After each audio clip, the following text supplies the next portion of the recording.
Hello, everybody, and welcome to Global Minnesota's International Day of Education. Our virtual seminar is now being broadcast around the world. There's people from over 24 countries, something over 1,800, close to 1,900 people pre-registered from nearly every state in the Union. We're pleased to be able to have this opportunity and to offer it to you free of charge, because we believe that this day focuses on one of the single most important elements of our mission, advancing international understanding and engagement. The theme for the day, established by the international sponsor and coordinator of International Day of Education, UNESCO, the UN's educational, scientific, and cultural organization, is recovering and revitalizing education for the COVID-19 generation. This theme reminds us that we're in the middle of this pandemic and we have much to do to make sure that our learners, our educators, our families are able to continue moving forward on their educational path for all ages, of course. But we also are focused on that revitalize. We know that education in all of its aspects of life can always be improved in many elements, particularly the disparities and particularly the issues that we have are ones that we need to focus on carefully. My name is Mark Ritchie, and I have the honor of serving as the president of Global Minnesota. We're a 70-year-old organization that's part of the World Affairs Councils of America, and we're pleased that they are our program partner for today. And we want to make sure that we have this kind of programming available free of charge to everyone. And we do that because we have very generous support from a number of sponsors for today, our members, and of course, our corporate members as well. We want to make a special thanks to our gold sponsors and our silver sponsors, the Sundance Family Foundation, Hormel Company, Communicating for Agriculture Exchange Programs, Highway Credit Union, Atomic Data, and St. Cloud State University, which made a very special contribution to ensure that all of this program will be accessible for those of you anywhere on the planet, deaf or hard of hearing. On the YouTube channel, there's a link that will help you go to the special YouTube channel with ASL interpretation and closed captioning. We also have the support of a number of our local and some of the national corporations whose contributions also make this day possible. Carlson Family Foundation, Delta, Cargill, Medtronic, United Health Group are our key larger contributors helping us put on today's program. And then finally, to the several thousand members who are the generous and annual contributors that make this program and all the other hundreds of things that we do during the course of a year possible to be made public, free, and accessible throughout the planet. We've been pushed hard during this COVID period because there are many things that we've had to change. But something that hasn't changed is the generosity of the supporters who believe in our mission, who believe that Minnesota and our nation should be a welcoming place, should be engaged globally, should be part of a larger planetary conversation like we're having today. These United Nations designated special days are moments where we pause at Global Minnesota to take a deeper look, whether it's World Food Day like last October, World Health Day coming up in April, World Humanitarian Day, other days. We are sure that by joining in a global conversation, we'll deepen our understanding and we'll be able to share some of the things that we today are thinking about and focusing on within the broader context of the pandemic and of the disparities that have been exposed because of the economic crisis created by the pandemic. Today, we will be very honored to have our opening presentation, the Director General of UNESCO. I don't know how many of you watching right at this moment had the opportunity to catch the opening ceremonies held in Paris, linked to New York.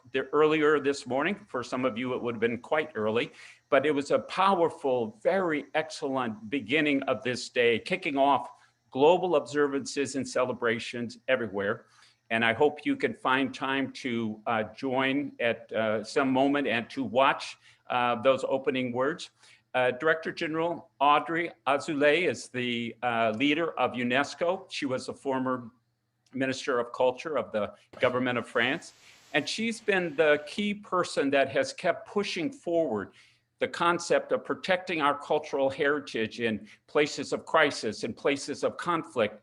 Her voice has been loud and clear about the necessity of keeping ourselves moving ahead in the midst of this crisis of COVID, and the need for people at the grassroots, in every community, in our governments, and at a global level to step up and make sure that the impacts of this climate and COVID twin pandemics, the impact on education, especially on girls and especially on all learners in communities who have less access to the kind of technology that some of us enjoy.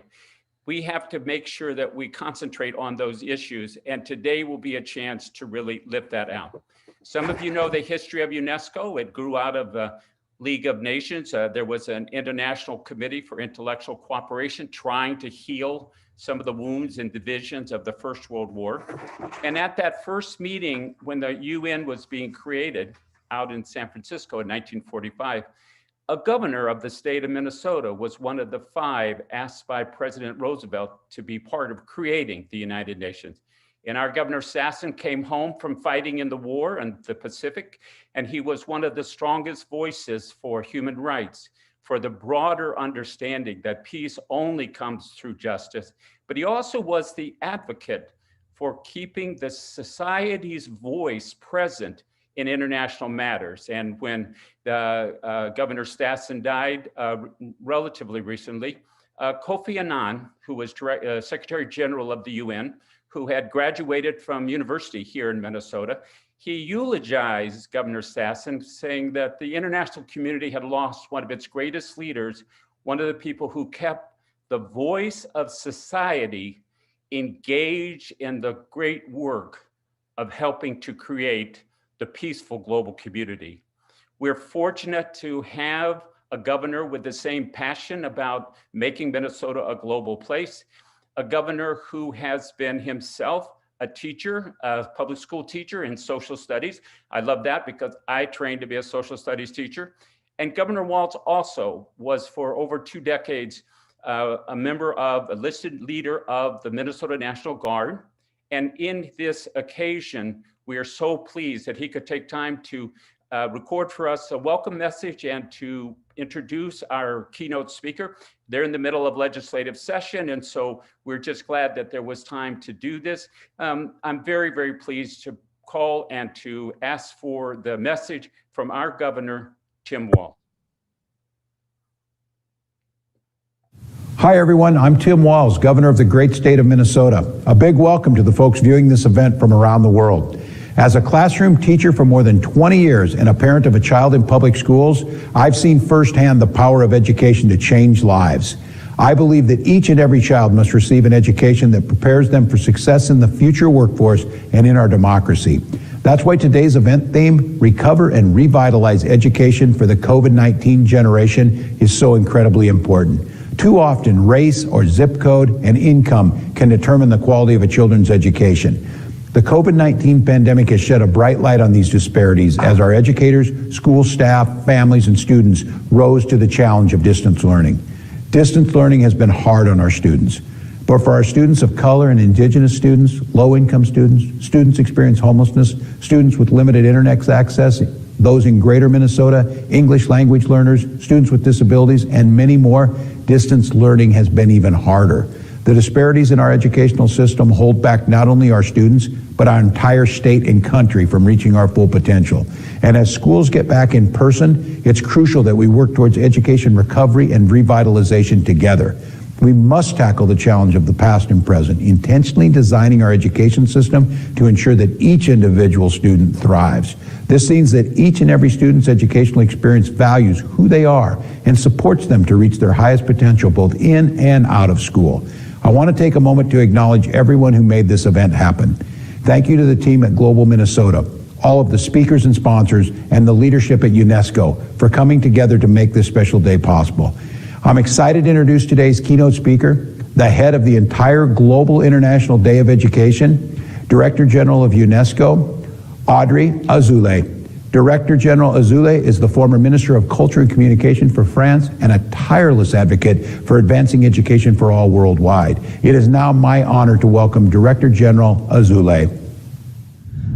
I'm very honored to be taking part in this symposium organized by Global Minnesota for the International Day of Education. And I'd like to start by thanking its president, Mark Ritchie. Like Global Minnesota, UNESCO was founded on an ideal to promote education as one of the common goods of humanity.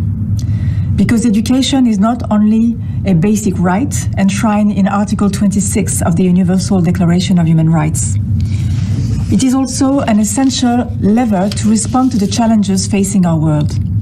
And yet, in recent months, this right has been called into question like never before, maybe.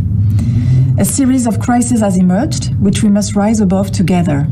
A health, educational, economic crisis, a social crisis marked by rising inequalities and discrimination, an environmental crisis, a crisis of confidence in science and in the facts.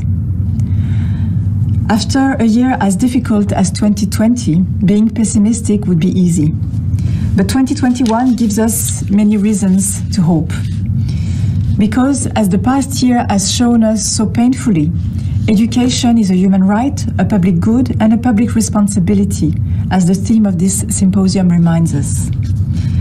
As you know, at the peak of the pandemic, our figures have shown that 91% of the global student population, 1.5 billion learners, were unable to attend school. Together, we saw the gap that is left in our lives and in the lives of our children. Not only in the field of learning, of course, but as well in terms of cultural, social vocations, in terms of physical and mental health of our children. It is at school that we learn to live in society. It is at school that children receive attention and meals. Schools are also a place where girls and women receive sanctuary from violence. It is estimated that in 2020 there could be an additional 1 million forced pregnancies around the world.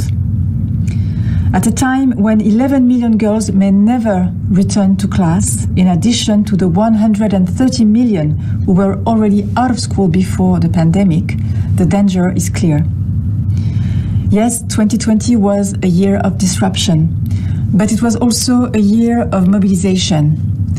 As early as March, over 160 partners, international organizations like the World Health Organization, the World Bank, major companies and education actors joined forces as part of the Global Education Coalition launched by UNESCO.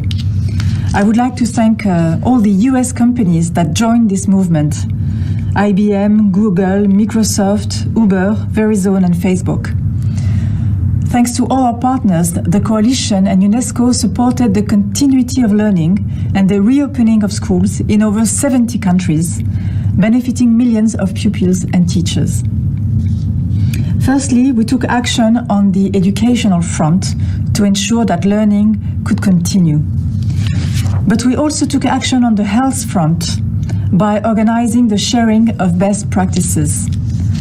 This joint action showed us that when education actors all stand together, they are a very powerful force.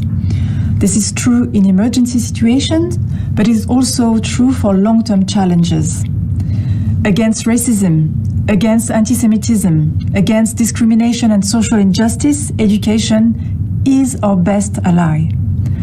Respect for others, acceptance of difference, fight against racism, this can be taught, and I know how committed Global Minnesota is in this field. In addition to our campaign United Against Racism, which has been viewed hundreds of thousands of times, UNESCO has launched a series of masterclasses to fight racism and discrimination, training thousands of students and teachers around the world. Education is also a very powerful lever to combat global warming and the collapse of biodiversity. This is why we encourage dialogue between our member states and support the sharing of good teaching practices in this field. In May, we will present the best global initiatives in terms of education for environment at the UNESCO World Conference on Education for Sustainable Development in Berlin. Education is also essential in developing critical thinking, in debunking fake news and conspiracy theories, in using social media without being controlled by it. This is why UNESCO has integrated recent technological innovations, including algorithm, into media and information literacy programs. In April, we will officially launch this program for countries to support them in teaching these skills, which are more and more necessary. As all of these issues show, education should not be considered a cost, but an investment, and one of the most important investments there are. Yet, the funding that has been committed to education is insufficient and threatened by the current situation. According to our calculations, education budgets in low and medium income countries could drop up to $200 billion per year because of COVID-19. 40% of the sum needed annually to achieve the United Nations goal for 2030 in education. We need more investment, and we need it now. Recovery plans are a window of opportunity in this respect, and one we should not miss. This was the message sent by over 70 heads of state and governments and ministers at the Global Education Meeting organized by UNESCO last October. They recommitted to allocating between 15 and 20% of public spending to education and increasing international aid for education. We also need to invest better, because the pandemic has underlined the importance of ensuring that education reflects the time so it can respond to the challenges of our time: climate change, technological revolution, or prejudice. This is why we've also launched, as part of our initiative on the futures of education, a global conversation on tomorrow's education. Nearly 1 million educators, learners, parents, citizens have already contributed to these reflections, which will be presented in a report published later this year, with the support of the President of the Federal Democratic Republic of Ethiopia, Sahle-Work Zewde, who chairs this International Commission for the Futures of Education. The Commission will focus on the lessons to be learned from this period, and especially on the importance of distance learning. Because the last few months have shown the advantages, but also the limitations of an all-digital or all-distance learning approach. As we've seen, learners need to interact with their teachers. Effective education requires face-to-face contact. This is why teachers and educators are so central to school systems. We must give them more, not less, resources, more training, and more consideration. And indeed, the countries that have best responded to the learning disruptions of 2020 are those where teachers are better qualified, better trained, and better considered. Because school systems depend first and foremost on teachers, UNESCO works with countries and partners to make them central to our social projects. They are the best possible investment for the health, for the development of our societies. All of these discussions, all of these issues impacting the future of education guide our work and our reflections every day in the field, along with UNESCO's member states. We invite each and every one of you to take a seat at this table, the table of multilateralism, because we need all of you on board. Only in this way, UNESCO and the United States will be able to achieve the ideal of Archibald Mike Leach, the American poet and Librarian of Congress, who said, and I quote, "Of course, we can educate for world peace. I'd be willing to go a great deal farther than that. I'd be willing, for my own part, to say that there is no possible way of getting world peace except through education. And with his words, I conclude. Thank you very much. Thank you so much, Director General Azoulay, for those words that remind us that the crisis has been deep, that remind us that there are people working everywhere courageously, creatively, and also with compassion to not only bring us through this pandemic, but to keep those words about build back better alive and make it go forward. In this way, your call for having us all recommit to multilateralism is a very important part of our whole approach at Global Minnesota. It is central to how we've organized the day. The morning will look from the global to the national to the local. In the afternoon, we'll be focused on people at the front line and the creative and courageous ways that people have been tackling and special things that people have been doing to bring this forward. For those of you who are members among this nearly 2,000 that have registered, pre-registered for today, thank you. You know that you make these kinds of programs possible. For those of you who are learning with us today and are appreciating what you're seeing, there's instructions there on the YouTube channel if you would like to join or contribute. We urge you to be part of this process, and we're just thrilled to have so many people from so many countries and from every part of our nation with us today. Today's program will move through a big picture and then down to some very specific things. And at the end of the day, we'll talk some about some of the efforts underway to make sure that we continue to stay connected and the ways to help encourage our government, particularly at the national level, to engage even more with UNESCO and to re-engage and to directly become part of the broader conversations.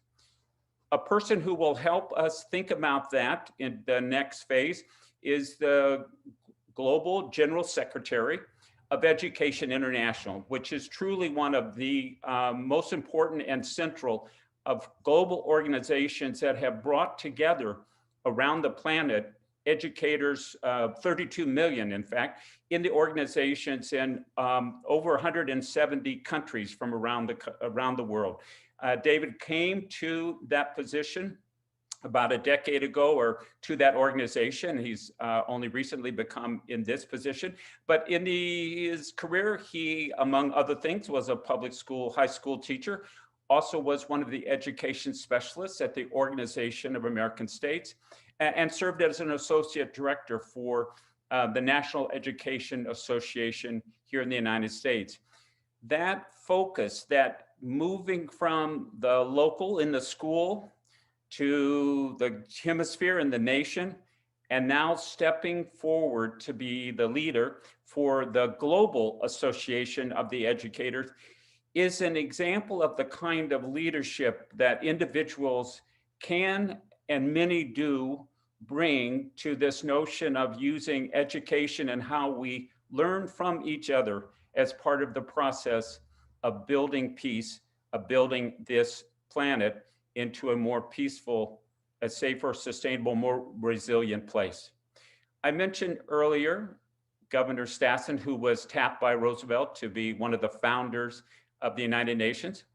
Over the years, he was very, very close to and fond of UNESCO because he went on to be the president of the University of Pennsylvania. And UNESCO would tap him on occasion to do special projects, and he would take a leave from his work to help, for example, to create a new university in Turkey and other really when politically sensitive and politically important, large scale things. Minnesotans have always been there to be part of that global process, whether it's UNESCO or the World Food Program or the World Health Organization. And so we're very, very proud and pleased to be able to be part of this larger conversation that's taking place here today. We will be moving into a big picture. David Edwards has been tracking exactly what has been happening to students, to learners everywhere, to educators, to teachers everywhere. And some of that was reflected in the kickoff ceremony that Director General Azoulay led this from the UNESCO headquarters there in Paris this morning. Again, I want to urge any of you who would like to see a really kind of complete picture from what UNESCO's activities are, that would be worth going to their website at some point. They will archive it in this coming week, I believe. So it's a kind of thing where we can work together. We're in Minnesota, but we're all virtual and global. UNESCO is in Paris, but they're virtual and global. And all of you joining today have come to see how we can use these tools to put ourselves into new kinds of relationships to actually help each other to get through this particular crisis. And this is something especially teachers have been helping each other and helping families, and families have been helping each other. But also we can be clear about the necessity to build back better.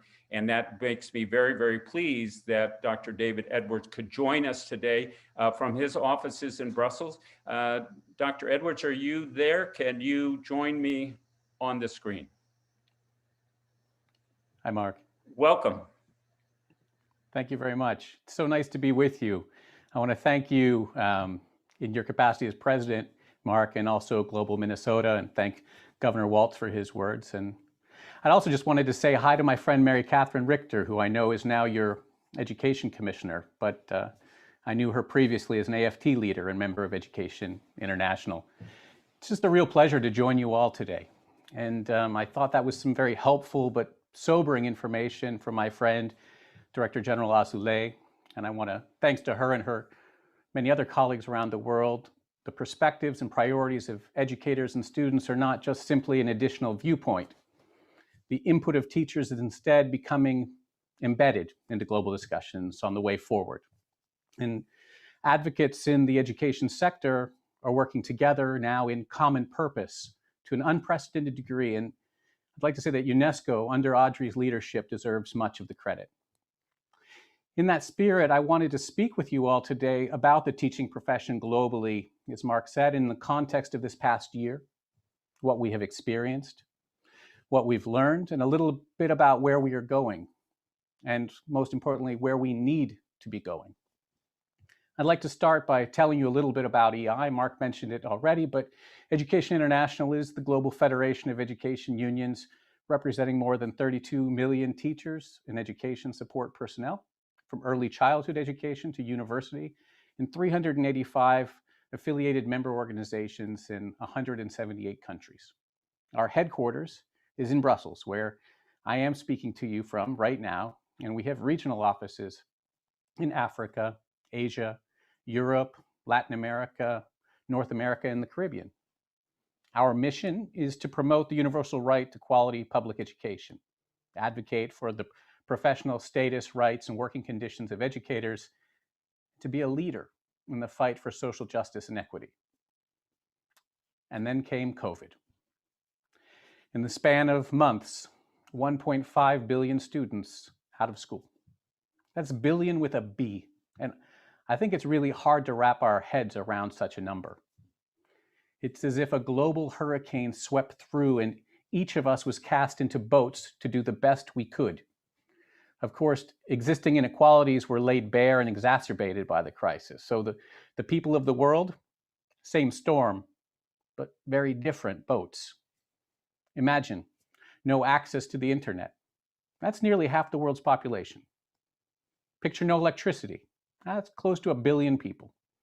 For every student a teacher could actually engage, many more were left out because of lack of resources, missing learning time they can never make up, and in many parts of the world, falling back into child labor or the low priority status too often afforded to girls.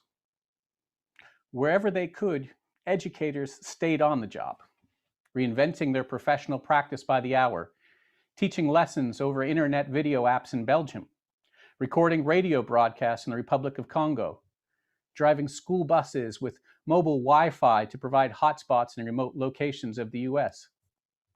Social media platforms lit up with teachers sharing tips, ideas, technologies, and learning management strategies from their kitchens, from their cars or socially distanced classroom, scaling emergency learning with no planning or lead time.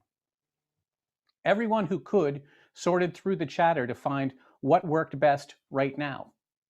What do we know? What matters? What can wait? What lesson do I eliminate? Who didn't get breakfast? How do we protect our kids? How do we find the kid who seemed to simply disappear? As the story of this crisis unfolded, it revealed some universal basic truths in education. First, teachers and students need to be safely together in schools. Ask any parent, ask any teacher. Among the first actions we took in the pandemic was to survey our members to establish guidelines for safely reopening schools. The guidelines led with a call for transparent communications from governments with decisions closely tied to the advice of health experts, continuous dialogue with educators and their unions, and the recognition with resources that already vulnerable students and education workers may continue to be the most affected. Teachers and education support personnel all over the world, they mobilized for their students and their unions, and they emerged as primary structures of support, providing practical information, advice, and spaces to share experiences and work together. In many countries, unions have also been instrumental in guiding government response to the crisis. We at EI, we've worked directly in an official advisory capacity with the World Health Organization to keep educators informed and to keep the safe reopening of schools high on the global agenda. UNESCO and EI have been urging globally that educators and education support personnel be included as a priority group for vaccinations. And I am so pleased to see that this is already the policy in Minnesota, but still not in nearly enough places. Time and again, we heard the same thing, that schools are irreplaceable. They are the heart of our communities, centers of learning and health, central to our economies and our sense of nationhood and identity. Parents and communities reinforce the notion of schools as a foundation for emotional development, socialization, and nutritional well-being of children. At the same time, the crisis gave us fresh perspective on research often cited by the OECD's Andreas Schleicher, specifically research that showed that the skills that are easiest to teach and test are also the skills that are easiest to digitize, automate, and outsource. The dead-end future families fear and nations scramble to avoid. Specifically, the idea that teachers could be replaced by some form of transactional technology was exposed. But nowhere has the pandemic taught us to re-examine the role of teachers and schools more than in this area of technology and the tools of teaching and learning. Do you remember when the pandemic hit and all those carefully prepared and highly collaborative distance learning systems swung into action? Remember that? No, I don't either, because it didn't happen. Well, for the most part, online and distance teaching and learning was never a plan or a collaboration between school systems and educators and families. Instead, in many parts of the world, it was and is mostly a Wall Street wager for entrepreneurs and hedge funds in an evidence-free marketplace of promises. Teachers in far too many places are guinea pigs as education technology experiments cycled through schools. Governments and school leaders routinely failed even basic due diligence on the front end or accountability on the back for using public money to buy what we now know to be snake oil. We used to be told that ed tech would introduce a much needed disruption of the education system. Instead, the pandemic was the disruption, and it led to a bonanza for ed tech. Its biggest year ever in 2020.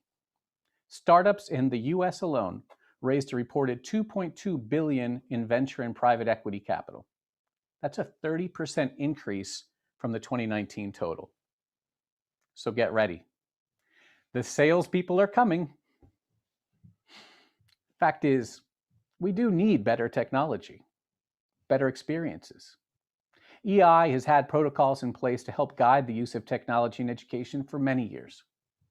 Digital technology should be an essential part of an educator's professional practice, integrated into the schools as a tool to enhance teaching and learning, accompanied by professional development and the collaborative work needed to make that tool effective.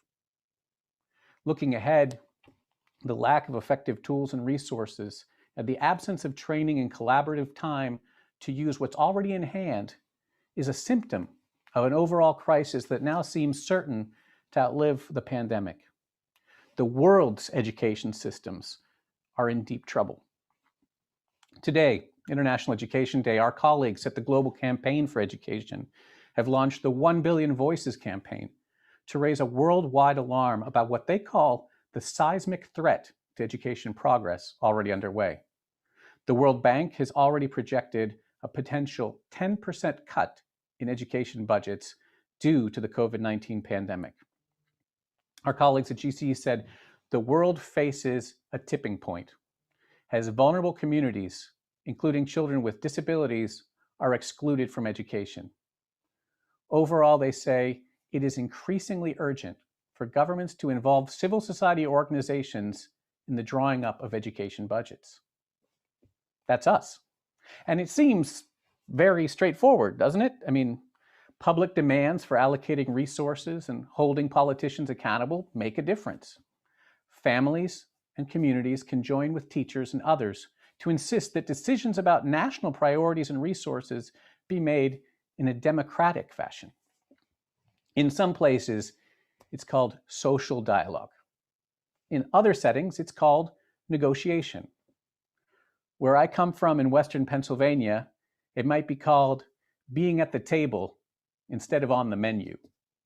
But straightforward does not always mean easy or simple, especially when powerful political forces work to delegitimize government and the public sector, and especially the very idea of truth. We know that among the countries most deeply affected by the pandemic, denial has trumped dialogue. Many of these hard-hit nations, including the US, have been led by anti-science authoritarians who've encouraged their followers to embrace nonsensical medical treatments, failed to properly resource the public sector in health or education, and then pitted their political movements against both medical facts and the media that report them.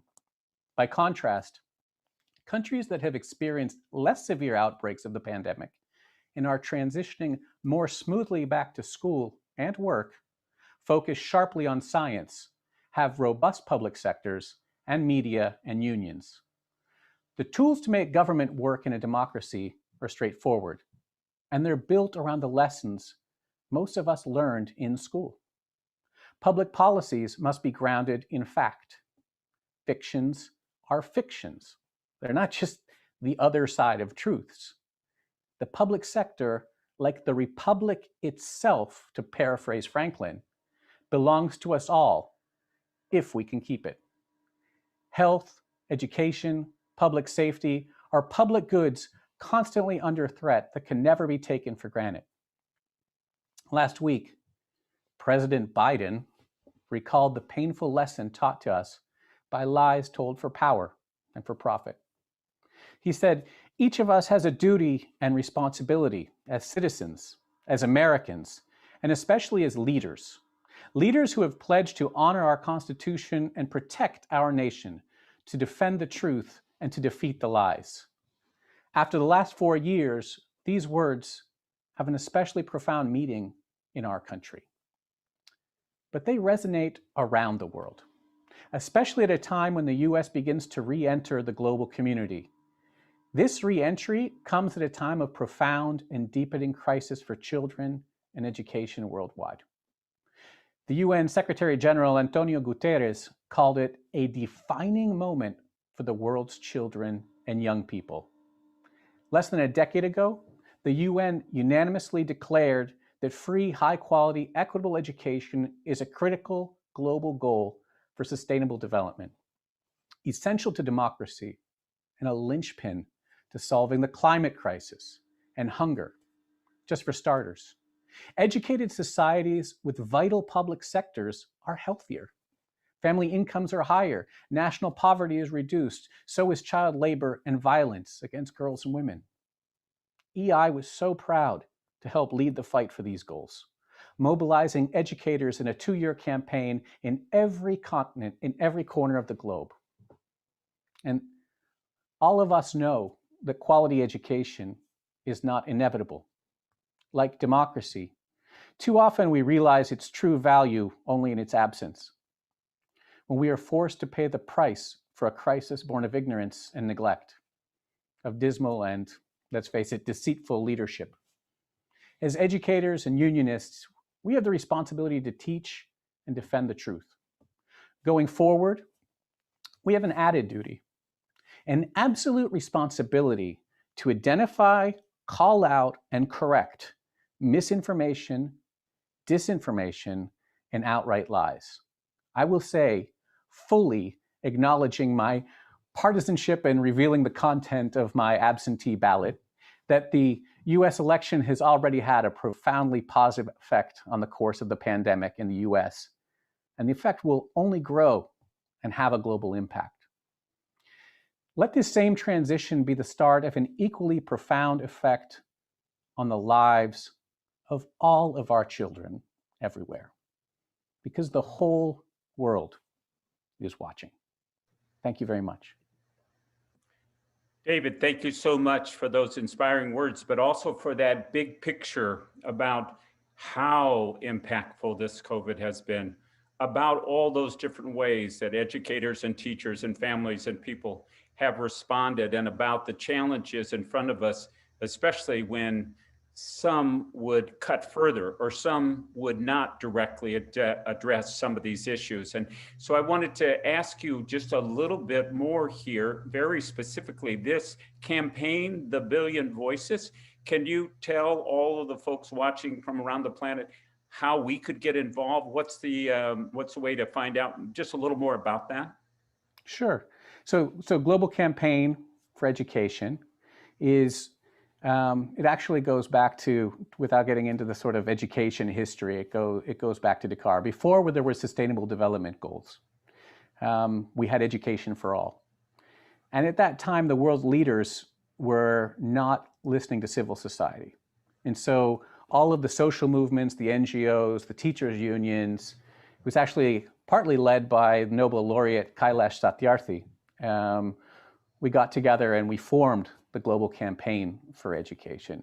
And there is a Global Campaign for Education, I believe, in almost every single country in the world. The one in the US, I think for many of the folks in Minnesota would be most familiar with, but that's Global Campaign for Education US, and you can actually sign up to get part of the Billion Voices campaign. And I would encourage you to do that, because in the US, part of the campaign is ensuring that the US pays its fair share in coming back into the world community, as well as making sure that education and educational opportunities in the United States are available to everyone. So thanks for asking.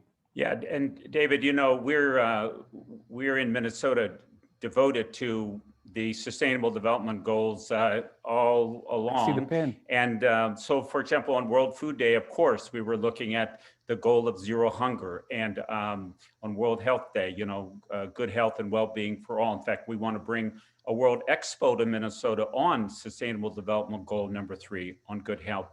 But when you saw that need to get civil society more involved, it seemed like you were able to find a very wide range of partners, a very wide range of civil society voices and companies and others.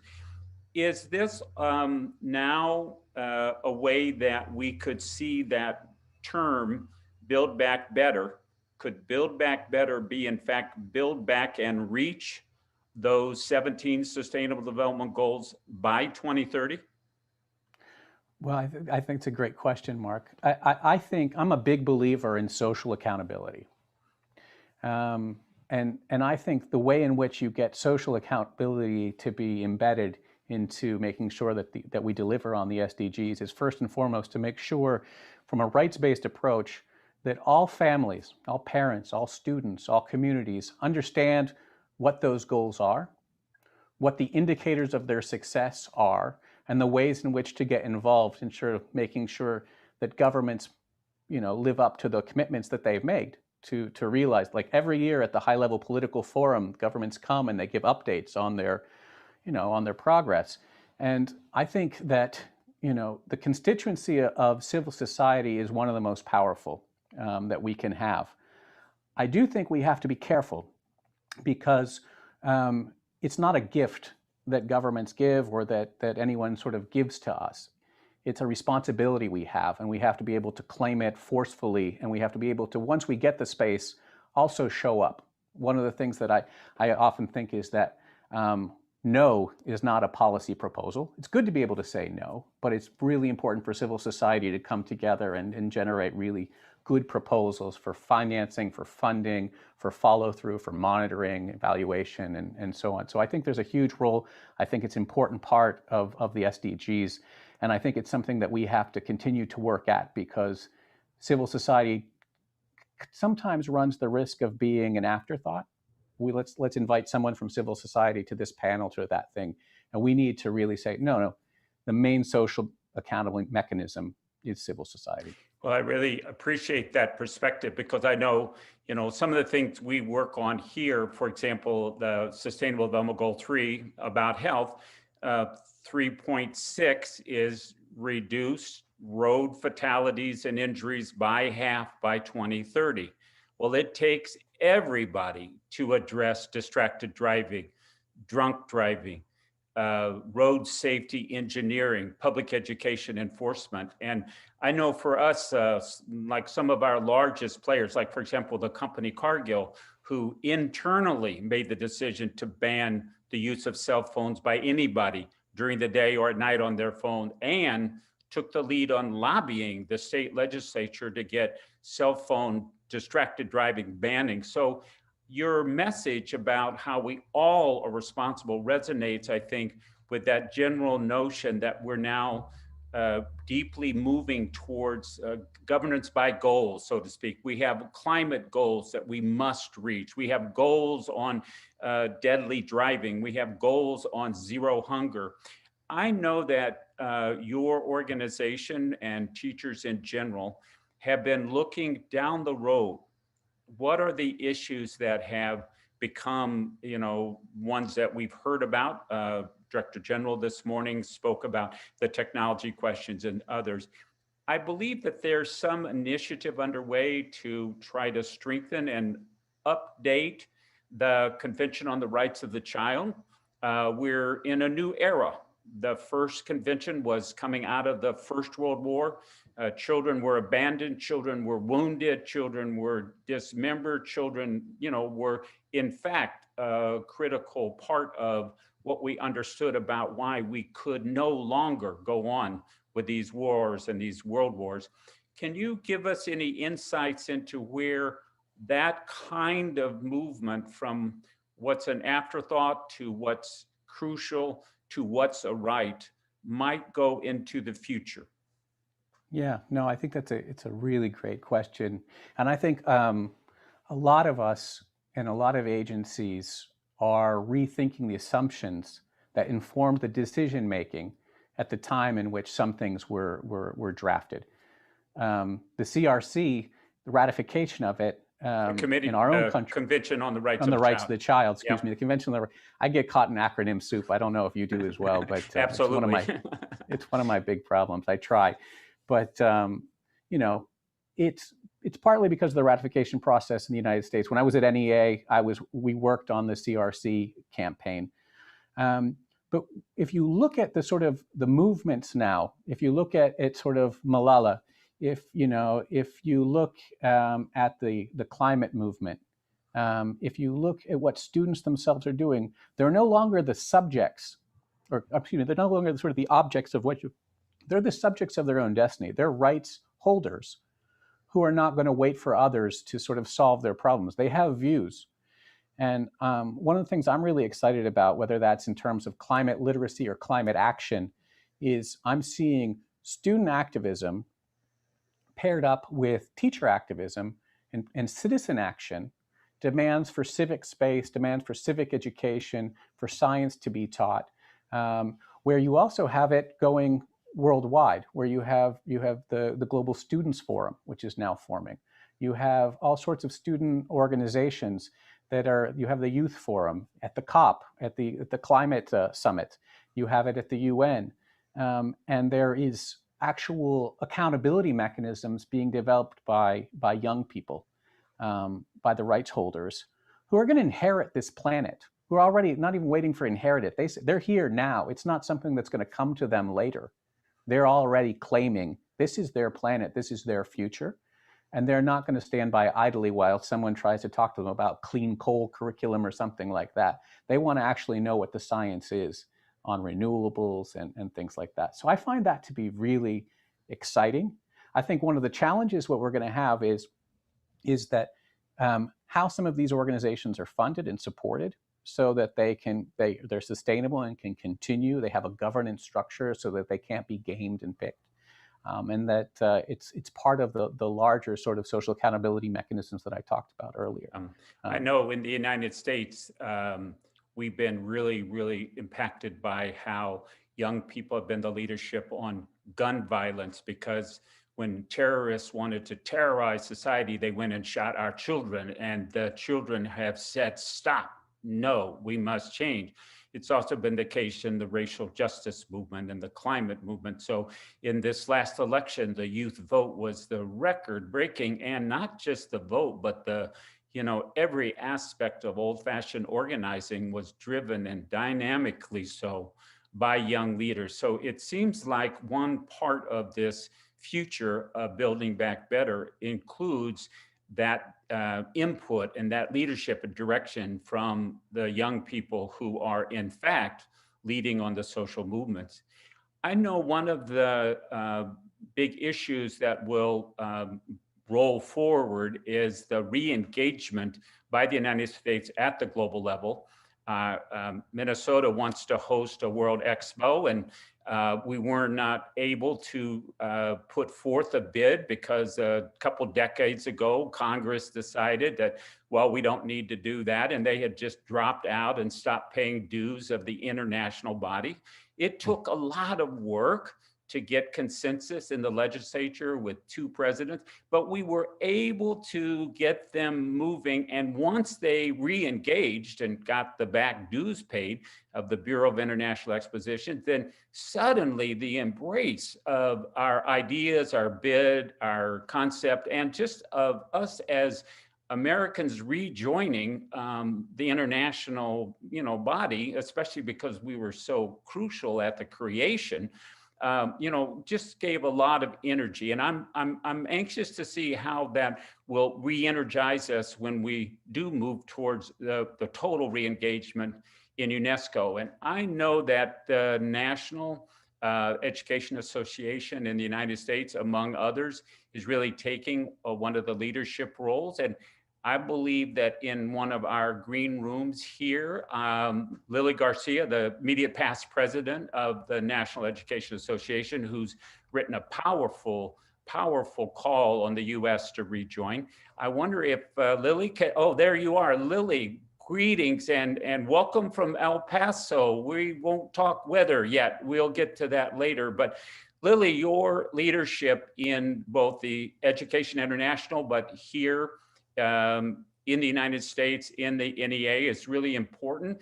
But now you're stepping out and helping to guide and direct that public voice about the importance and necessity, the crucial work needed to rejoin UNESCO and to do it soon. Can you give us some background and recruit all of the folks watching here onto this campaign? Thank you, Mark, and thank you for inviting me to just share a little bit about what I think is a very, very important piece of work. that the United States has to do. And you can see why we're so proud of David Edwards now, who started out with NEA when I think, what were you, 14 years old, David? And you still look 14. But I also want to give a big shout out to my Education Minnesota family here and Denise Beck, their president. Happy, happy, happy International Day of Education to everyone who's celebrating in this virtual event. And thanks to everyone, not just the organizations, but all of the individuals who are on this event call right now, because you're invested in the future of students across the world. And I am so excited. You can see why David is so excited. We're all excited to include now, and people who love public education and love our students, our new Biden administration.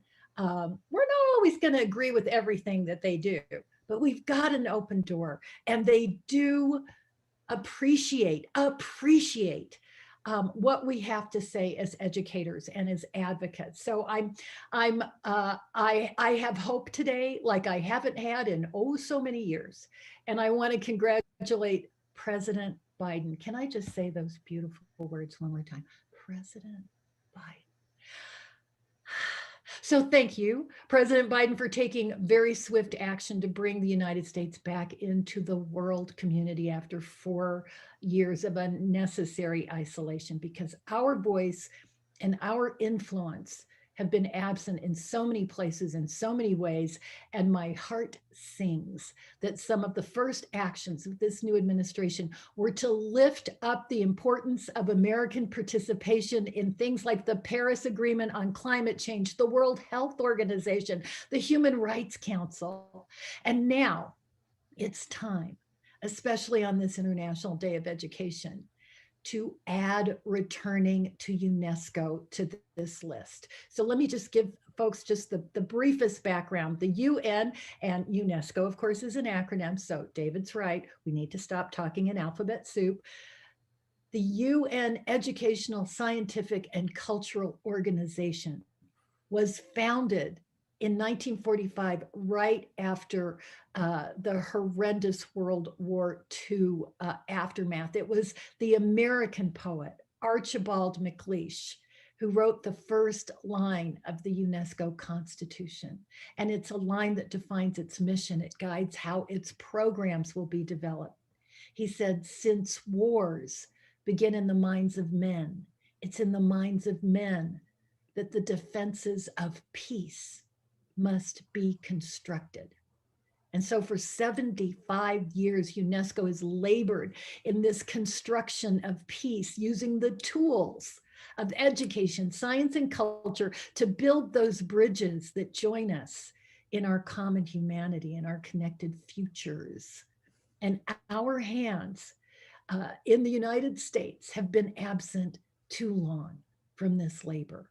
I had the opportunity, in fact, David went with me. I was representing Education International and the National Education Association, AFT, our affiliates in Canada and the Caribbean. I'm a vice president of our North American Caribbean region, which also includes Mexico. And I was there at UNESCO in Paris. I think it was 2011, which seems like a lifetime ago.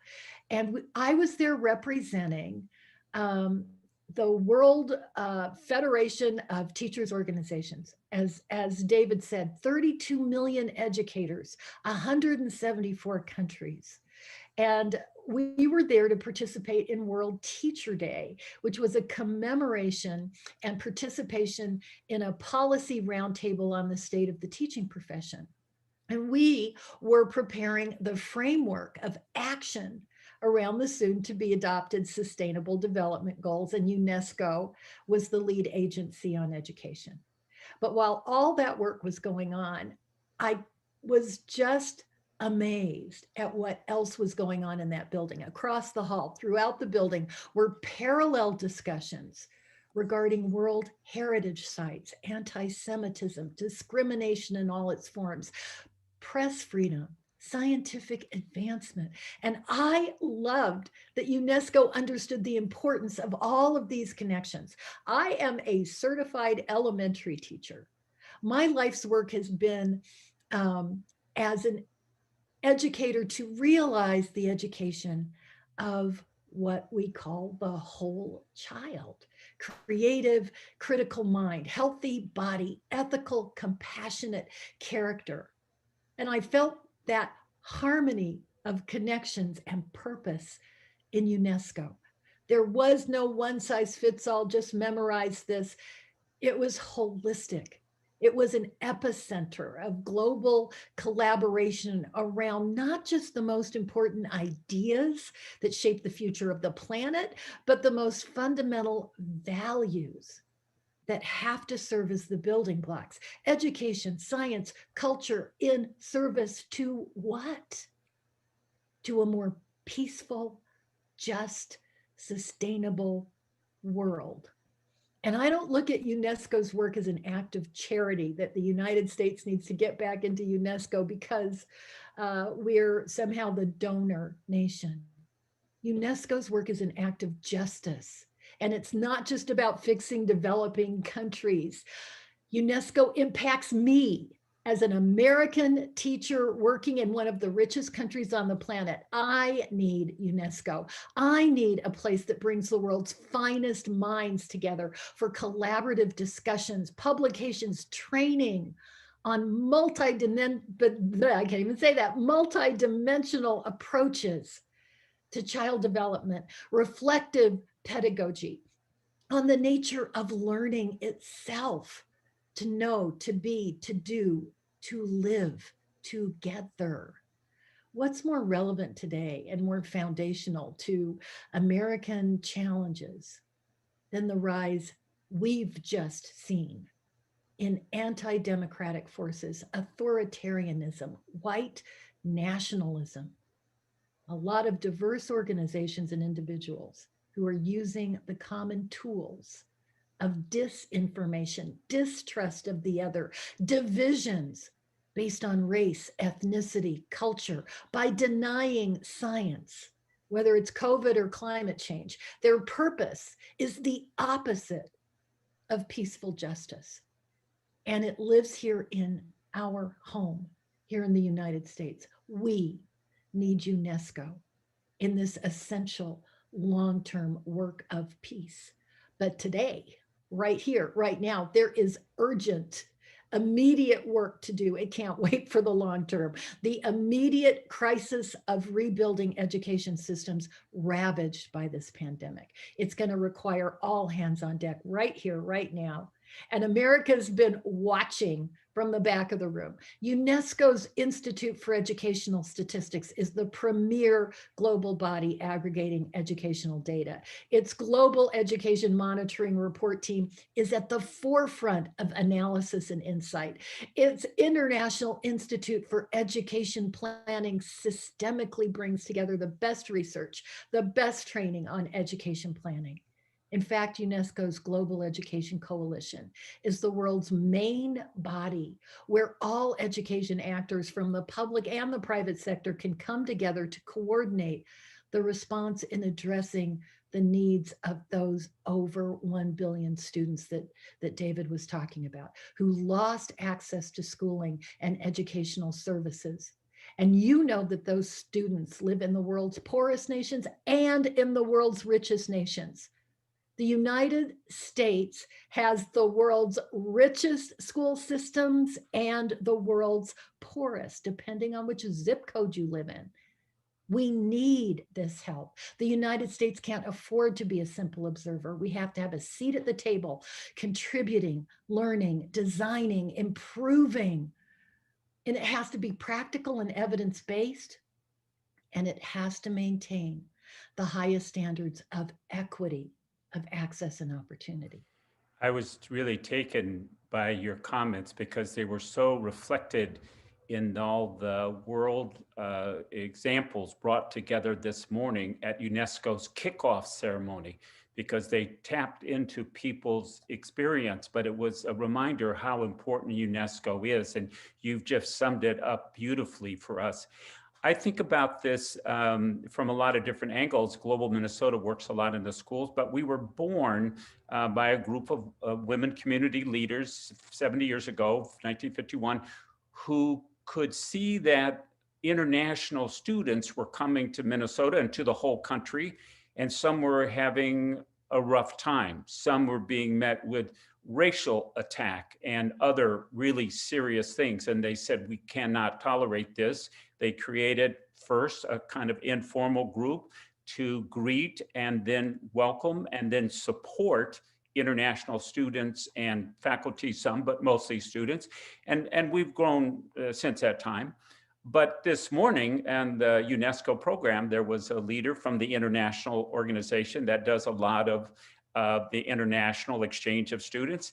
He was saying that they're 100 years old and they've lived through 9 pandemics. But this was the only one that touched everybody on the planet.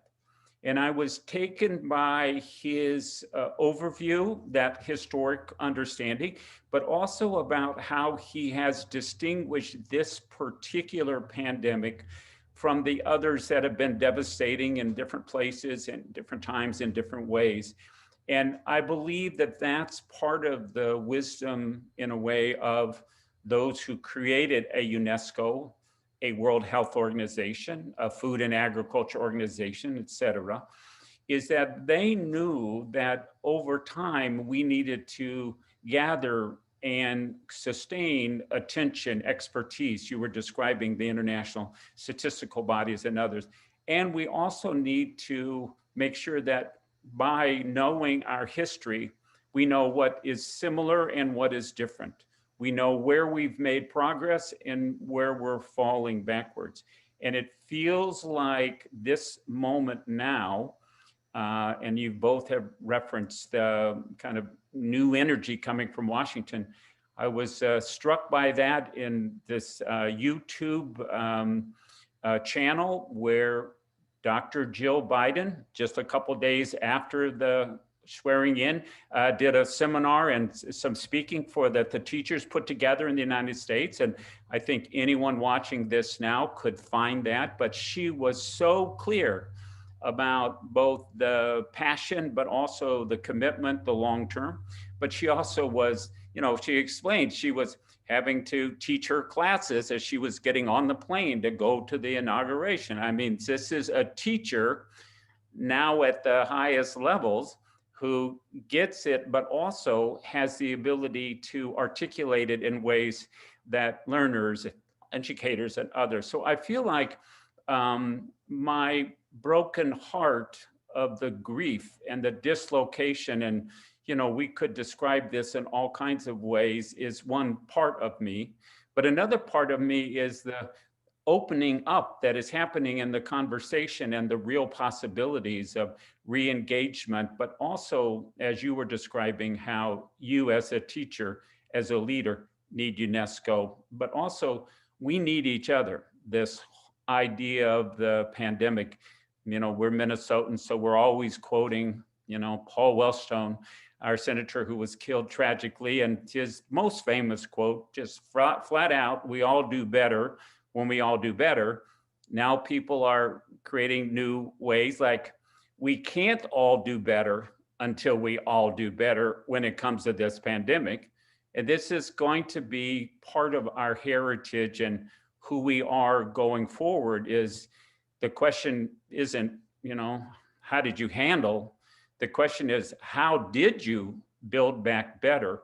And it feels like the leadership from the teachers organizations and from teachers themselves, the leadership from your international organization and from these wonderful groups that are coming together in these campaigns is going to be crucial. Is there a way for us to be able to make available to the couple thousand or so people that have pre-registered or signed up in some way, the statement that will be coming? Because you were clear and people are looking for ways. We'll even be talking about this again later today, but can I count on you to get me a copy of this and I can make sure that it gets out? Yes, Mark, I'll send you the letter that I've sent to President Biden and his team. And other people, I encourage you to write to the Biden administration and just put it White House, Washington, D.C. They know where it is. They know where it is. But one of the reasons I was so excited to receive your invitation to be on this is because UNESCO means so much to me. And because we are now not talking to a brick wall, we are talking, as you said, to someone who understands by being married to a teacher exactly what it is. I always thought we should have our spouses be on our bargaining teams, because it's our spouses that know how much work we put into the joyful labor of being an educator. And I don't want us to get back into UNESCO with arrogance, with, yes, we need to come in and save the world. We need a respectful partnership. And UNESCO is all about building those bridges that have been burned, that have been ripped to shreds. I want people to know I, as an educator, as a 6th grade teacher from Utah, need UNESCO. And here you are, Education Minnesota, Global Minnesota. I've come from Utah. People think of us as kind of like, well, yeah, you're like the middle class, whitest people in the whole wide world. There is such rich, beautiful diversity in our communities that most people who just know the brand of Minnesota or the brand of Utah, they've never been on the ground to see that we are also relocation spots for refugees. Amen. They've picked our communities. And so our teachers need help in how do you not just navigate diversity, how do you make it bloom? How do you make it come to life and be something that all your students learn from? And so I rely on global education. I want to be a partner. I want our organizations, our unions, our community groups to be partners. And now's our chance. And we can make this case to the Biden administration, and they are listening to us. Thank you so much, Lily, for joining us. And we have a big treat now. David is the person that will honor us by introducing our next speaker, Dr. Linda Darling-Hammond. David, are you prepared? Sure. Lily, join us here for a moment. Sure. Dr. Hammond. So, Mark, when you asked me to introduce Dr. Linda Darling-Hammond, it was a moment of me to try to reflect and think, what could I say about her that breaks through the bio you have on your website or what people know. People know about leading not only the transition team for the Biden administration education, but also the Obama education transition team. I remember being a young grad student in DC when Linda Darling-Hammond gave the Brown Lecture for AERA. I got a front row seat. I was in there 2 hours early. I don't know of very many educationalists who bring an audience to tears and then to their feet. Lily, of course, yourself. But I mean, Linda, I was also thinking about the time that she and I were together in Singapore. And, we were there actually with the Obama's education secretary team and people like that. And Arnie was asking the Minister of Education of Singapore, so what's your secret for having such a fantastic education system here? And he pointed at Linda. She wrote our plan. She helped us think through what to do. In fact, if you go to high-performing education systems anywhere in the world, the chances are more likely to see citations of Linda's work than almost any other researcher on the planet. We've also been working for years on the International Summits of the Teaching Profession. it's almost inconceivable of someone that's had a more direct impact on education thinking, on the profession, both nationally and globally, and someone who's more humble in terms of that impact. I love the fact that she also refuses to accept the notion that teaching could be thought of as charity. And she fights back very strong in terms of a vision of the profession, and what the profession needs in terms of getting that support unapologetically, but with research and evidence. Teaching in America's Future, I mean, was the seminal report in terms of a lot of really the important teacher policy movements that came after that. I can list the whole alphabet soup, Mark. I can list NCATE and AACTE and AERA and all of those. But I would put EI with that. I would put UNESCO with that. So I just think that we are so well served having Linda Darling-Hammond thinking and leadership in terms of this transition at this moment for the United States, for California, but for the world. So without further ado, Mark, I very much congratulate you for bringing our dear friend and the brilliant Linda Darling-Hammond to this International Education Day and giving me the honor of getting to introduce her. Thank you very much. Thank you so much, David, and welcome, Linda. And we're going to exit and we're going to come back and ask you some questions in a little bit. Thank you again. Well, thank you. I'm glad I had my video off so that you couldn't see me blushing while David was giving that introduction. I should really stop while I'm ahead, but thank you so much, David. And I'm delighted to be here with everyone who is really trying to figure out how to strengthen our education systems all around the world, in Minnesota, in the United States, and well beyond. I'm going to share my screen for a few minutes to talk a little bit about this issue of how do we really rethink and restart education in ways that build back better. Some of you will recognize that as the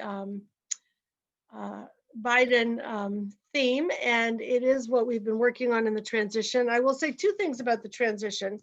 That every transition team for this president has worked with a high sense of urgency around two things.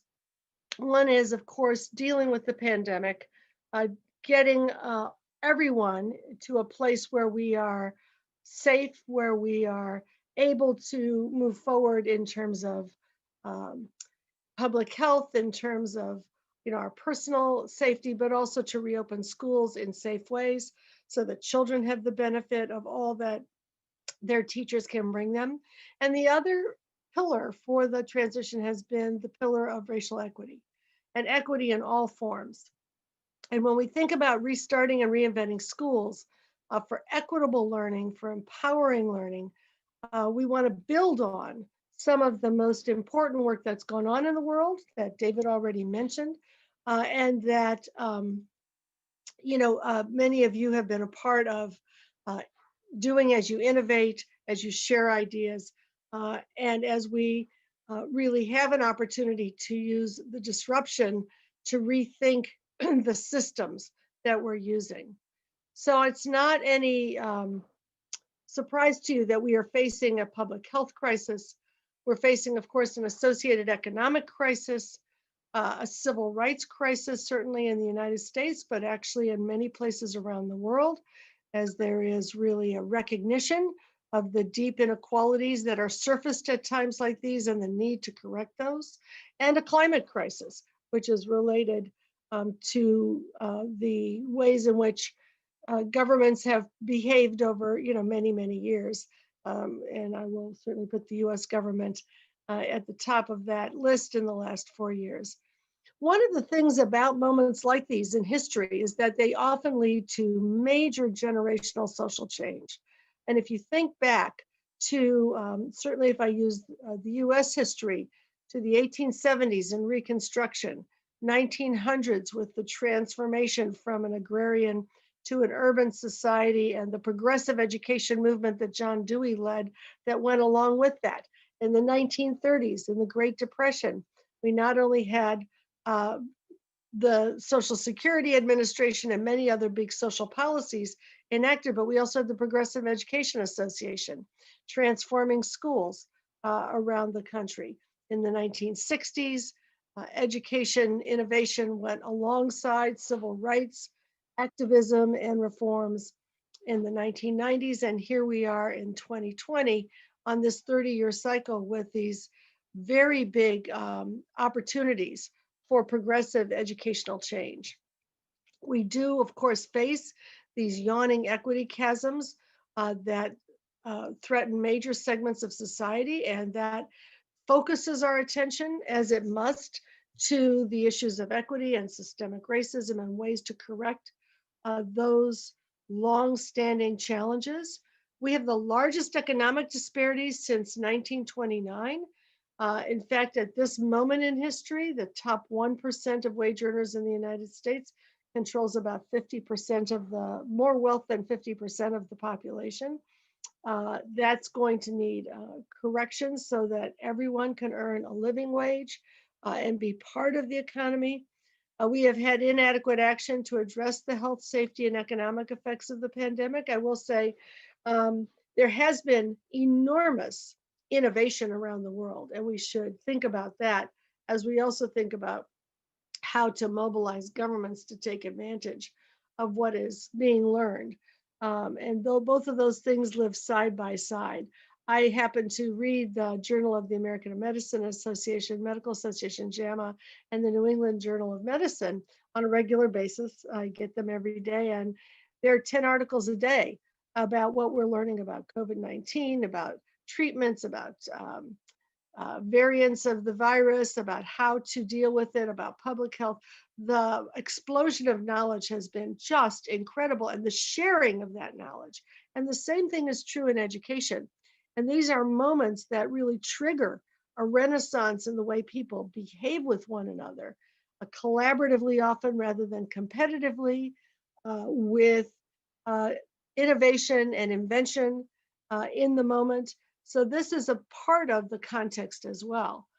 And schools, we know, are one of the few safety nets in many hard-hit communities, offering food, offering access to digital devices and the internet, organizing social services for families that have been hard hit. This photo is of two little girls who are sitting outside of Taco Bell in California, trying to get access to the internet, which has become one of the symbols of the great inequalities in access to digital resources in our state and in many other places. And this Oakland student, told us what I think many students are experiencing. He said, "I'm concerned about food, jobs, money, my education. Racism towards Asian Pacific Islander folks is a big concern for us too. I miss being around my friends and I'm feeling really, really depressed, but I can't really tell my family."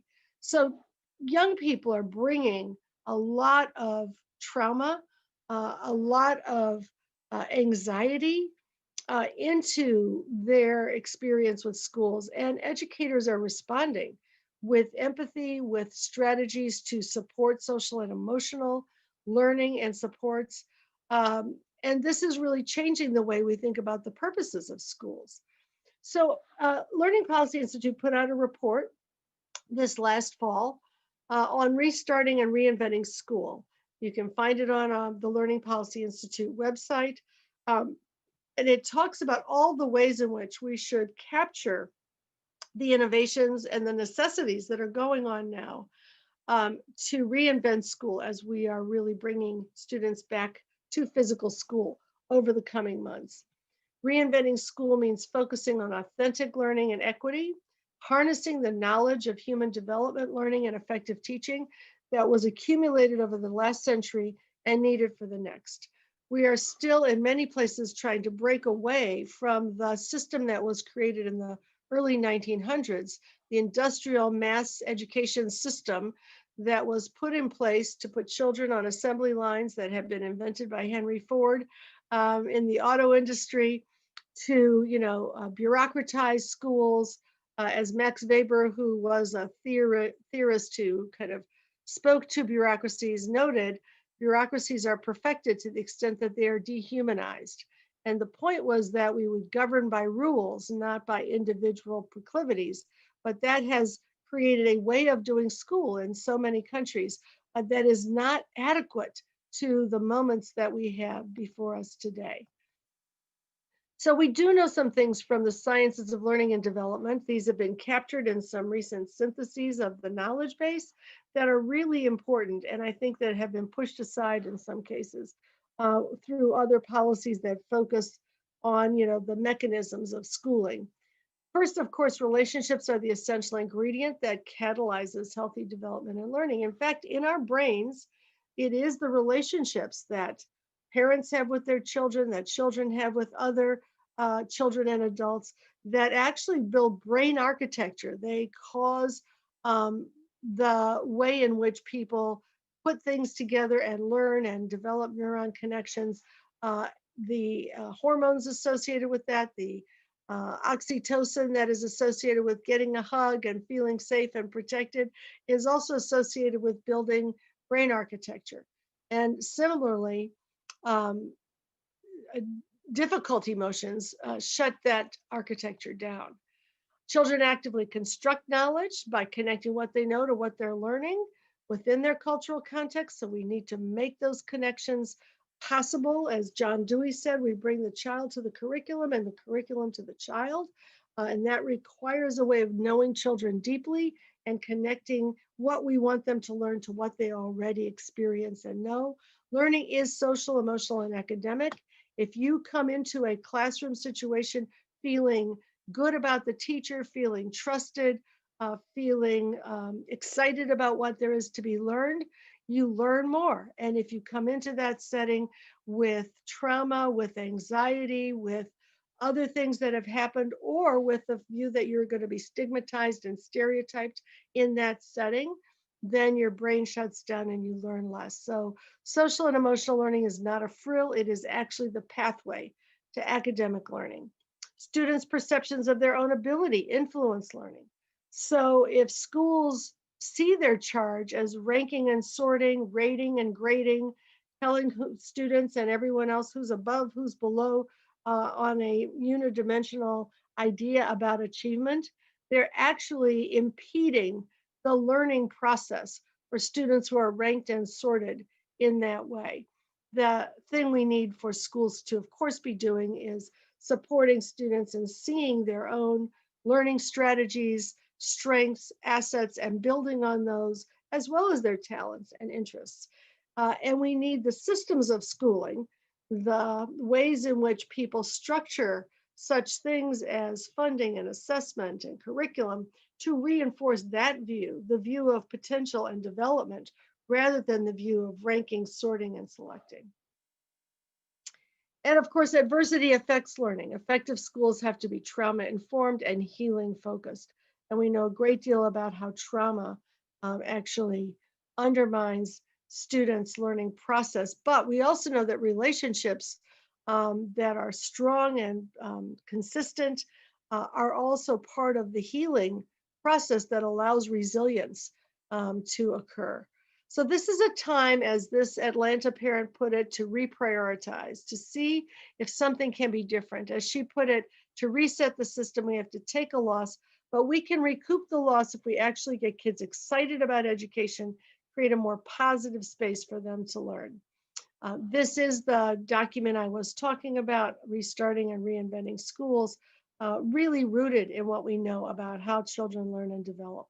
And in that document, we identify 10 different areas of change that are interlocking, that take us through the elements that will allow us as policymakers, as practitioners, and as stakeholders in the system to use this opportunity to create the system that will be with us, hopefully for the next 100 years, rather than trying to return to the normal that in many cases was not good enough for all students.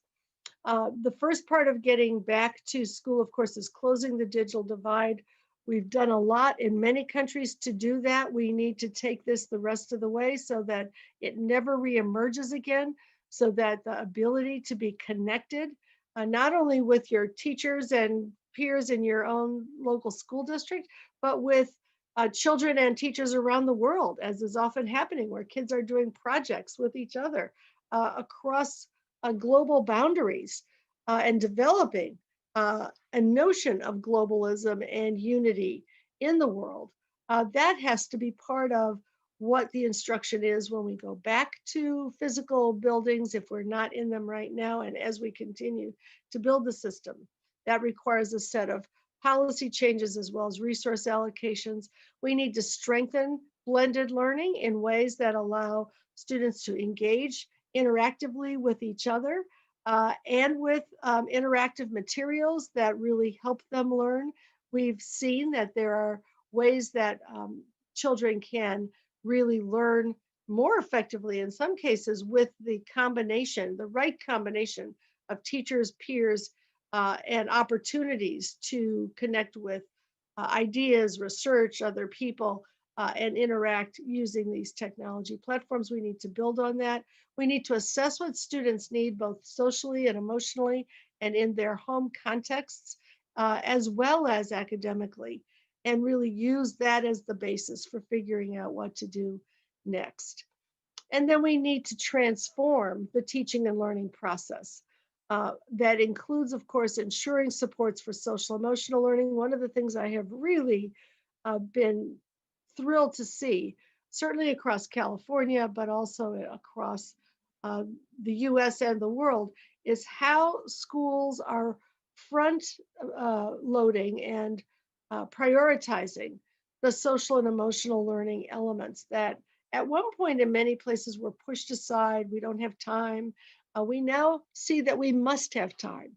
We must have the opportunity to help kids think about their own feelings, share what they're experiencing, learn strategies for managing and coping, for interacting with each other, for taking social responsibility and engaging in the world, which gives them a sense of agency and prepares them for the kind of civic engagement that we will need for them to have to turn this world around. So the social and emotional learning integration is happening. We need to continue that. Redesigning schools for stronger relationships, those factory model designs that really minimize relationships, they were designed to do that, are changing as we figure out how we have to build smaller cohorts of children who stay with each other and with a teacher for a longer period of time so that they can be both safe from transmitting the virus or ready to quarantine if needed. But also, we know from schools that have already redesigned that when they have these teams of teachers working with shared groups of students, when they have advisory systems that put them into close contact with adults over a period of time who can also relate to the families, when we put them into relationships that are sustained and continuous, they graduate at higher rates, they do better in school, they create stronger attachments, they have resources to help them meet all of the challenges that they're experiencing. So it is time now to really redesign the structure of schools in the way that adults and children are brought together for the work that they're doing. And then to do that while we're emphasizing authentic learning that's meaningful in the community, connected to children's experiences, that is culturally responsive, culturally affirming, culturally sustaining for them, so that we're really enabling them to come into school in a way that will be successful, affirming, and build those connections that I talked about earlier. I've seen so many schools that are doing amazing work.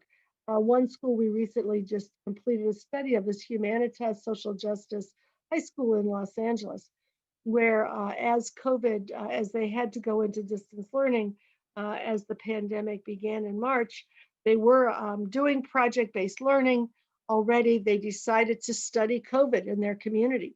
And they studied exponential functions and how do you understand the curve and what's happening and how to bend the curve of infection rates, tracking it statistically in their community and math, looking from a scientific perspective at the virus and the biology of these kinds of pandemics, not only this one, but other ones, looking from a history, social science perspective at what was happening in the community, what was happening to jobs, to families, whose families are being affected, and how that was affecting the community, writing about it, helping people in the community understand what's going on as well, using their English language arts skills, doing all of that bilingually. So really taking an integrated approach to helping students use the experience to gain both academic skills and a sense of agency in the moment. We see this kind of work, in so many schools, and educators inventing and sharing those inventions. And then, of course, we need to prepare educators and engage educators in reinventing schools, as is beginning to happen in so many places across the country. I've noted the centrality of social emotional learning, which not only includes those areas of learning about particular skills, but also the growth mindset that allows people to be resilient, which is supported in schools when teachers take a strategy of providing the opportunity to engage in serious work, getting feedback about that work, continuing to revise that work so that it is more and more expert, so that students always see that I can get better at what I'm doing and I have the opportunity to grow and to demonstrate that growth. And when we do that, we know we get greater achievement, graduation rates, improved college and career-ready skills. We also have a moment where some people are responding with the old strategies. Let's test all the kids. Let's identify who's above, who's below, who's on grade level. Let's put them into different tracks and different groups. And then we'll remediate some and, kind of drill them on what they've missed, and others will allow to move forward. Some people have even said, let's hold back whole cohorts of children in school. We have a lot of evidence that grade retention and remediation structured that way do not end up producing higher achievement. They do produce more discouragement, more disengagement, and higher dropout rates in the end. So we need to support educators to learn how to take advantage of the gains that can be made as students learn in inquiry-based heterogeneous groups. And there are a number of strategies that are just examples of the many that are available to use cooperative learning in what's called complex instruction to really enable students to accelerate their learning in this moment. U-Cubed is a math education strategy that has had enormous success with millions of children and thousands of teachers across the United States and in the world that use some of those strategies and ways of teaching mathematics that are authentic and engaging and produce strong achievement gains, especially for students who have been furthest from opportunity. Expeditionary learning is another example in the English language arts. The point is that there are ways that we want to support building a community of learners who engage in serious inquiry together, using what we know about how people learn to address what people worry about as the learning loss of this moment. I want to just note that children are always learning. And even the studies that have been done, quote, on learning loss have said kids are continuing to progress, but not always in the same rates on the traditional school curriculum. But meanwhile, they are learning things about how to take care of their families, how to survive in a context like this, how to be resilient, how to be resourceful. There are all kinds of things that we need to tap in the learning that children have undertaken. And then we need to support educators as they learn about the ways to support all the areas of children's development, social, emotional, cognitive, how to create the kind of inquiry-based curriculum that supports the whole child's progress and develop the skills for trauma-informed and healing-oriented practice. And we know that teacher learning happens the same way that student learning happens. We need to create experiences for teachers where they can see in practice what it is that they are seeking to learn, for teachers who are in training and those who are also engaged in professional development. We need to allow teachers to get access to each other so that they can share their expertise, develop the relationships and professional communities of practice that enable change. And to do that, we need to rethink time and resources. We need to both provide expanded learning time for children and expanded learning time for teachers. We need to establish community schools and wraparound supports so that children are taken care of in every way. In the school environment, we've seen how community schools have really been able to make sure that all children are getting what they need and families are connected to schools. These are not the schools that are losing access to kids. They're the schools that are making the connections even stronger. And then, of course, we have to leverage adequate and equitable school funding in every country of the world and in every community within each country. And that's going to be a major agenda over this coming decade. So I want to close by just noting that there are a lot of innovations that are going on for us to build on as we rethink and reinvent schooling. We have new uses for technology for learning that have opened up all kinds of vistas. I think about in Long Beach, California, where they realized that with technology, students could get access to teachers that they would not otherwise get to study with, and teachers could see each other teach. So they opened up classes, and some of the master teachers in that district had 2,000 kids attending a class and other teachers tuning in and then creating a community of those teachers to share strategies for using technology for learning. Lots of ways in which we can very purposefully benefit from what we've learned if we share it. New attention to social emotional learning and student welfare. We've got to keep that at the center. There are families now that are working one-on-one with educators, including for students who are special education students, now having their families engaged in knowing what helps them learn and helping enact that set of strategies. What a great gift that will be if we continue those ways of working. New approaches to assessment, which are focusing now on formative and diagnostic assessment for the purpose of supporting learning rather than focusing particularly on summative assessments for the purpose primarily of ranking and sorting children or schools. New ways to group students and adults to be in strong relationship with each other. Students have more time when they are also on their own, autonomously following up on their learning, doing their research, engaging with materials. It turns out that you don't have to babysit children every hour of the day, particularly as they get older, to enable them to learn. And that's also opened up new time for teacher collaboration. We have a lot of districts now where in the United States, if Monday and Tuesday are days where kids are online and Thursday and Friday they're in the building, Wednesday is a teacher development day and a day where teachers are working with one another. We found that 8 hours of differential time for teachers that was missing in most American schools, and this is true in some other countries around the world.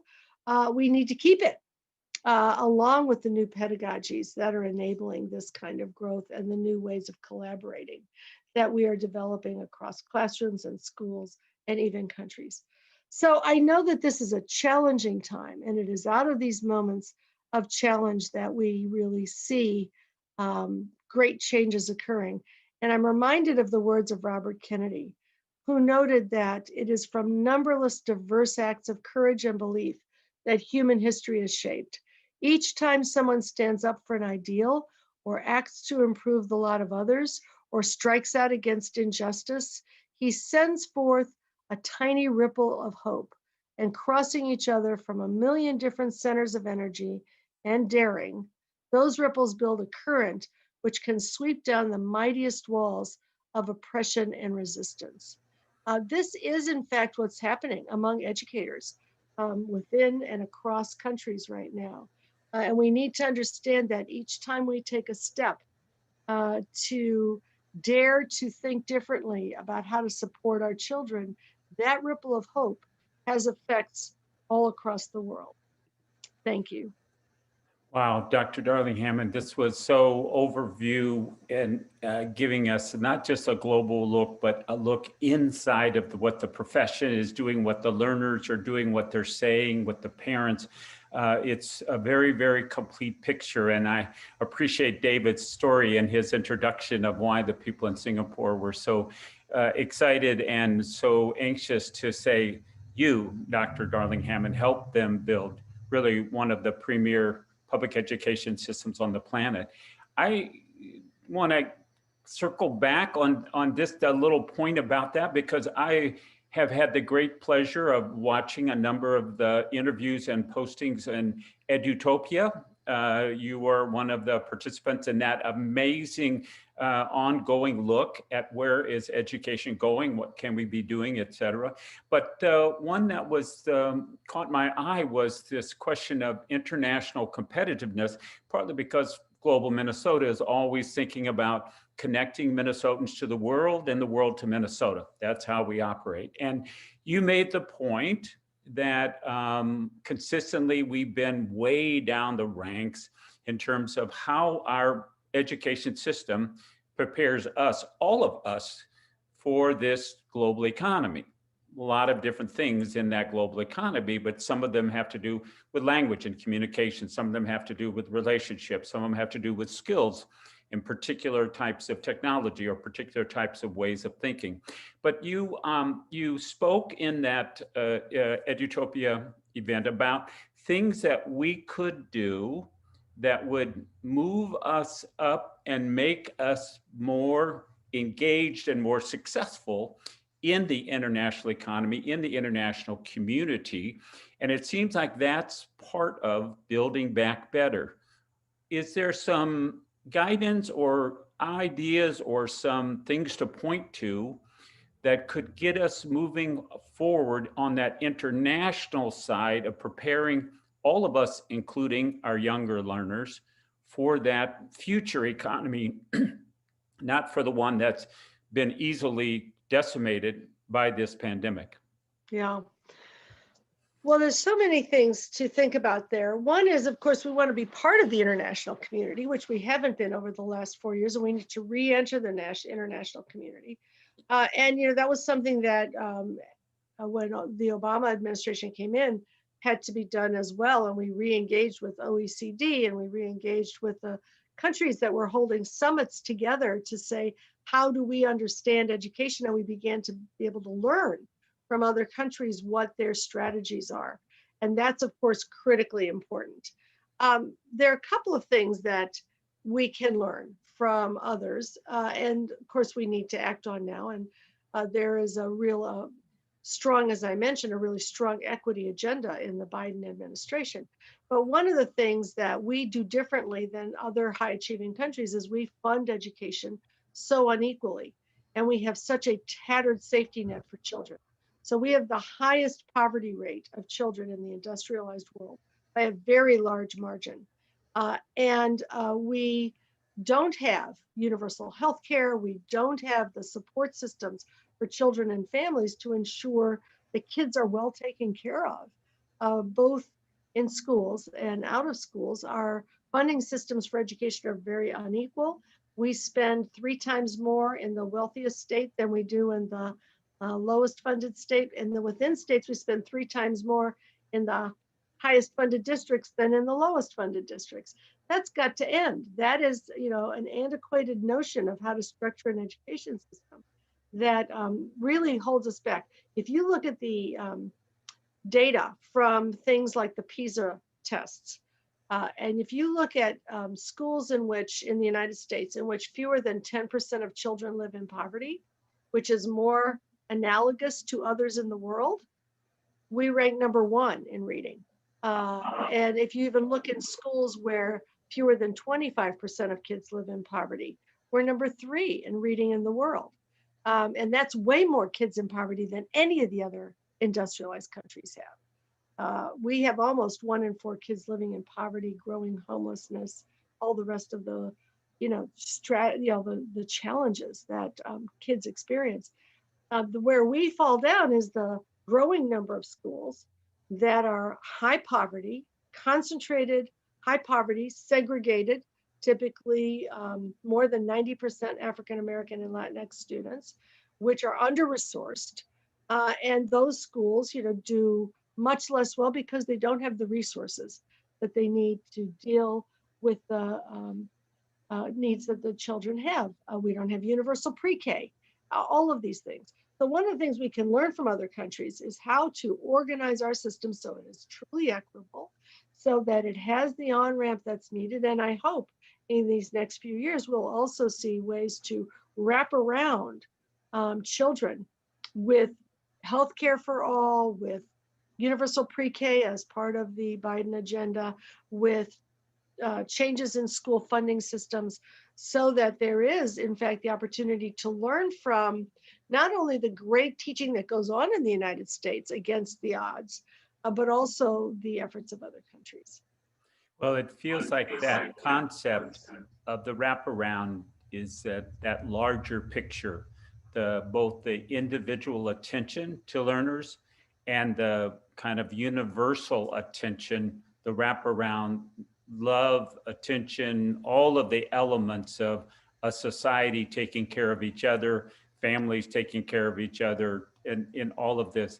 It seems like you have a message that's for the whole society to take into their hearts, into their minds, into their souls, in terms of how are we being responsible, sustainable, resilient? How are we being a loving community, a blessed community? In the couple minutes that we still have left after you've been giving us this incredible global picture, what's your one piece of advice for I don't know, maybe a couple thousand people watching from all over the planet about, how we get ourselves up the next day and keep moving things forward in the right direction? Well, there's never only one thing, right? Because we have to think about how everything relates to everything else. But, I think I take hope and inspiration from the people I work with, from the educators I work with, who are, just extraordinary people who see this, who are in this work, not for the salary, because if that were the case, they did, look ahead at the salary schedule. They're here because they care about other people, about building the next generation, about wrapping around children, giving them what they need. And I think when we have governments, as we sometimes do in different countries around the world, and I think we're about to have one in the United States, that really also have that frame of reference. It's a time for educators to speak up and to be both politically active and educationally active about what's needed, what works, how do we do it, to really help those who are in the policy community understand, as many of them want to make the right kinds of changes, what it will take to do that. The other thing is that whenever we undertake major changes in societies and do reforms of education, and many of us have been through eras of reform, there's always the possibility for a good idea to go bad. That, we have an idea and then somebody, mandates it, and people who receive it don't necessarily understand it or don't have the resources to do it. And then some pale shadow of what we had hoped would happen happens. So one of the things that's going to be so important for members of the education community is to share their knowledge with each other, share their expertise with each other. If you've been one of those people who's helped to start a community school that is succeeding in wrapping around the children and really enabling them to succeed, think about all the ways that you can help others who are going to start that process learn what it is that you have had the opportunity to learn. as you've innovated in the classroom and pedagogy, how do we build the collaborative capacity of everyone in the profession to share what they're learning and help others take those next steps? I think that's going to be just critically important. Well, it's inspiring for me to hear and to think about this. And it also makes me think some about my mother, who was a teacher at a very young age, and I was born, and that, among other things, disrupted that post-World War II teaching. But later on, she went back to college when I did, and we graduated the same day. She went on to be an elementary teacher, and I was not very successful in being a high school social studies teacher. But when she later in life went back to school again and became a principal, she said, I want to do the best job possible, but when I retire, I want to be out helping those student teachers that are learning, that are placed in schools in that last, and I had remembered that scary first day of my placement. And what I realized is that there's something about true teachers, people with the teacher's heart that is in it to share and to learn forever and to share and to be part of that, making things better for all. And you today have given us an incredible example of what that looks like from a very thoughtful point of view. And you've inspired us to think about how we can be part of wrapping around, of speaking up, of sharing successes, of not being afraid of saying, you know, that might have been good then, but now things have changed or it didn't quite work out. But what I'm grateful for is that both your work in the transition and your leadership right now with the California School Board, you're in the trenches making change happen. I feel like the future will be brighter. And now we have the kind of support from a higher level in government, but it's going to take the knitting together of ideas and people like you've been doing, whether it's to folks in Singapore or folks in Oakland or folks right here in Minnesota and around the world. Thank you so much for being with us here today. Thank you for making all those Edutopia tapes. People should go watch those. And I look forward to our next opportunity to together keep making a brighter future for our learners, for the educators, and for all of us as we go into this next period where we have an opportunity to actually build back better. Thank you so much. Thank you. Pleasure to be with you. Take care. We're moving into the final segment of our morning, and we're moving from the national and the international to one of the most important of the local leaders here in Minnesota, but a national voice. Sondra Samuels is the founder and president, CEO of the Northside Achievement Zone, which is one of the promised neighborhoods in the nation. But it grew out of, I would say, a very important but unusual path where there was an organization, the Peace Foundation, created to try to deal with the question of gun violence and the deaths that were so prevalent. And this whole notion that finding peace requires finding a new path so that our children are surrounded by all of the things they need to be successful has led to one of the nation's most honored and incredibly well supported in the sense of people saying, yes, here's the right way to do it.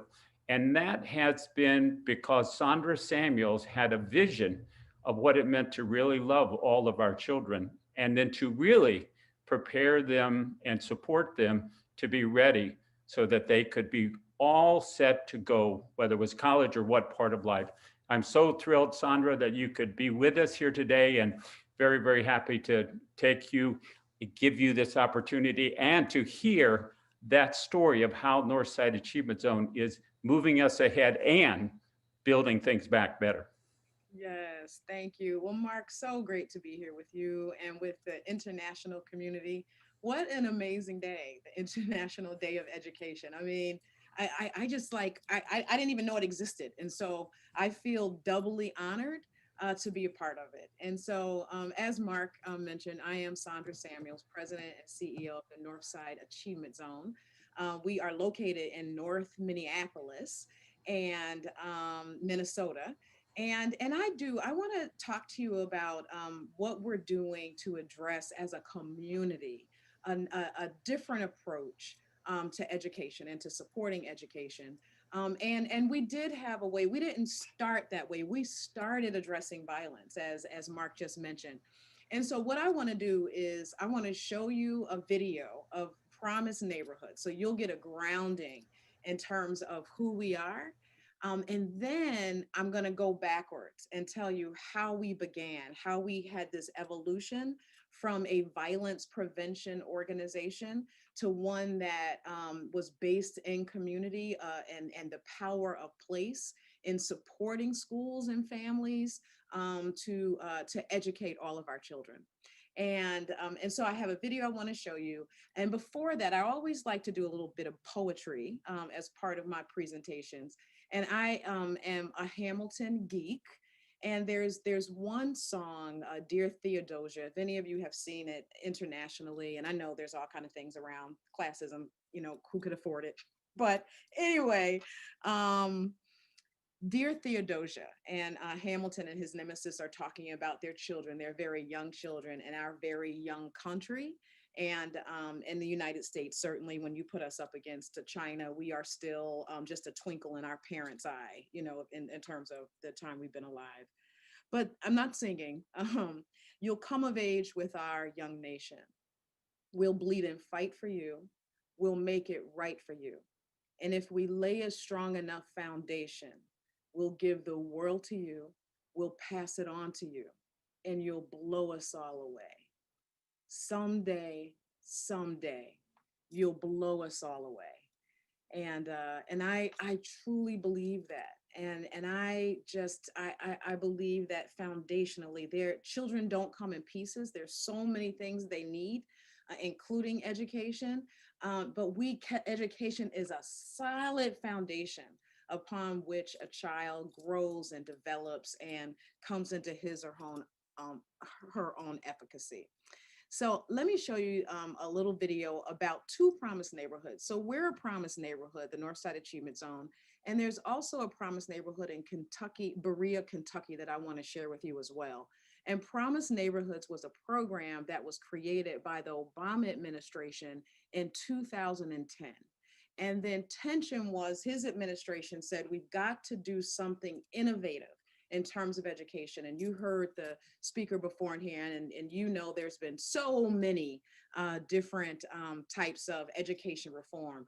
This one was steeped in community, and he wanted to model, to replicate the Harlem Children's Zone. Because in Harlem, they had this experiment where, you know, over 1,000 formerly thought of as uneducable kids were going away to four-year colleges, graduating, and then coming back to Harlem and helping to rebuild the fabric of community.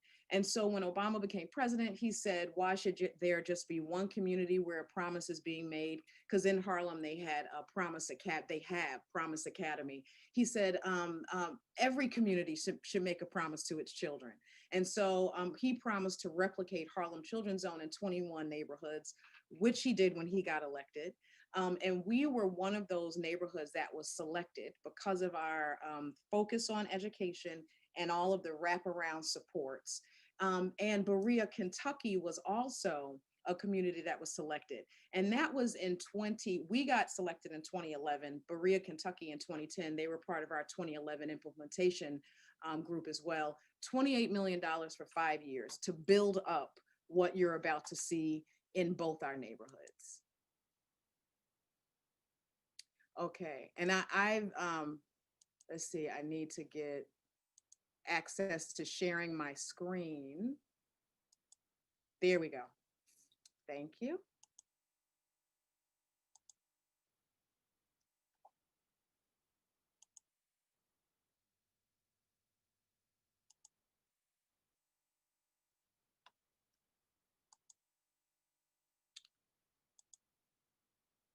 Okay. Whiteboard was coming up. The achievement gap basically is showing that a high percentage of our children of color do not succeed in school, do not graduate high school compared to white children. The education gap is real. The housing gap is real. Employment gap is real. The mental health gap is real. This stuff is real. Minnesota usually is 1, 2, or 3rd in the country in ACT scores. We're worst in graduating kids of color. And it's important because this is the future of our workforce. So that's the problem. And the question is, if that is the problem, what's the most effective way, not just to close the gap, but to prevent the gap? So the Northside Achievement Zone is a collaborative of 33 community-based organizations and 8 schools. And we are working together in a results-driven fashion, holistic approach to end multi-generational poverty, using education and whole family support as the 2 levers. Then the parents partner with a family coach who works with them to set specific goals for their family. That family coach connects them to our NAS parenting education classes and to our 44 partner organizations who support them to achieve their goals around education, housing, jobs, and health. At the same time, the student works one-on-one with a NAS academic coach to set their own goals for academic success. And where the NAS strategy really makes a difference is that as all this is happening, we're constantly gathering data and measuring their success. And we use that data to make sure all the pieces are working together to support families as they lift themselves out of poverty and move their children along a path to college. To have NAS to be able to bring all those different resources to the table instead of having to contact all these individual locations, and the family coach working with this family to help them navigate housing, to help them navigate employment, helps to stabilize a family. They build a great network, a great group of partners, and literally neighborhood by neighborhood, they're making a difference today. They're our future workforce, and this is future economic prosperity for our region. So yes, it's the right thing to do, but it's the smart thing to do for the economic future of our community. My neighbors who live on my block are not the same as they were yesterday. And they are believing that it is possible that their outcomes for their families, themselves, and for our community can be vastly different than they are today. Because NAS is not looking at an individual person, they're looking at the whole family. And it starts within the family. There is not one solution. And so what we've done through the Northside Achievement Zone is we've brought together a myriad of solutions, and we brought them together for the same family and the same children, and it is working.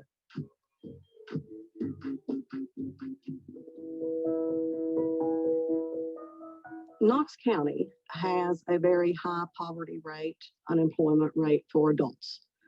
A large majority of the population here receives government assistance to live on. We have communities where the median income in 1970 is actually higher than it is now. And during that same time period, the rest of the nation, the median income is doubled. So we're getting left behind in Appalachia. And when parents and grandparents and caregivers are dealing with all this other stuff, it's often the child and their educational journey that's gotten forgotten. I know some friends that are in homes that are just really unstable. There's drugs, there's arguments all the time. Students come to school with a lot on their minds. They have a lot of issues at home and they're not always focused and ready to learn because of that. Your role as a teacher kind of shifts. Of course, you want them to learn in the classroom and you do everything you can to help them, but you also want them to feel loved. You want them to be encouraged. Almost every health statistic that's out there is not really good in this Eastern Kentucky area. So anything we can do to start establishing a culture of healthy eaters, exercising, and just the mental, physical, and emotional health stability would be great. All of those factors coming together have created a place that is hard to live in. But the piece that doesn't speak to is that it's also a place that we love and we want to be able to stay here. Programs like Promise Neighborhood brings the community together around how do we make this a better place? How do we create more opportunities? How do we work with residents to recreate Appalachia? We have some very committed school partners. We work with 3 school districts: Knox County, Corbin Independent, and Barberville Independent. The more that we can have for our students with all these great programs and initiatives from Berea College, Promise Neighborhood, Health Corps, FAST program, Gear Up, we're able to reach out to our community and we can bring all those resources to help them further their education and become more career and college ready. Hi, I hear that the video wasn't on. You just heard it. I'm sorry, I don't know what happened there. I'm gonna, but you did hear about how our work is happening. I apologize. I don't know why the video wasn't showing. What I do want to do now is also share a PowerPoint that really talks a lot more about the work. And I am so excited to be a Promise Neighborhood and to work with communities like Berea, Kentucky, because what we're talking about, many of the things that that they talked about in Berea are very similar to what we face in Minneapolis. And what you're getting is really a good swath of the entire United States. An urban community, which is North Minneapolis, and a rural community, which is Berea, Kentucky. Kentucky is part of the southern states.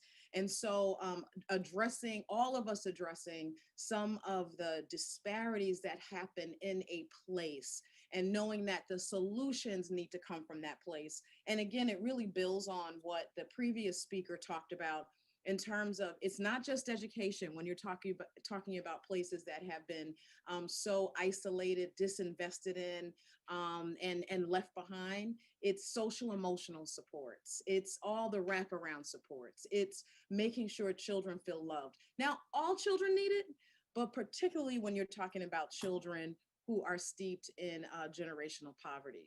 So the mission of the Northside Achievement Zone is to end multi-generational poverty, building a culture of achievement in North Minneapolis, where all low-income children of color graduate from high school, college, and career ready. And we accomplish it through a collaboration with parents, community organizations, and schools, and the scholars themselves. What we know is that schools cannot do it alone. If they could, they would have by now. And as we look at this time that we're in, with this great opportunity that the pandemic has afforded us and the civil unrest to reimagine how we do education, it becomes more important that we are united in the way that we are educating our children. And ultimately, our vision is that we would have a prosperous North Minneapolis where all of our children of color are healthy and they graduate, they're healthy, secure academically, and academically successful, ultimately realizing their unlimited potential. And I want to ever so quickly, Mark talked about the fact that we started with addressing violence. That's what led us to education. And I want to say a little bit about that. Just a moment. So this is where it started for us, the children. It's always about the children. If children are at the center, not the adults, of the education transformation that we are all engaged in and our commitment to our children, there is no way we can't succeed. And I'm going to talk about it later, that too often our policies and our practices more so cater to the adults than they do the children. And we don't have a child problem, we have an adult problem. And I'm including myself, because community leaders, politicians, teachers, union officials, business people, neighbors, the store owner, we all have an investment in our children.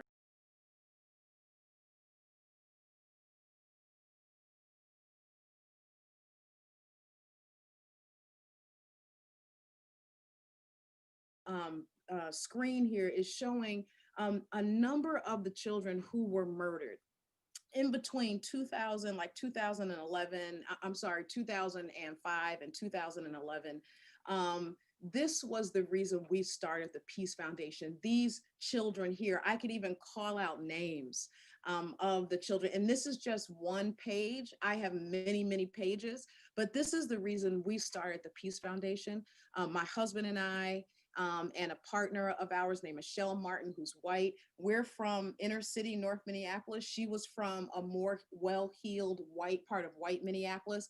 And we decided that we wanted to come together across difference and create a foundation, public engagement and community empowerment, a movement that would bring our entire city together to bear on the violence that was really gripping not just North Minneapolis, but many places throughout our city, but disproportionately in North Minneapolis.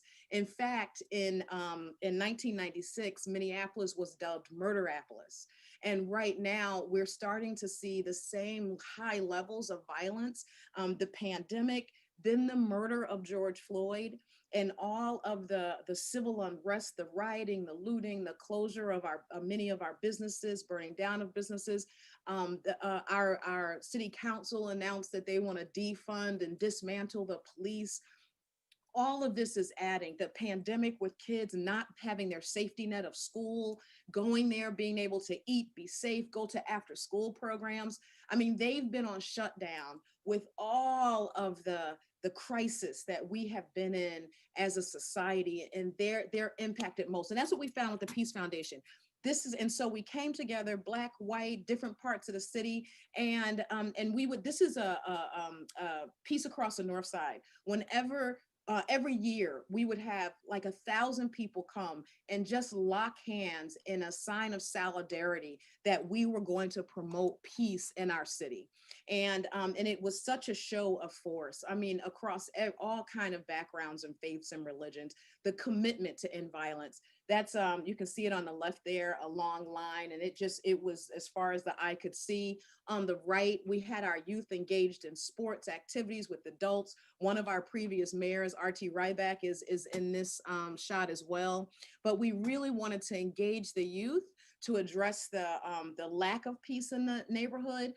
We would have petting zoos at places where the violence was strongest. We'd identify those places, and that's where the community would descend. And again, across race, across class, across religion, that was the bedrock of it. And this is an example of a petting zoo that we had set up. And the police were a central part of the work that we did. You know, I always say we absolutely have to transform our system of policing. And there are good cops who want to do their jobs every day and actually be peace officers. And those are the ones that we worked with at the Peace Foundation. And we know that there's work that needs to happen. I don't want to digress, but we also know that we have something to build on. We're not starting from zero. We did peace games every summer. We had big events, races, and just you name it, art crawls across the community, as you can see there. And one thing that we did that was really important, whenever a young person died, we would have a vigil. And this is a picture of a vigil, and we were praying over someone. I think there's a little one in the middle there, because we felt like we needed to go back to the places of pain and to reclaim those places by the community coming in and saying, you are loved and you are valued. This place is loved, this place is valued, and you're not alone as a community. It was a powerful thing. And we saw violence go down in a significant way, but it never stayed down. We'd have great years and we'd be written about in the paper. But the thing that we learned, and here's where education comes in and how we transformed into the Northside Achievement Zone. Every time we buried a young person, we would find out like what were his or her aspirations. We wanted to lift them up as human beings more than what the newspaper said. And invariably it was, they had, you know, typically no kind of college aspirations, maybe to play sports, maybe to be in the entertainment industry. And we started seeing this connection to the violence, both in those who were murdered and those who were murdering, of this sense of hopelessness in terms of the future. And the one key denominator, well, two, was like real dysfunction in terms of the community and families. And I live in North Minneapolis with my family and 3 daughters. And so we saw it up close. In fact, it's why we live here. And, but we saw the connection to education. That's why in 2008, about 30 Northside partners, housing, career, health, early childhood, schools, after school programs, colleges came together and said, let's start one system, effective system of support across many partners. We call it e pluribus unum is how we came up with Northside Achievement Zone. And it is a wraparound support. And this is a diagram of a model. It's 2 generations. We work with both the parents and the scholars. We call all the baby scholars. And many of our families get a family achievement coach that you see at the bottom of the screen, hired full-time from the community to connect our families to our system of support. And that is, again, in housing, career, health, early childhood, K through 12 colleges. And then we have a whole host of parenting education classes. One of our classes is called College Bound Babies. And it's for parents who have children 0 to 3. And they learn all about brain development, positive discipline, what it takes to get your child ready for kindergarten on their trek to college. And when the parents graduate, the babies graduate too. And we give them college t-shirts that say college graduate, and the year that they'll graduate from a 4-year college. And for us, getting at that belief gap is critical. And it's something that has been transforming the expectation of our parents and our scholars in the zone. We've done an all-out marketing effort. But anyway, and we track data. And I'm going to share some data with you before we're done to show that NAS is working. And we're focused on results. We measure outcomes. We measure our partnership. We work on getting better at getting better and transforming our community through data and learning. And the end game for us, again, is Northside prosperity. And we target those who are most left behind. So this is, North Minneapolis is disproportionately African-American, disproportionately low income. We have been disinvested in. We have a disproportionate share of failing schools. There are no big jobs here. Our transportation system is lacking. I mean, I could go on and go on, but this is the makeup of our families in NAS. We have close to 1,000 families, and 74% of them make $30,000 or less. 90% are families of color, and 78% are African-American. So that for us is the sweet spot. And so what their progress and our progress as an ecosystem that's supporting them. And we change what doesn't work in real time. We have a results process to do that. Our team of staff are co-located across our partner sites, and they partner with parents and scholars and partner staff. So this is the real e pluribus unum. And right now, since the pandemic, of course, and the schools have been out, our staff are all sheltering in place, but the schools are going back in. And what we've created is we've created a team around our scholars. So this is Team Jaquan. And so the parents and our partners and the coach, we surround Jaquan. So if Jaquan was ever thinking that he didn't have a support system, if he ever wondered about whether he should join a gang or not, we say to him, we're your gang. And this is an example of that team approach that we have around all of our scholars. And here's some of the data. The data says that NAS is working.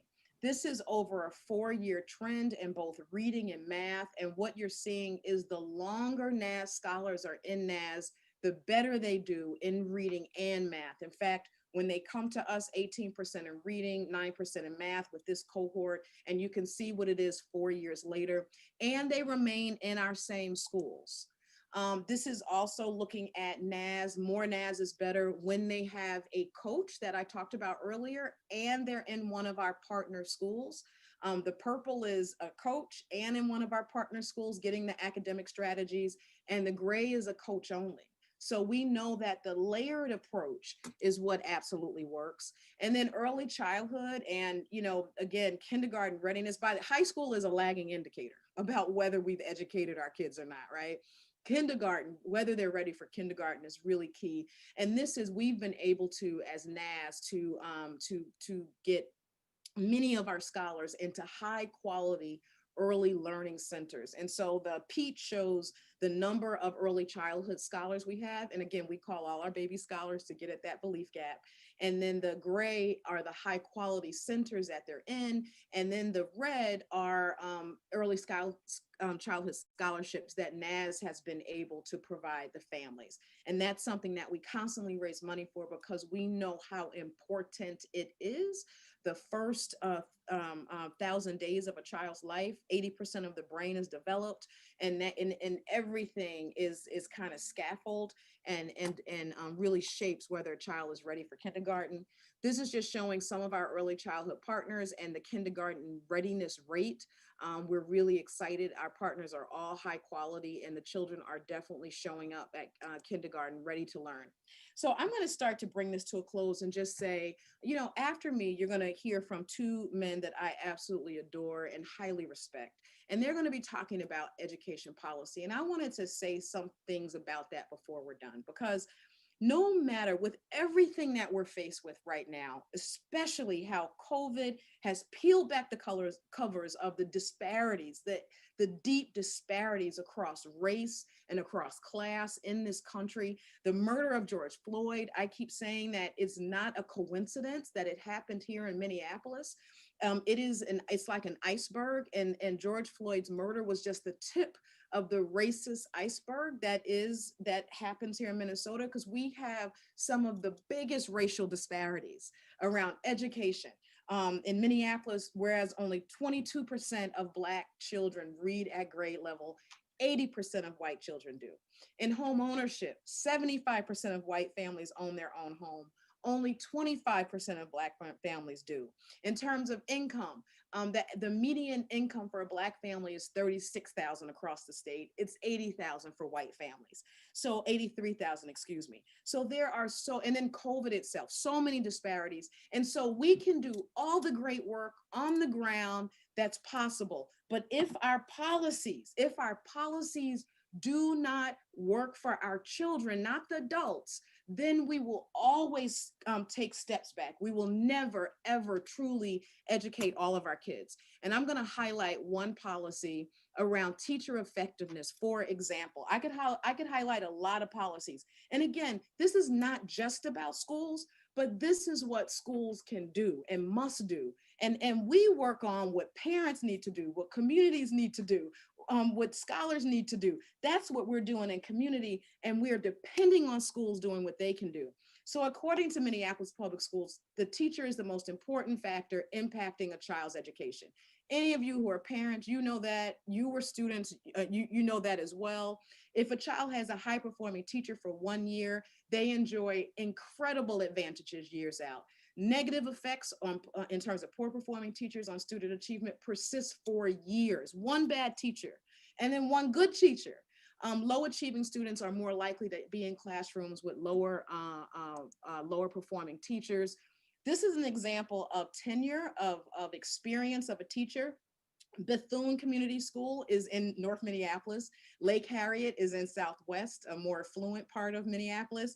And as you can see, we have 79% Black children. Lake Harriet has 24. And just go down the grade, who is proficient in reading, only 28% of Black students are at Bethune. 88% of students at Lake Harriet are proficient. And look at the difference in years. 6 years for the average teacher experience in North Minneapolis, 24 years for Southwest. Now, we know that it's not just experience, and I'm going to skip over this. We know that it's not just experience that does it. You have to have a teacher that loves children, that's innovating and so on. But we know that experience matters. And so we should have a diverse school of new teachers, teachers of color, so on and so forth.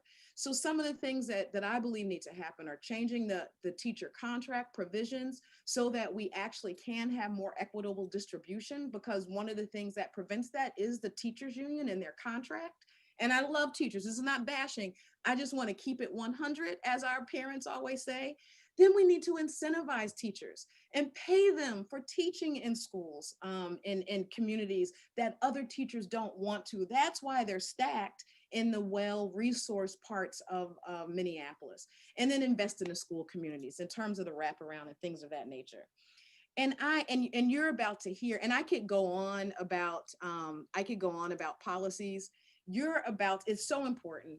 Policies in America have shaped me, shaped my family, their inability to get an education. Then Brown versus Board of Education that said, no, all children deserve a quality education. I wouldn't be where I am if it were not for Brown versus Board of Education. And I can name a number of other policies. You're about to hear about one that's really important. In closing, I just want to say this. I got an email from a lawyer, professor from Yale named Paul Gewertz, and he clerked for Justice Thurgood Marshall. And he said he was investing in NAS. He sent us some money, and he said because he felt like we were living the embodiment of what Justice Marshall's life was all about. And I just want to say this, and I'm going to close, because I think this is really what we need right now. One aspect of Marshall's achievement is rarely emphasized. This is what Paul said about Justice Marshall. To do what he did required an heroic imagination. He grew up in a ruthlessly discriminatory world, a world in which segregation of the races was pervasive and taken for granted, where lynching was common, where the Black man's inherent inferiority was proclaimed wildly and wantonly. Thurgood Marshall had the capacity to imagine a radically different world, the imaginative capacity to believe that such a world was possible, the strength to sustain that image in the mind's eye and the heart's longing, and the courage and ability to make that imagined world real. The predicate for the great achievement of Brown versus Board of Education was to imagine something better than the present, to resist the acquiescence, passivity, fear, and accommodation that overcomes so many, to defy an insistent reality with imagination, and then to fight for what was imagined.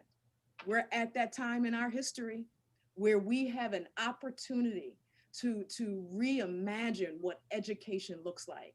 It's going to take all of us, and I'm so honored to be in the fight with all of you.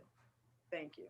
Thank you so much, Sondra. And I've been there for those little tiny 1.5 foot tall scholars getting their shirts with their. Yeah, you have, Mark. Oh, yes. And everything about the kind of arc that you described and the peace and the violence, and I mean, all these things are still with us, but Justice, Thurgood Marshall's words interpreted by his clerk are the same ones that we have to use to both get us up tomorrow, but also to have that giving that creativity and that vision permission. Yes. And our next two presenters who you know well, Justice Alan Page, he and his wife Diane were visionaries back in 1988, creating that Page Education Foundation and beginning to say, we're going to help make this possible. And of course, he's, was not just an all-pro, very unusually successful football player, but a fantastic state Supreme Court justice. And his partnership with the president of the Minneapolis Federal Reserve, Neil Kashkari, to say out loud, our Constitution of the state should require, as a right, quality education, is now a deep subject, and we're having a big public debate on it. And so you've given us the inspiration to begin that next conversation. We know that it is part of creating a policy, and that's going to be the policies that make the future. But having once been a politician, I also know that it's people who make the policies. Thurgood Marshall and others, Diane and Alan Page in their own way, and Justice Page now, and Neil Kashkari. Thank you so much for joining us, and please welcome to the screen Justice Page and President Kashkari. Thank you so much for joining us here today. I'm turning the floor over to you to bring our viewers, maybe a couple thousand around the planet, into your thinking about the right to quality education. Well, thank you, Mark. My name is Neil Kashkari. I'm president of the Federal Reserve Bank of Minneapolis. I'm really pleased to be here with all of you. And thank you, Sondra, for your kickoff, for your inspiring work. It's great to be with you, and it's great to be your friend. I'll just start very briefly, and then I'm going to turn it over to Alan. I've been president of the Minneapolis Fed for 5 years. One of my big surprises moving to Minnesota was to discover these terrible education achievement gaps that Sondra just talked about. And I challenged our researchers at the Minneapolis Fed to help me understand why they exist. Why are they there? What has been done to try to close them? And what can we learn from looking around the United States, looking around the country? What have other states done?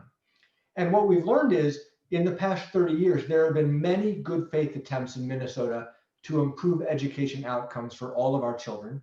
But if we're being honest with each other, if you look objectively at the data, we have made zero progress in closing those gaps. And these gaps are not simply racial disparities, though there are massive racial disparities.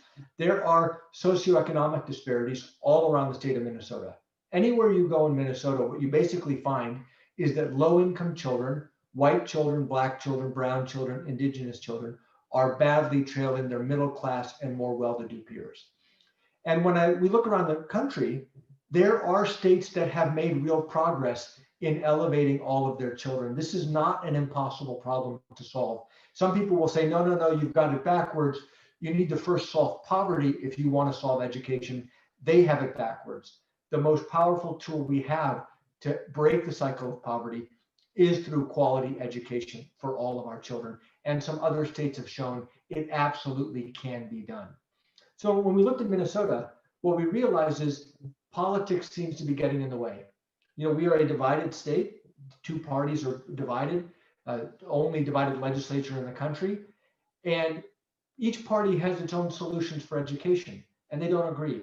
And so what ends up happening is they agree to make minor changes around the margin without fundamentally changing the system that is providing this education and leading to these disparities.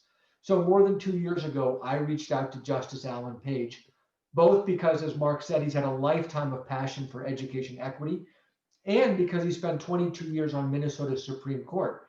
And I asked him, is there a way we could use the law to literally put children first and to break through the political barriers that are preventing us from making reforms? So together we started by looking at the Minnesota State Constitution. The Minnesota State Constitution has an education provision in it that basically says children have the right to accessing an adequate education system. Well, what does that mean, an adequate education system? It's a system that is on average adequate. It is terrific for some students. It is lousy for others. And if your child has access to that system, whether they're on the top of the system or the bottom, it doesn't matter, their rights have been met. And when we looked around the country, turns out some other states have updated their constitutions to say, no, we can do better than adequate. We should create real strong rights, quality education for our children. You know, the Minnesota Constitution, the education provision, was written in 1857, and it basically hasn't changed since 1857. And as a quick reminder, in 1857, slavery was still legal in much of America. So the deeper we dug into this, the more we realized the Minnesota education system today is performing exactly as it was originally designed in the Constitution. And we think we can do a lot better than that. So very quickly, I'm going to give a high-level overview of what our proposal is, then I'm going to turn it over to Justice Page. We want to update the Minnesota Constitution to create a civil right for every child in Minnesota to receive a quality public education, and then very importantly, make delivering on that right the highest priority of the state. We think enshrining it in the Constitution can be a very powerful catalyst for systematic change to update our education system to meet the needs of all of our children and, importantly, of our economy in the future. So with that, let me turn it over to Alan to offer his thoughts. Thank you. Thank you, Neil. You covered that pretty well. Let me just give you a little historical perspective to how I come to this. I come to it after more than 50 years of speaking with school kids, parents, about the importance and value of education. and why their children and how their children can use education as a tool to achieve whatever their hopes and dreams may be. Over that time period, things have not gotten better. Indeed, if anything, they have gotten worse.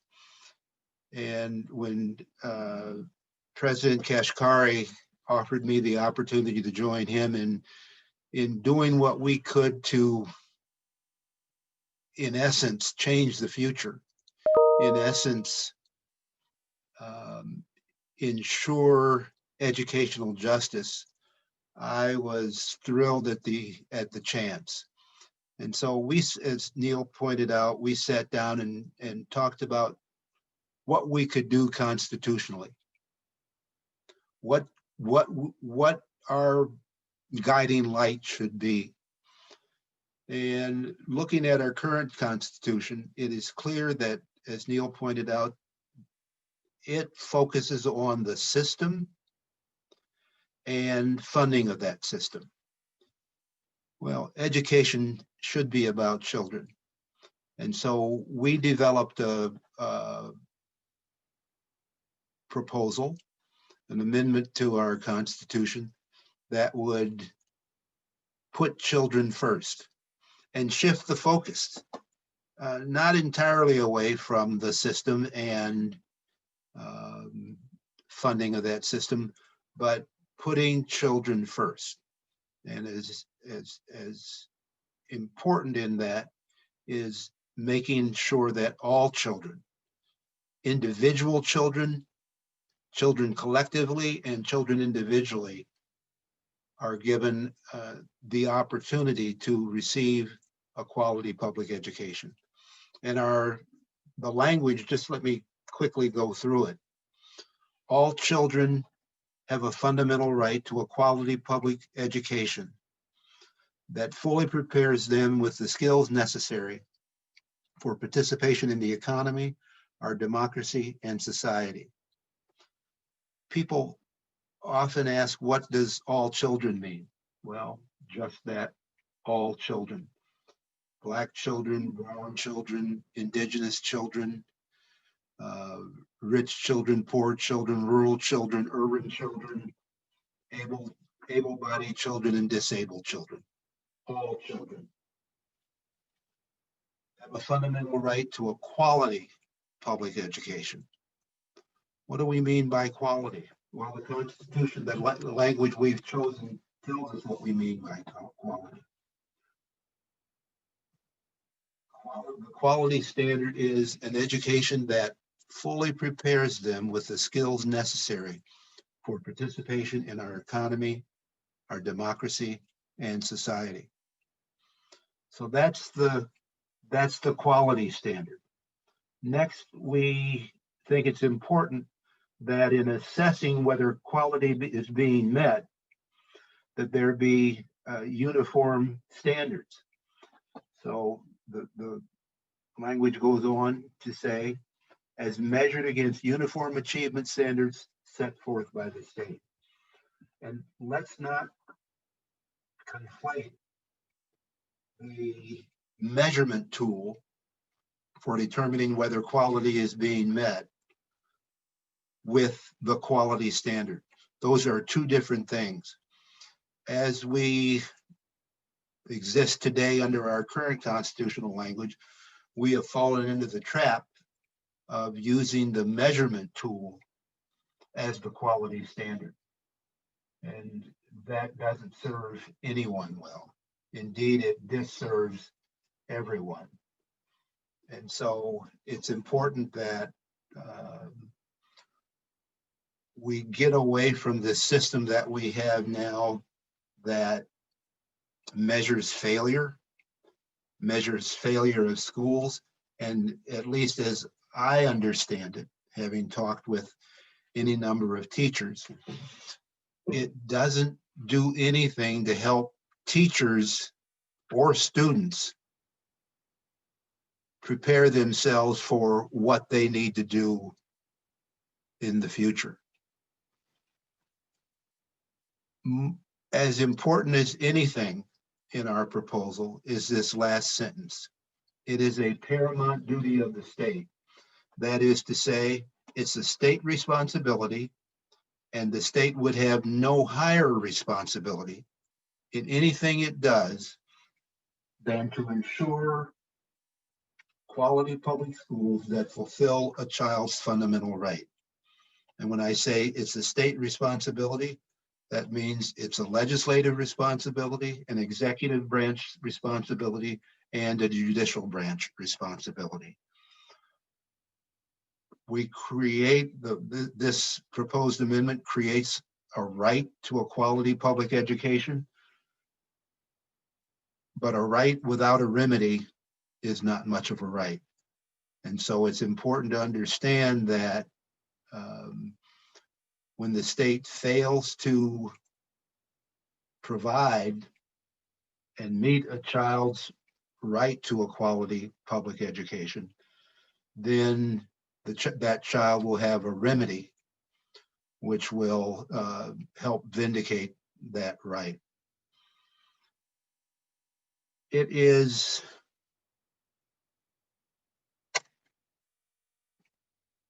important that we move away from where we are today, focused on a system that has systematically failed children across this state, and quite frankly, systems across the country that have failed children across the country. Virtually every state has constitutional language. Most of them use language similar to the language in the Minnesota Constitution. We have to ensure that all children have the opportunity to achieve their highest selves, to reach their fullest and highest potential through the education that is provided.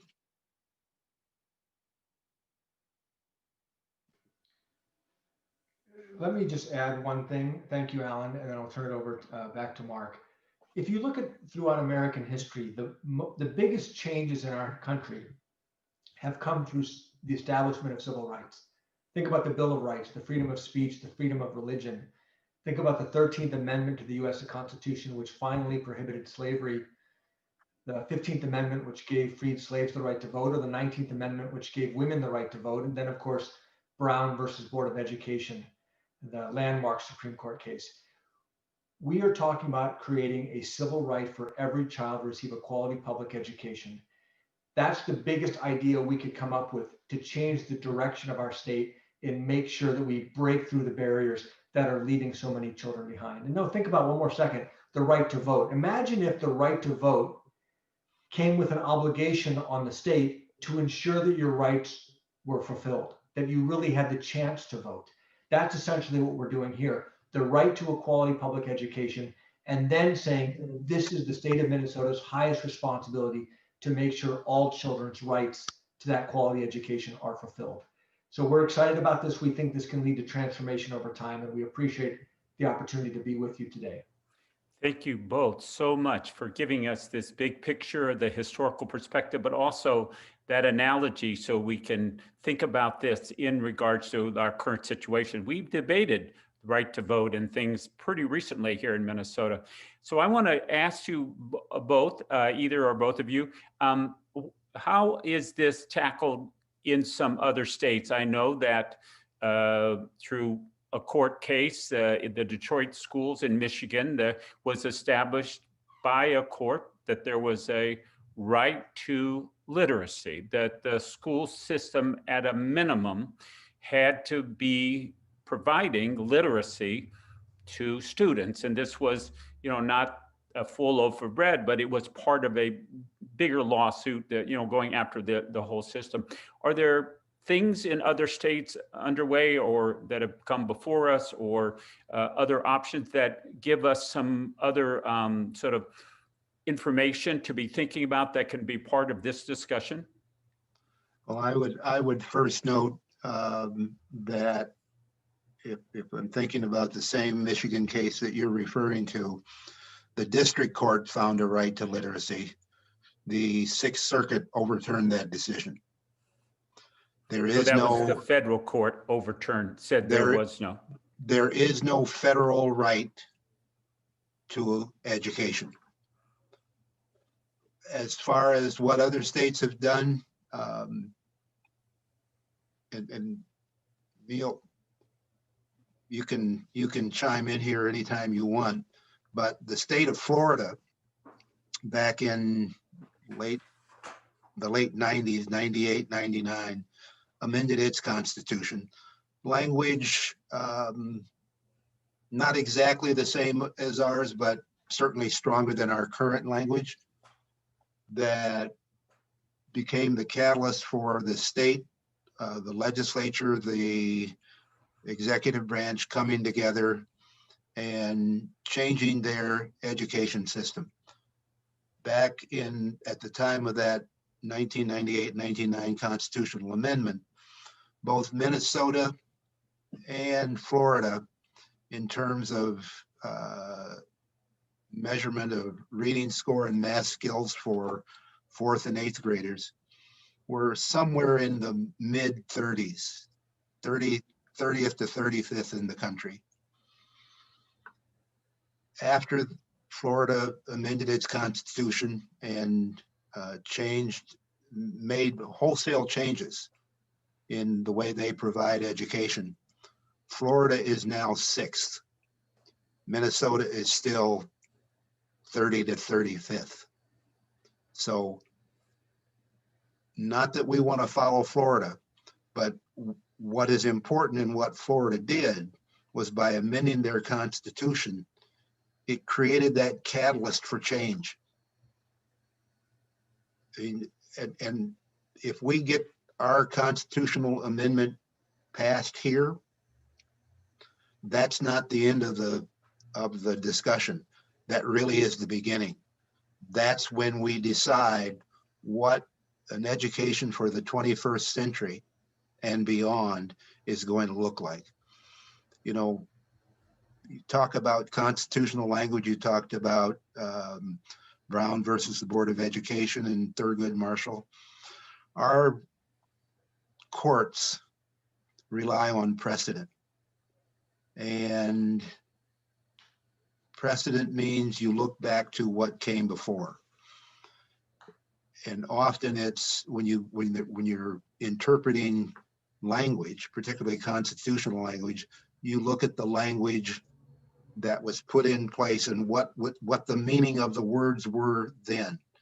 So we're still interpreting our Constitution based on what Minnesota's founding fathers saw as what was important to education.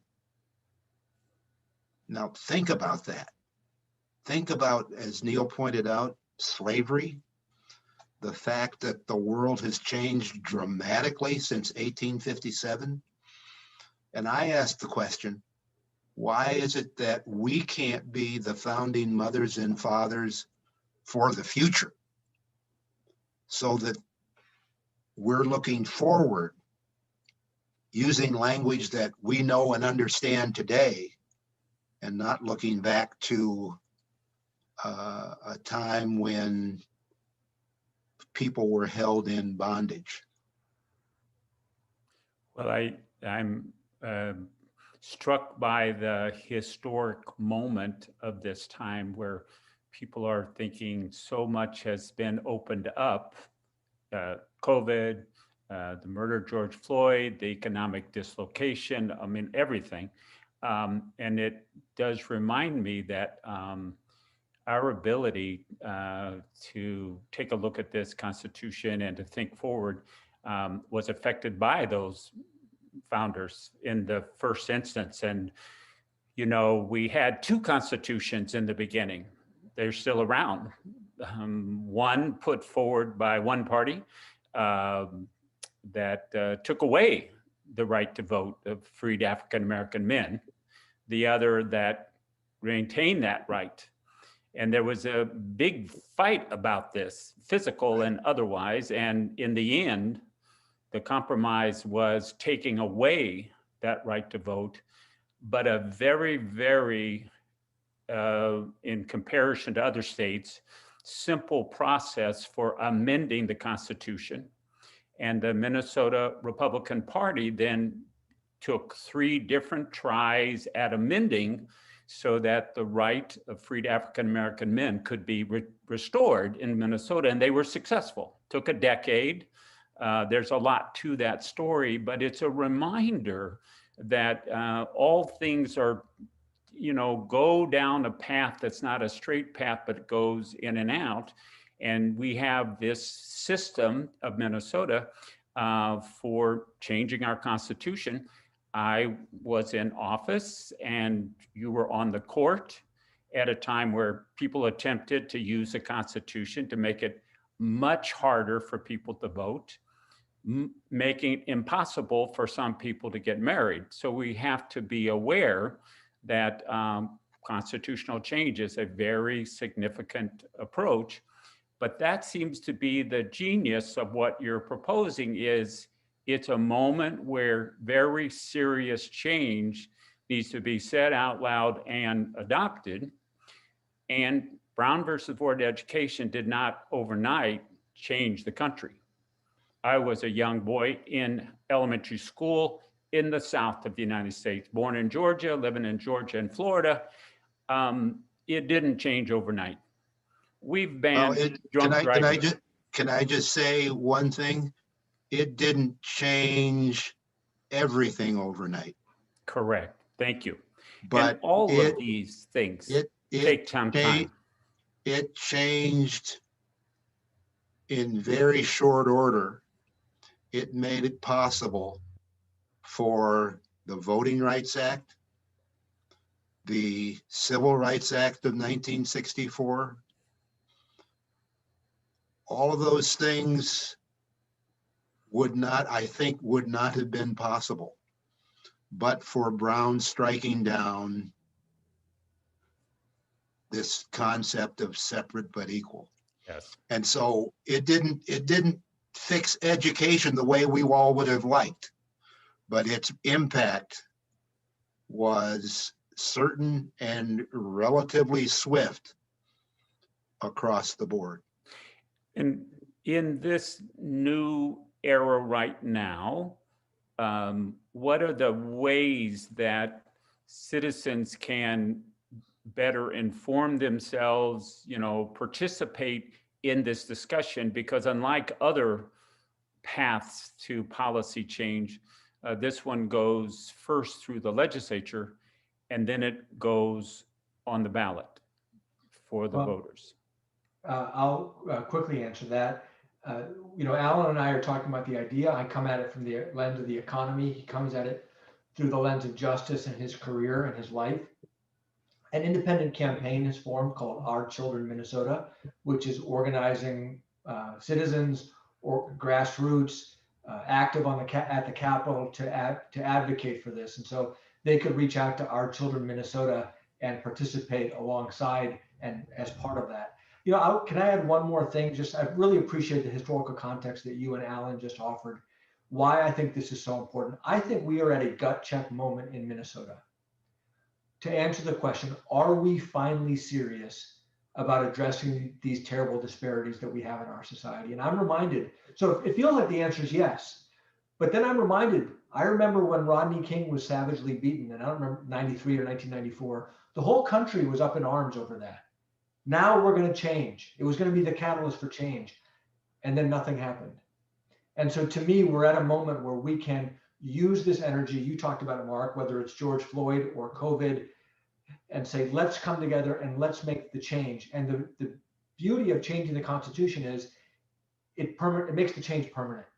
It seizes this moment, it changes the Constitution, and now we have our North Star to guide us from here so we don't lose sight, we don't get focused on other things as other things emerge as we have in our past. That's why I think now is so important. Well, it seems like that's the element of this slogan, I guess, about building back better. That in fact, there is this time of trying to recover education, the economy, just life in a certain kind of way, but nobody wants to just go back to normal. In fact, I think the size and scope of the recognition that what we had before COVID was not okay, was not all right, was not fair, equitable, it was racist, it was built on enforced discrimination, many different things. It was soulless, it didn't take care of mental health or many other things. Okay, so that recognition does make this more than maybe just a gut check. It means that there's some agreement that we can't build back the same. Maybe there's just some shrugging saying, well, now we have pandemics to worry about, how do we build? But it feels like your work, and this didn't just happen because of COVID, that's what is important about you telling this story in a historical context as Alan has provided, and then how this particular move forward. I have watched a few constitutional amendments, some up close. Secretary of State had a responsibility in terms of, naming that and being part of the process of making sure voters could participate, all of that. But it feels like you've done the homework, and the preparation for this is not in reaction to the COVID moment. Not that the COVID moment needs a lot of things reacted to it, but this has been built up over time in recognition of the failure to make progress. And Alan pointed out, having an example like Florida to sit next to it and say, wait a minute, what's the deal here? So it does feel like that is a huge plus in terms of thinking it through. When you imagine it becoming part of the Constitution, how do you imagine that next step, which you've talked about a little bit, and about the state stepping up, and that this is going to take real resources? I mean, you've talked about it, but it seems like imagining those next steps are also something that's important, because they will need to be prepared just as the process of changing the Constitution has to be prepared. What are you thinking about that? And is that also part of our children? Is it part of the nonprofit and that sort of thing? I'm happy to start. And we believe this is a catalyst to start a process by which the legislature and the governor would engage in a process to get input from the people of Minnesota. Ultimately, it'll be the people, the parents, the teachers, the administrators, the legislators coming together to saying, this is what we want our education system of the future to look like. And importantly, let's just be clear, neither Alan nor I are educators. We're not here to say, this is what the class size should be, or this is what the curriculum should be, or this is how they should teach. That's for the teachers and the parents to determine what their children need in order to be successful. And by the way, that might vary across the state. Different kids in different communities and different local economies may have a different focus for their educational needs. That's fine. Our point is, this should be the highest priority of the state to deliver on this. And so that process that will follow, we think, will be a very inclusive process where the people and the parents and the teachers of Minnesota will have direct input with their legislators and with the executive branch to craft that new education system of the future. Yes, I am noted that the preparation for being fully engaged in the democracy probably has changed in some people's thinking over the last couple of years, and the last couple of months, and maybe the last couple of weeks. Being able to participate in democracy also includes protecting the democracy and some things we never thought about, but also to be prepared for the economy. And the economy has certainly changed dramatically in the COVID environment. Some just claim was moving in certain directions and it's been accelerated. But in any case, the economy of the future that our children will inherit will look different than the ones that we inherited. And so, your own experience, as an engineer and in finance, I mean, you've had a lot of different experiences in life. And like Alan and I, you've also run for office, which is a particular part of the economy, and bless your heart for that, stepping up.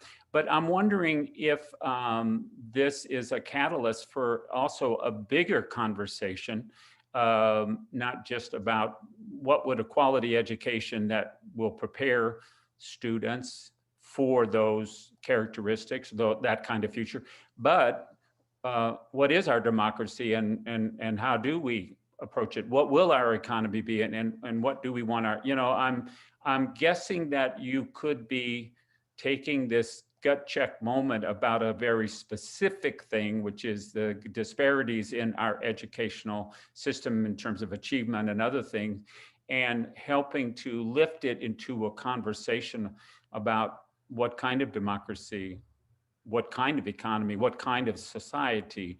Do you ever get that feeling when you're presenting or thinking about this? I mean, I'm happy to quickly start. I think the answer is absolutely yes. Alan and I have written about how many elements of justice we are ultimately talking about. Of course, racial justice, but it's also, there are disparities in healthcare in our society. There are disparities in housing in our society. So many disparities, but for us, I mean, this one amendment is not going to solve all of our problems in our society, right? We're not naive about that. But we do know that young people who get a quality education end up with better job opportunities, better housing, better access to healthcare. Their children end up having better opportunities. It's the most powerful tool we have to address many dimensions of disparities that we face in our society. But we recognize it by itself is not going to solve everything. Justice Page, some young people in my neighborhood organized and changed the name of a beloved school to the Justice Allen Page School. Let me just say the Justice Page rhinos. There are rhinos on the bow tie. They're going to start dominating the state football championship if you're not careful here. But how did it feel to see empowered young people taking on something kind of personal to you? I guess you had to ignore a little bit of that because, I mean, you've become partly Minnesotan and, this is some recognition, but they studied this. They studied where the name came from. They studied what were the history. They studied what was happening. Then they made a decision. They not only studied, it started off, the students at what was then Ramsey Middle School, they decided that the name Ramsey, Alexander Ramsey, didn't represent who they were. And they decided, well, if the name doesn't represent us, we should change the name. They took it upon themselves to figure out how you go about changing the name of schools, which is not something that gets done every day.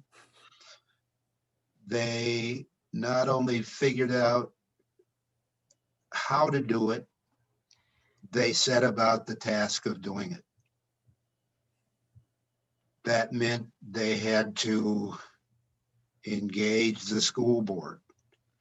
They had to engage the superintendent. They had to work with the community, with their own, with the school community, and getting everybody on board to change the name. And then they had to decide upon a name. And what I find most interesting, and let me tell you this, having Justice Page Middle School named for me is a singular honor, an honor that, and I've had a lot of them. And not to diminish any of them, but this one is singular in that it was children, students taking on what they saw as an injustice and trying to solve that and resolve that injustice. And so what did they do when they named the school? They didn't just name it Allen Page Middle School. That's not what they were about. What they were about was justice. And so they named it Justice Page Middle School. What more could you ask for? And to be a part of that and to have become a part of that community, and that's what it is. It is a community of school, of families, of children, of teachers, of administrators. It is one of the most welcoming places I have ever been. Indeed, when we're not in isolation, every Friday they welcome the school community into the school to greet the students as they arrive, to send them off into the weekend with good vibrations. I have to tell you, I haven't seen anything and experienced anything like that. Well, I'm so glad you told us that whole story for all kinds of reasons, but here's one of them. I drive by that school and remember that it was my first party caucus in my neighborhood where I started running for office. And so I have a kind of a funny, like, oh, that was a lot of work. Oh, that was great. Oh, that had hard days and good days. But when I drive by it and see your name, I think about you. But now that you've told that story so deeply, I now will be able to think about those junior high kids. What's more tenacious in our homes, let's say, than our junior hires, our middle schoolers? You know what I mean? And now that you've explained broadly and deeply the bigger picture, I then get the added benefit of thinking, oh yeah, they're the new leaders coming on. What a great bunch we have. I wonder what they think about education, police, health, food, siblings. Hey, isn't it great that they become empowered and able, not just to figure out what to do, but to make it happen? And thank you for sharing that. They show us the power of what can happen when we put our hearts and our minds and our bodies to the task and move forward and act. Amen. Last words to think about. Maybe there's a couple thousand people around the planet, couple dozen countries all over the country, things that you want to share that will help them carry this into their hearts, into their lives, into their work, because everyone who's signed up for today cares about learning for the future. Well, I'll just say very briefly, first of all, thank you for having us. This is a wonderful opportunity to share our message and our ideas all around the world. I mean, education is the most powerful tool we have to lift people up and to break the cycle of poverty. And so whatever people are doing in their own countries, in their own communities, in their own neighborhoods, thank you. I think we're all working on this together. We've shared ideas that we're trying to bring forward in Minnesota. One positive surprise, after we announced our proposal a year ago, we've heard from groups in multiple other states in the United States who said, hey, we want to do something like this in our state. What can we learn from you? And so, let's continue to learn from each other. Education, knowledge is that one wonderful thing that it's not limited. Teaching more people doesn't take away from me. We can share knowledge widely and we can all benefit by helping each other to learn and to gain the skills we need to be successful.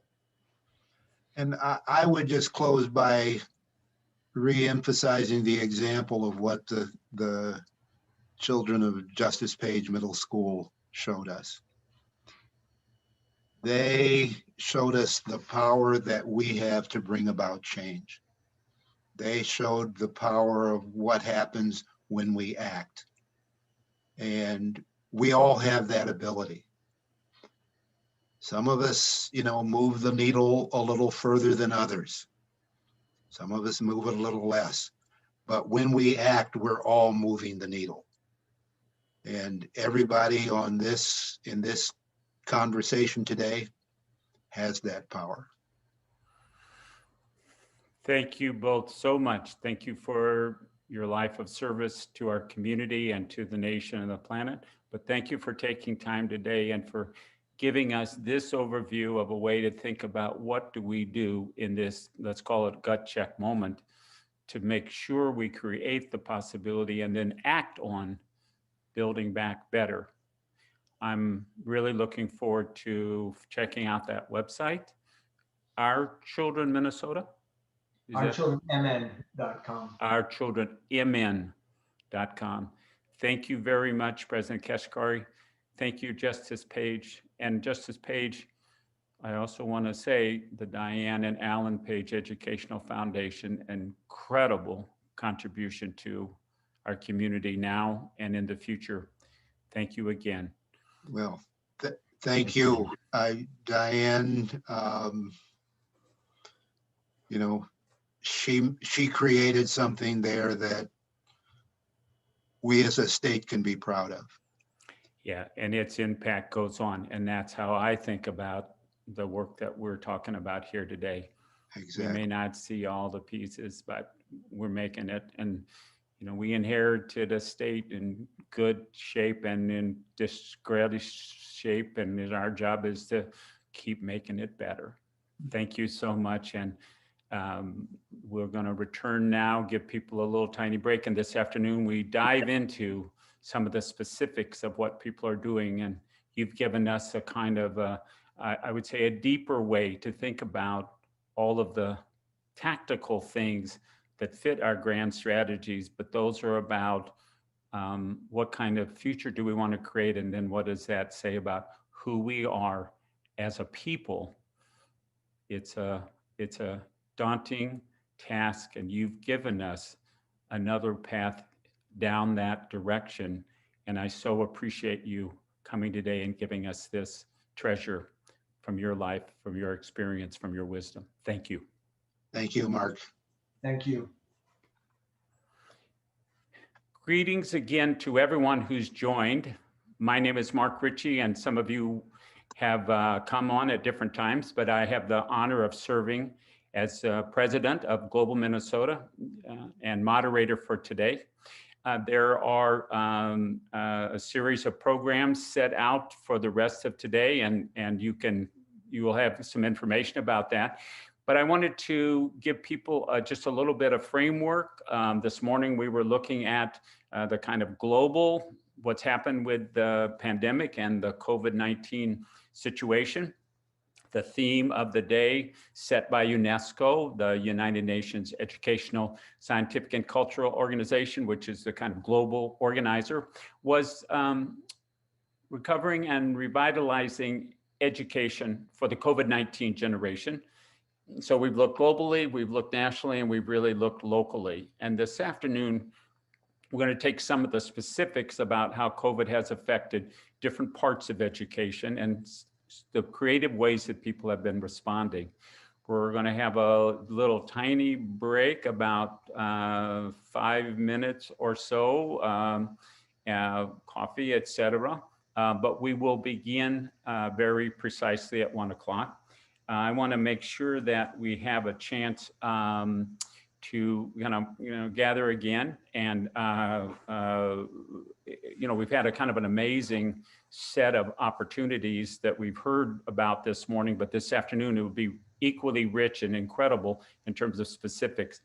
I want to remind you that thanks to the generosity of St. Cloud State University, we have ASL, or American Sign Language interpretation, and closed captioning on a special website. And so you can get that information on the feed, the YouTube feed.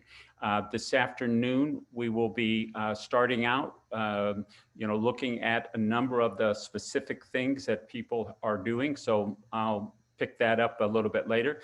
But I also want to take this opportunity to thank again to our sponsors who make this possible, some of our larger supporters, corporate supporters, and our individual members, and to encourage those of you who are joining us for the first time or learning along the way with us. If you would like to help support this, please go to our website and join or contribute in some way.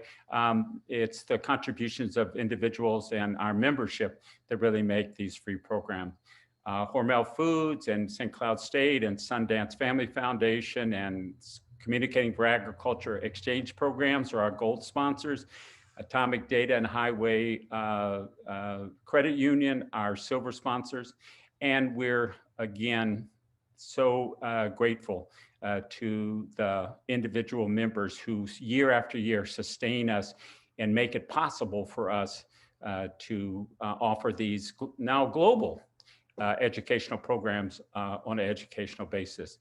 We will take about a 5-minute, maybe 6 or 7-minute break, and we will start again right at 1 o'clock. And so please take this as a chance to refill that coffee cup and get ready for another incredible group of presentations and speakers heading into the afternoon. Thank you again for joining us. And I want to add one more thing. We will make sure that the video that we were not able to see, that Sondra Samuels shared, we could only hear the audio, that will be included when we archive. All of this will be archived on our YouTube channel. We'll insert that slideshow so you'll be able to see that slideshow. And see you back here right at 1 o'clock. I'll be back about a minute before, but see you then. Thank you.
Welcome back, everyone, from wherever you are on the planet. We've had a credible response to our International Day of Education Symposium, and morning sessions were incredible in terms of getting a big picture, looking globally at what has been the impact of the COVID-19 pandemic, what have been the creative and courageous solutions and new ways of doing things that people have developed and put into place, and what can we learn from that. But we also had the opportunity to think about that slogan, Build Back Better.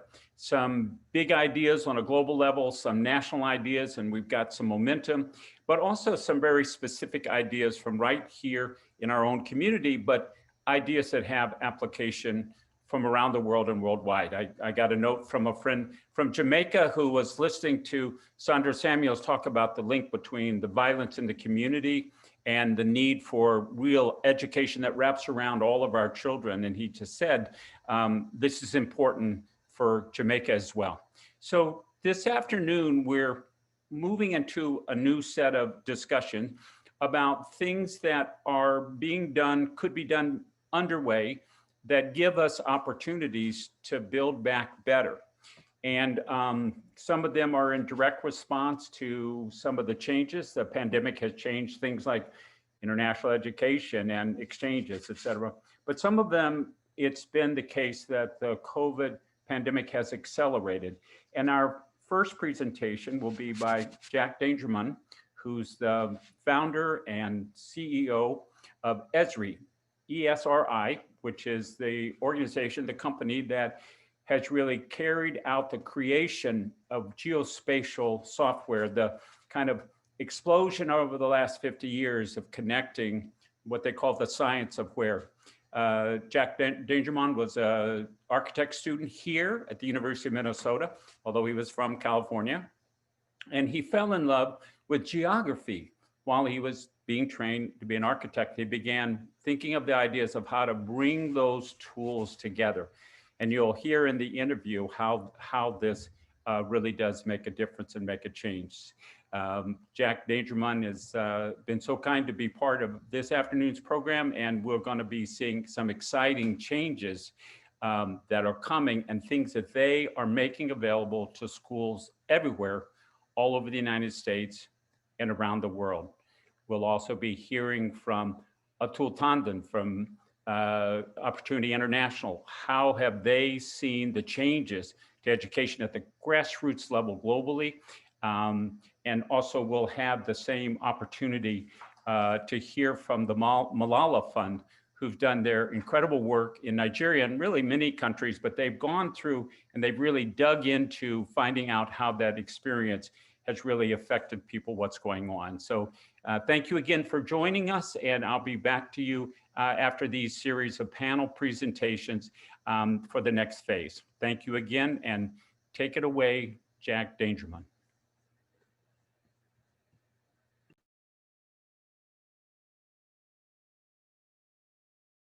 Welcome, everybody, and thank you wherever you are around the world joining us today for this special International Day of Education.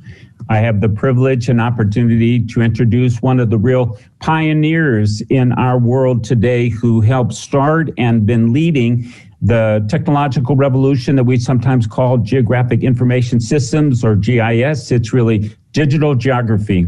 And many, many years ago, Jack Dangermond was learning and creating the new way of thinking about how we apply digital technology to how we know the world, the science of where, sometimes it's called. And we have the good fortune of having Jack with us here today. This is a kind of special opportunity because our focus on how COVID has impacted education and what have people done to creatively respond to that. ESRI, the company that he founded and continues to lead today, is really the global leader in one of the most important kind of creative developments we've had, the application of GIS systems to both responding to the COVID crisis from a medical and responding to the economic crisis, but also in transforming education and educational opportunities. We're going to see and hear more of that, but I think a good way to start this will be to have a little introductory video that'll give a sense of how GIS has been so critical to the ways that people have been responding to this COVID-19 pandemic. Let's take a look at this video.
Welcome back, everybody.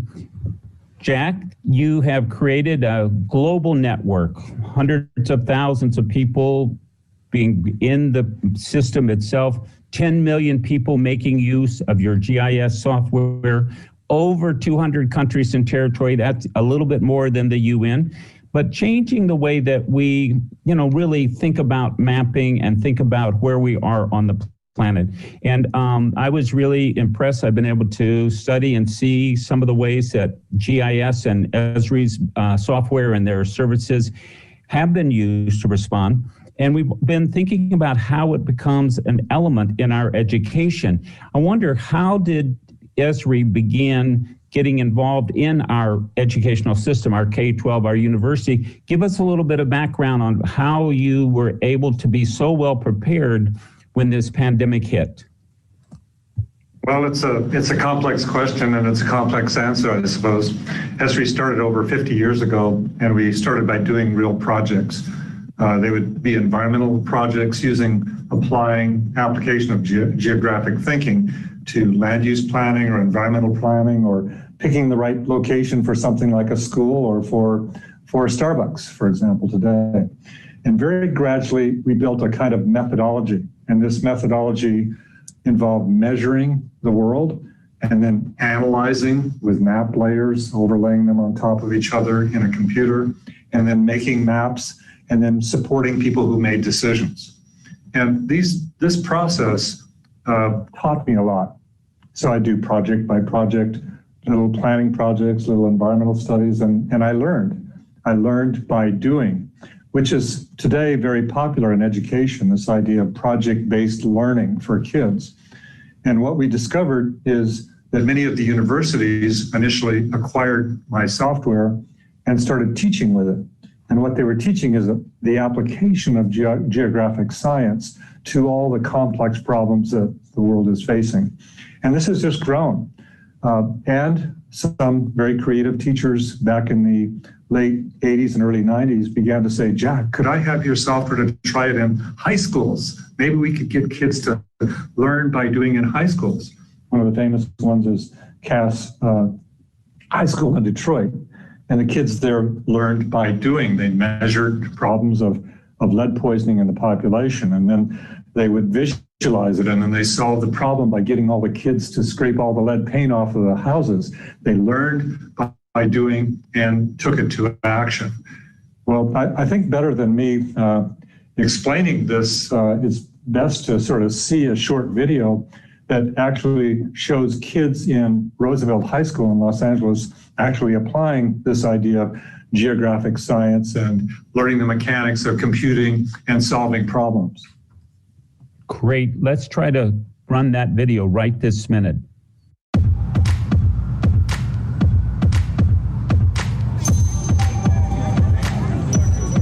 What's up? This is will.i.am. I'm here in the area that I grew up in, Boyle Heights, in the school that my family went to, my mom, my uncles.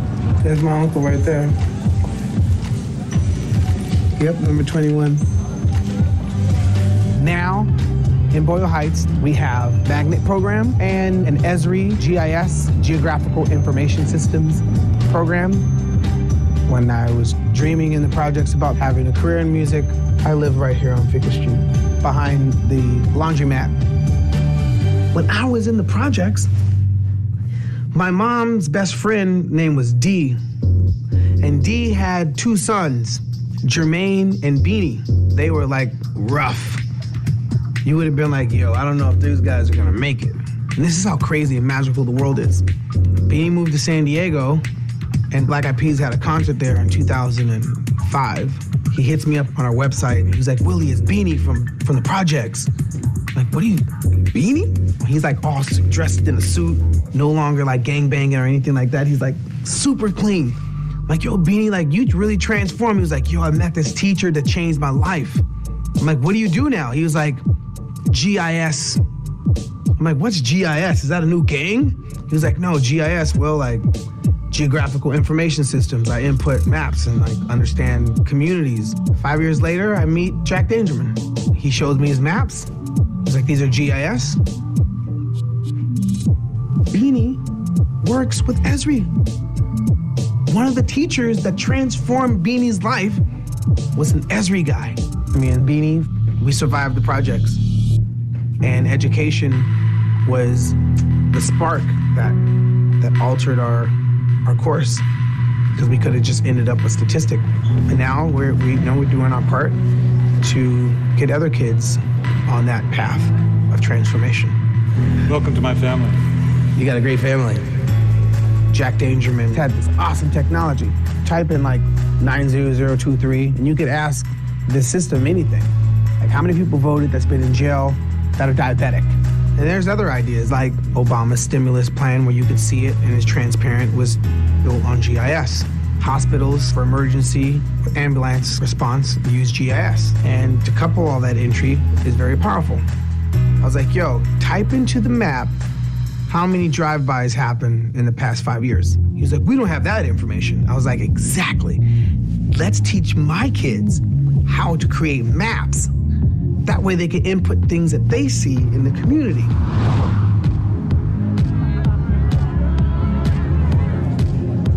I remember going to Shenzhen like 5 years ago, it was a swamp.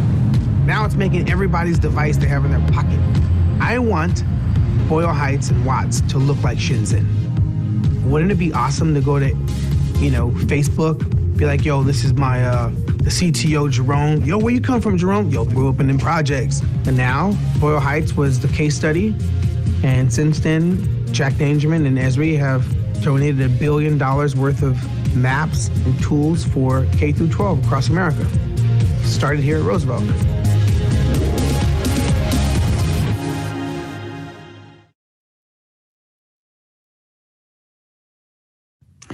So Jack, I'm always inspired when I see that video, and you have many different ones about different kind of schools, but that one is really special. But I can tell that this is part of a bigger picture, some way that you've been targeting to make sure that schools everywhere have the opportunity to make use of these tools like you displayed there at Roosevelt High School. Can you tell us a little bit about your kind of accelerated K-12 and what's going on? And I know that you've had some support in the White House and from the government. Give us a picture of how education has become now a kind of central feature of your overall strategy. Yeah, well, I fell in love when I was a student at Minnesota, by the way, with geography. And this science just turned me on because I could see relationships and patterns, how the world worked, both in the natural worlds like rivers and forests, but also in the human world, population demographics through maps, economics on maps. And with the power of computing, I was able to model and see things that I was totally unaware of. And then the idea of bringing all of this information together allowed, insights into the way the world worked. And so as a young kid, I thought I'd really like to make a career decision to try to apply computing and geography to all the big problems. I mean, I was very idealistic as a kid, and I still am, but at that time is like I couldn't sleep at night because of this as a student. And so very gradually, as we grew this organization, education was always in the back of my head.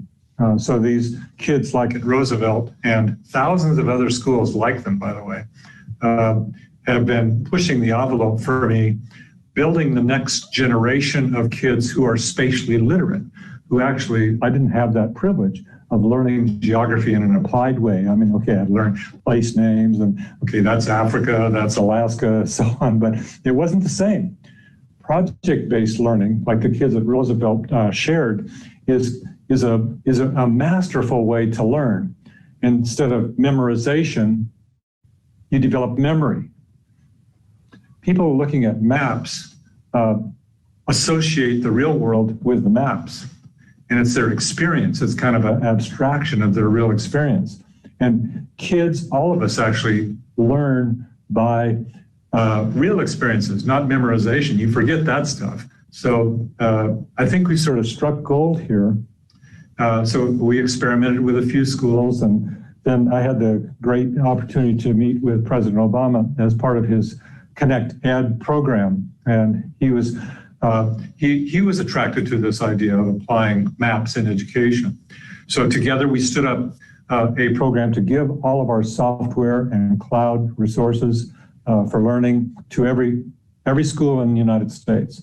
And there are over 90,000 of them, K through 12 schools. And I wouldn't say that we've been totally successful, but we have achieved in the range of 15 to 16,000 schools so far. And it's growing every year.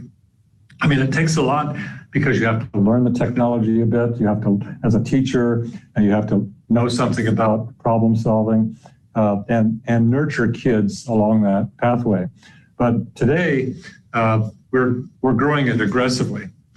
Also, with partnerships with the National Geographic Society, one of my favorite organizations on the planet, we are building digital programs to reach kids with curriculum that covers every one of the different disciplines, history, math, and so on, so that they can learn geography sort of through the power of GIS and learn their particular subject area through the power of GIS. And more importantly, learn to solve problems, at the community level, seeing a problem, embracing it, studying it, analyzing it, and applying it.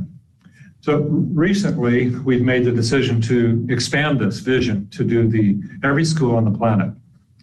So now you can get, without cost, all of our curriculum. This is billions and billions of dollars of technology investment reaching right into schools using cloud and the internet, and allows kids to work with teachers or other GIS professionals in their geographies and apply this stuff. So I don't know, Mark, I have a great vision and a lot of passion about getting geographic thinking, kind of holistic thinking into kids' brains. And the big challenges that we're facing today of climate change, of things like racial equity as it's applied to urban centers, in growing the next generation of food for us, dealing with the issues of climate change, all of these big things that our new president talks about, they're all resting on geographic thinking. My first exposure to GIS was seeing this incredible mapping of where every eagle's nest was in Minnesota. And so early on, you might have even been here around that time, but in Minnesota, and we're proud to have had part of that inspiration here, but having this in a new way married to our awareness of the global challenges, problems, and having them embedded into a global agreement on sustainable development goals. So we've said, we want to do this. We want to reduce car crashes. We want to have zero hunger by 2030. By marrying those stated goals, taking us into a more sustainable future with the sort of power of the GIS software and the analytical and direction, it gives us strategy and tactics.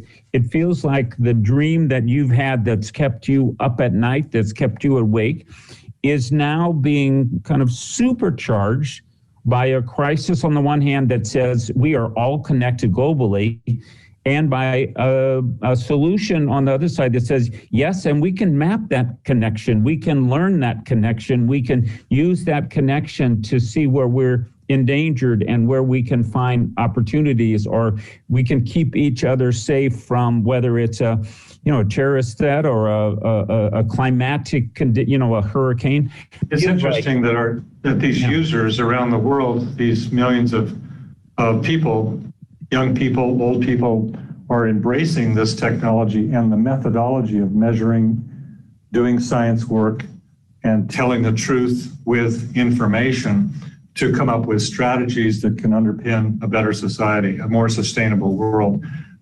In the case of COVID, we got some simple templates out to our customers to map the cases. One of those happened to be Johns Hopkins University. And now it has, that map with their dashboards about COVID has been looked at over 1.5 trillion times. This is kind of hard to believe. Still, people are looking at it 4 or 5 billion times a day. And it has changed what you're saying is exactly right. It's changed the world's understanding of what's occurring.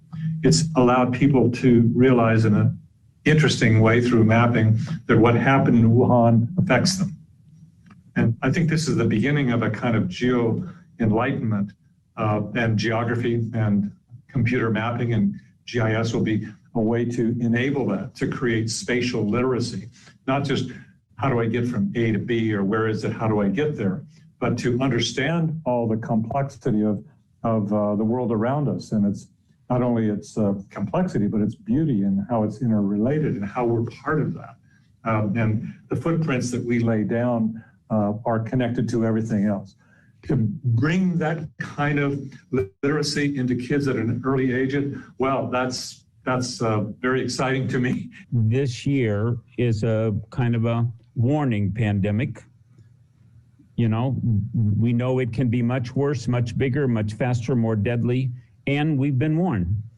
And we've been warned about climate and climate change. And so in addition to the warning or the awareness, you and your colleagues all over the world and all of those smart kids at Roosevelt High School and those professors at the University of Minnesota and everywhere are creating the possibility of turning our awareness into that word we're using now a lot, resilience, but leaving a gift behind for the generations that come, which is a literacy about geography and a digital tools that give us the capacity, but also a commitment to use it to make the world a better place, because we've said out loud, we want zero hunger. We want healthcare for all. I know you've been committed to that sustainable development goal about education, quality education for all. I look forward to that chance that we have to connect again and to continue, because for you and I, we're at that place where it's about making sure that the things we're leaving behind are valued and also they're appreciated for what they will mean in the future, not just for what they might be useful for now. And that's what the genius of the work that you and your colleagues have done for these past 50 years. Thank you so much for joining us here today, and I look forward to our next conversation. Thank you very much, Mark. Real pleasure to support you. Yeah, it's the legacy has to be in the next generation, and those who are teachers in this audience really need to understand this, that it's not enough to just memorize things. It's not enough to simply understand this subject versus that subject. It's about integration and connection and unity around a common purpose. And the common purpose that we're facing today, will be to address the big challenges, whether it's now COVID, later climate change, then loss of biodiversity, then the mass migrations that are occurring because of all of these other interrelated factors. This is going to be important that we build this future generation of kids. That's, I think, the legacy that you're speaking about building, and I believe in it as well. Thank you. Amen. Thank you, Jack. Welcome, everyone. Today, this special day, International Day of Education, we're looking at the broad picture of how the COVID-19 pandemic has impacted education, learners, and families, and the whole society. And we're looking at ways that organizations have become creative and courageous in the ways that they've brought new ideas and new approaches to help us all both move through this pandemic, but also to be prepared in the future, and also to bring us into a new place. UNESCO chose as the theme for today, Recover and Revitalize Education for the COVID-19 Generation. And I can't think of anybody who's done more for that theme, thought about it, and implemented it around the planet than our special guest. I want to greet Atul Tandon, who is the CEO of Opportunity International, one of the largest providers of education at the grassroots level on a global basis. Atul, thank you so much for joining us here today. Give our viewers an opportunity to see, how did Opportunity International come to be so deeply involved in education, and how has this past year impacted you, your organization, the learners, and the education in program that you've had scattered all over the world? Yeah. Well, first of all, thank you, Mark, for having me, and thank you for both your leadership and that of Global Minnesota. So let me talk about education and what got us into education. You know, we are and have been, Mark, in the business of helping people living at the bottom of the pyramid build their incomes, their livelihoods, and get out of poverty. And, you know, as you know, we do that by giving them, making sure they have the financial resources, the training, and the support they need to really start businesses, earn a living. Well, as it happens, you know, this would be about, I would say now, almost 15 years back, you know, we started noticing that many of our clients, and 90+% are women, you know, average loan sizes of about $350. So that gives you a sense of who these people are. Very, very poor, you know, and barely able to make ends meet. They started coming to us and saying, you know, now that we are earning a living, and are able to now put food on the table, and we have a roof over our heads, the next big need that we have is to get better education for our children. So our entry into education didn't come because we were, you know, smart kids on the block. It really came because we had our focus is on our clients, on the people we serve, and they came and told us, right, here's what's happening, and we want to get better education for our children. Well, you will ask the question, why is that so after all these years?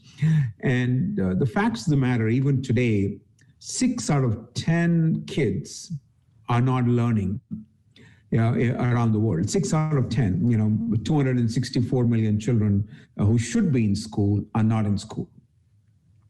Another about 353 million, and these are, you know, statistics from the UNESCO and others, children who go to school don't have basic literacy skills and numeracy skills. So you've got that combination.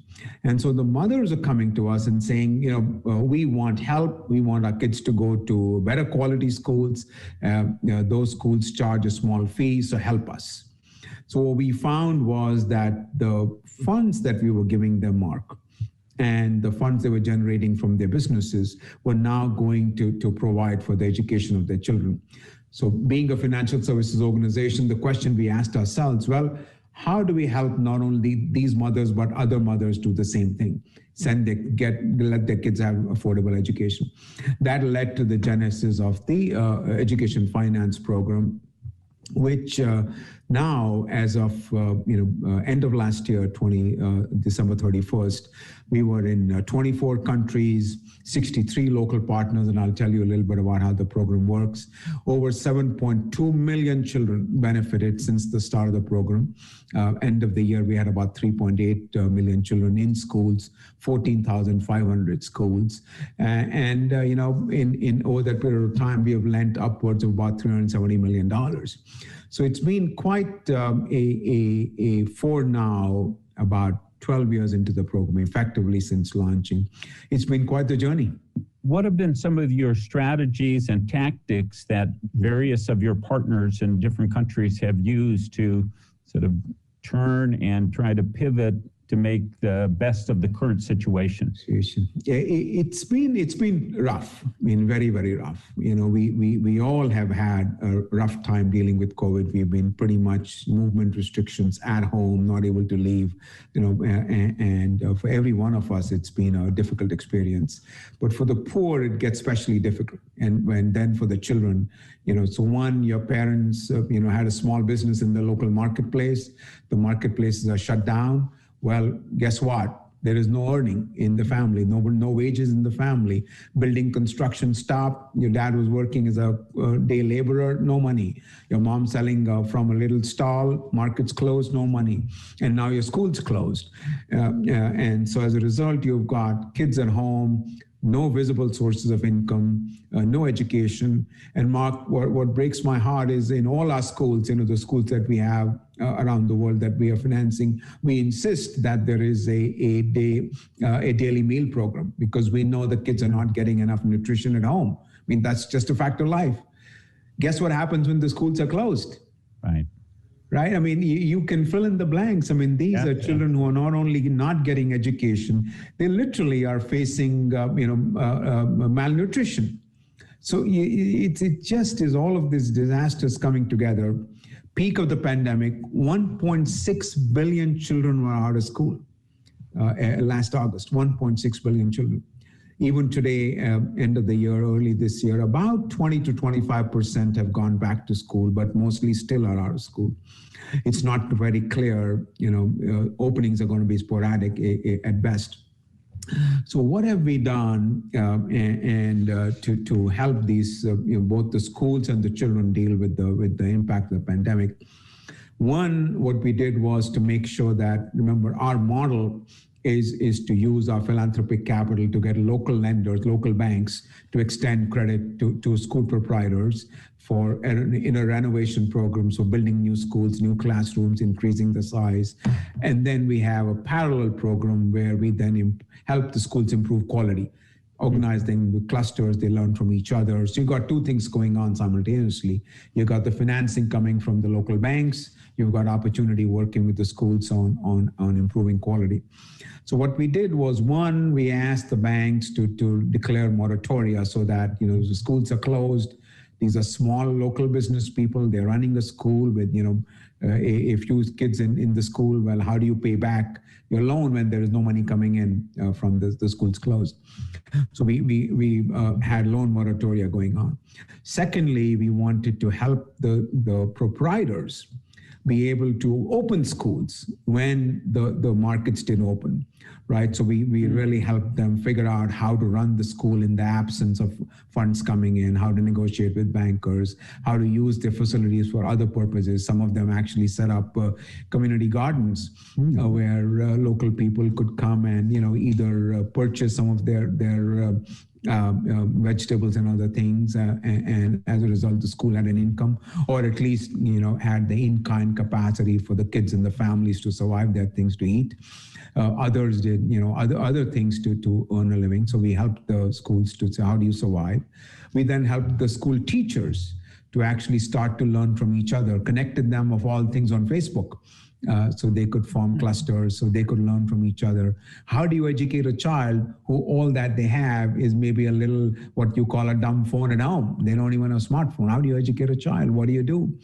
Right? How do you hold classes under a tree? How do you show up? So we practically help the teachers equip themselves. And then, of course, the parents who had, in some cases, loans on school loans from us, extend those loans out, and then provide them emergency facilities. So that's been part of the journey. Is how do you keep the schools from not closing, get ready to reopen? How do you keep the teachers engaged? And Mark, most importantly, and I would say for all of us, it's not only opportunities, but all of our jobs internationally, how do you make sure that when schools open, the students go back to school? And I think that's one of the biggest challenges that the world community faces.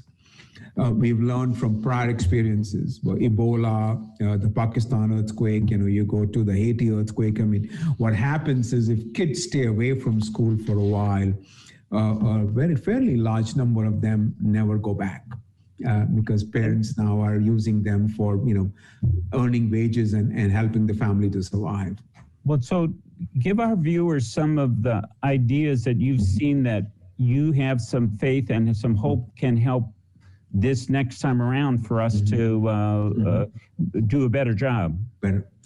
So what we've done is we did a few things on this front. One, we are working with the school proprietors to say, okay, how do you encourage the parents of the school children who are enrolled in your school to get them to get back to school, right? Keep them engaged while the school is closed, and get back to school. So we have set up things like parent-teacher associations. We are asking teachers to go out in the communities, work with the parents, especially the parents of girl children. Because they are most at risk of not coming back. We're expecting somewhere about 25 to 30 million children will never come back to school, mostly girls. So that is one, is to encourage parents. Two is for the proprietors to actually encourage the teachers to stay engaged. Because if the teachers, no money is coming in, they go off and do something else, there won't be any teachers. So we have actively actually set up teacher groups around the world. Thousands of teachers who are learning from each other, staying connected with each other, and picking up tips on how to survive this period. So there is, as you will remember, Mark, if you want to go far in life, you want to go with friends. Yeah. Right? Mm-hmm. This is no business we are not in the business of going fast. You could go alone. We have to go far. So we've connected the teachers. They've formed cohort groups. They're working with teachers from everywhere, from India and Pakistan on the east to Colombia and Peru on the west. You've got across language barriers. They're learning to talk with each other, and that's really been tremendous for us. Is working with the parents and working with the teachers, and then lastly, working with the proprietors on holding hands and saying, how do we next survive? What can we do locally? We have set out Facebook pages. We put out a whole curriculum for the proprietors on how to survive the pandemic. We put out a new curriculum for the teachers on best practices to engage students whilst they are at home and couldn't even be working. So those are some of the things we have done. And my expectation on all this is that because of these things, for the most part, we will start to see as schools reopen, we will start to see students come back.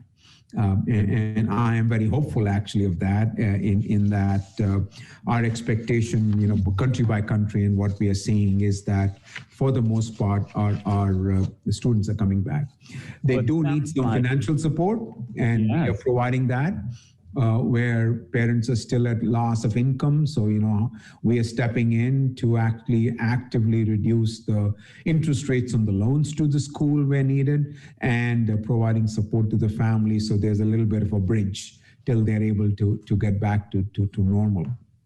Well, it sounds like many of these things are things that could be continued. Parent associations, new curriculum. It sounds like you're both helping people figure out how to recover, and then also revitalizing in some ways.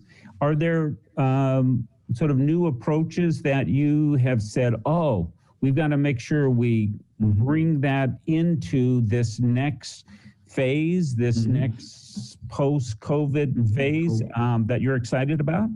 That's a great question. Never let a crisis go to waste. So what did we learn from this crisis? Well, one, what we learned is really the power of digital technology. We had never thought that we would connect teachers across the world. Never, right? But that's what we were actually, we had to do.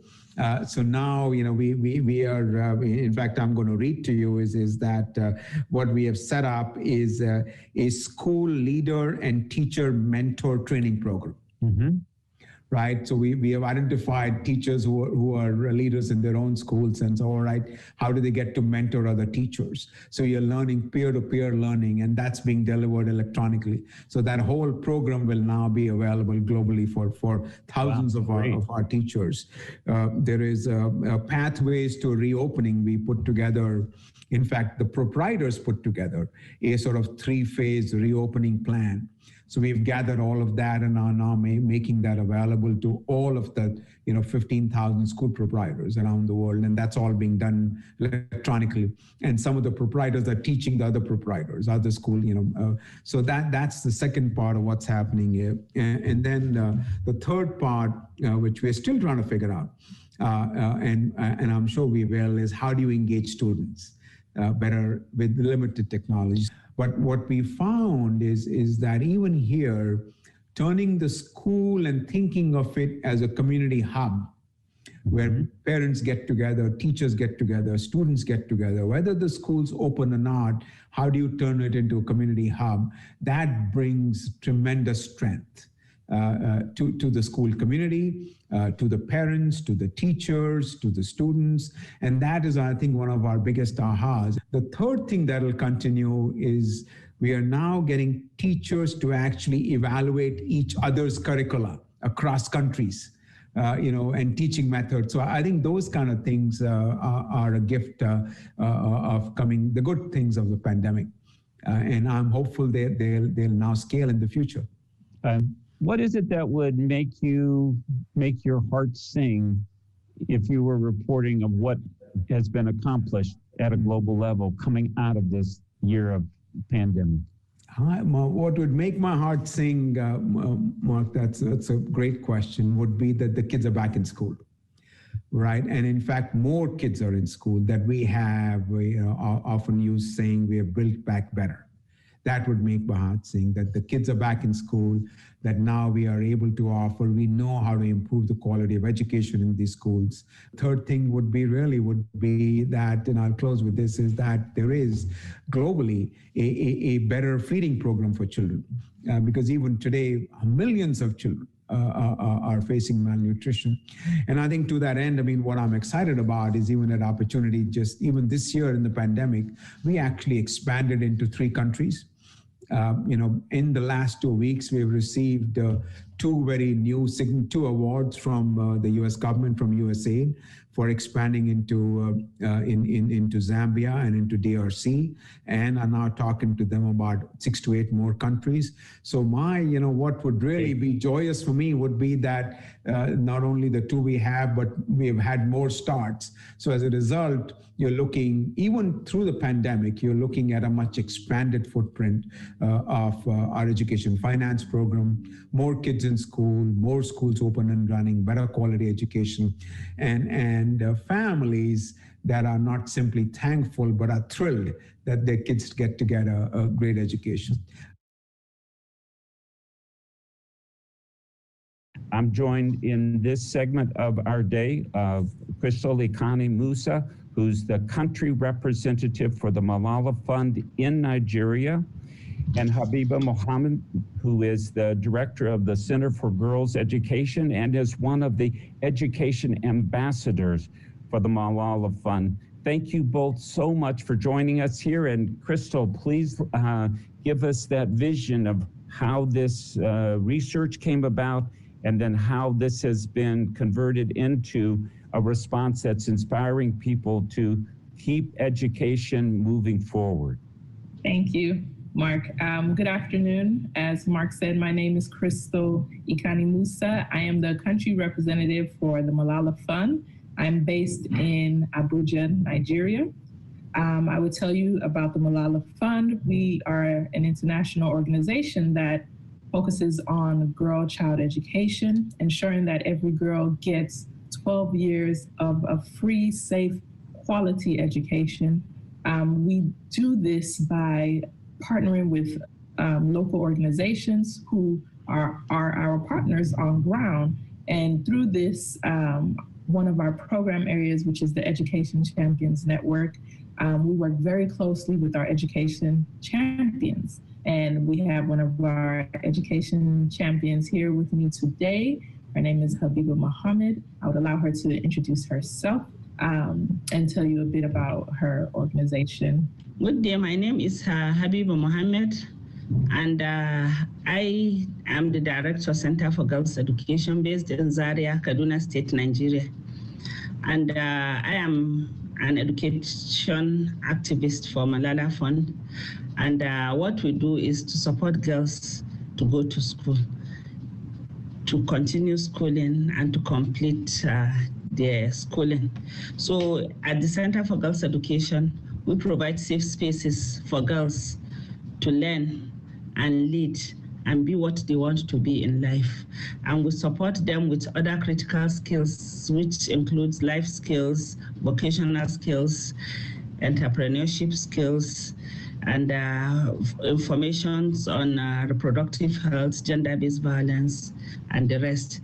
We want every girl, wherever she is, to be able to have access to education and then get quality education to help her move out of the circle of poverty and live a better life. Malala Fund, we recently conducted a research that we were able to launch in November. This is a COVID-19 and girls education research. This was a way for us to understand what actually was happening on the ground and how it was affecting how COVID-19 was affecting girls' education. We have persistent gender gaps at every grade level in Nigeria, especially northern Nigeria. And then we have poverty and social and cultural norms which prevented girls from completing their education, issues that has to do with early marriage and the rest. Conflicts and displacement kept girls out of school because we have this issue of Boko Haram that everybody is aware of that has kept so many girls out of school. Then severe regional disparities, more than half of girls in the north were not in school, and this mostly is linked to poverty, distance from community to schools, and other things. Whether the children expected to return to school when schools reopened, 91% of girls said yes, compared to 78% of boys. This may be because the boys who did not expect to return to school were more likely than girls to attend private or fee-paying schools, the cost of which families may no longer be able to afford due to the economic stress of the pandemic. So girls appear to be overcoming the odds to spend time studying during the lockdown. Notably, while a larger portion of girls than boys spent time doing chores and care work, they still found time to study, and fewer girls reported spending time on leisure activities compared to their counterparts. So girls were also slightly more eager than boys to receive educational materials during the lockdown. Barriers to education. What we were able to learn was that girls most commonly cited COVID-related safety concerns, while boys were most likely to say that the barrier to returning to school would be an inability to pay school fees. As I noted earlier, boys who did not expect to return to school were more likely than girls to attend fee-paying schools. In general, boys are more likely to attend such schools due to social norms around the so-called boy-son preference, which influences families to invest more in their households, more of their household finances in boys than they do in girls. So the survey results on the economic impact of the pandemic indicate that the COVID-19 crisis has intensified economic pressure on households, which could make school fees unaffordable. Girl respondents, on the other hand, were more likely to be in government schools, many of which have been used as overflow treatment centers or shelters during lockdown. Their safety concerns about returning to school are reminiscent of those following the students from going back to school even when the crisis was over.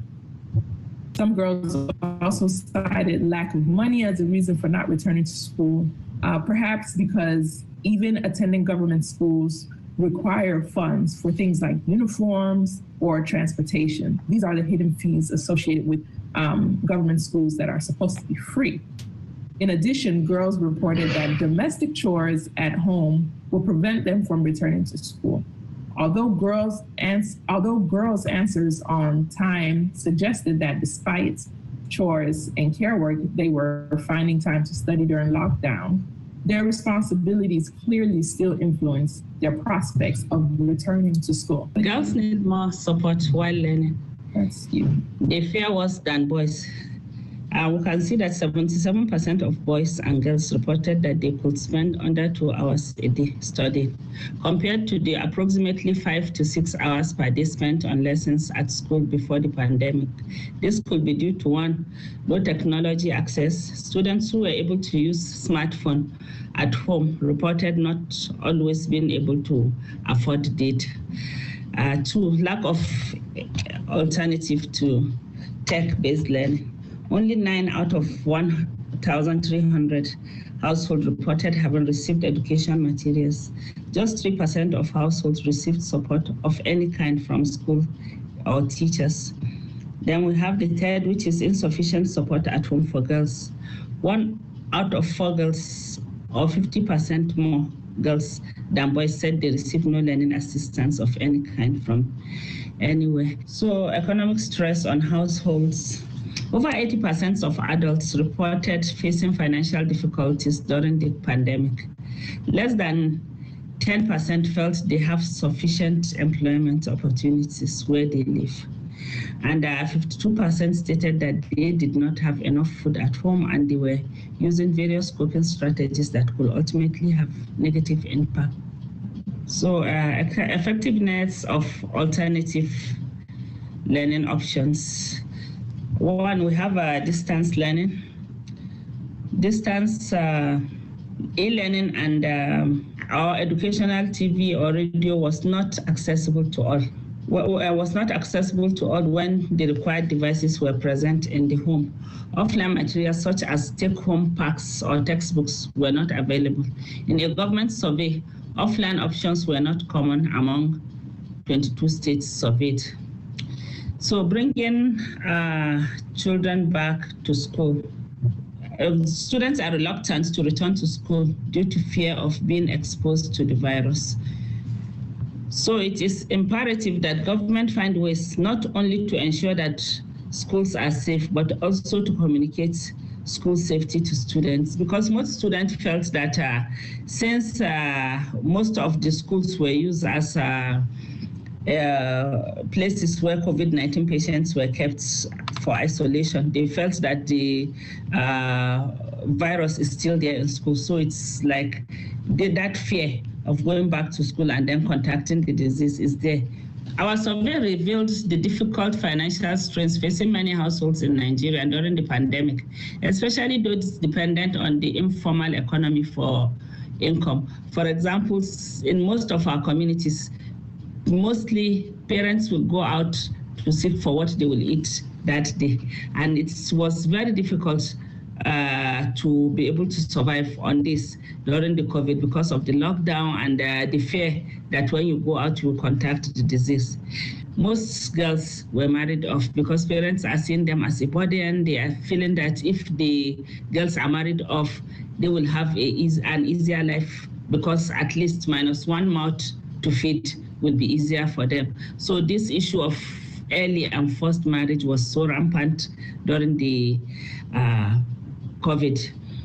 In Nigeria, during this pandemic, the rate at which we had issues of gender-based violence, rapes, for example, were on the very high side, which tends to make this issue of COVID to be a disaster for us, because most girls, especially the very young ones, have been subjected to various forms of abuse. So girls need to be protected. They need to understand that in getting education, they can be safe too. So we ended our research report with recommendations that we have for all levels of government and even some stakeholders as well. And so the first recommendation is to provide gender equitable and inclusive distance learning support to all students through current and future school closures.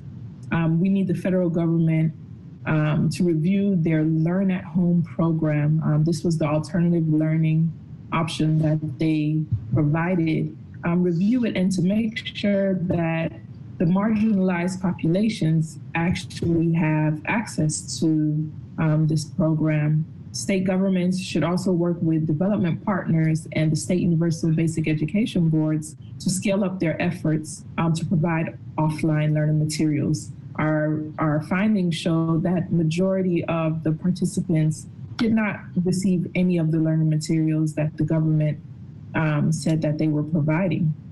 Our second recommendation is to ensure safe and gender responsive school reopenings as soon as possible.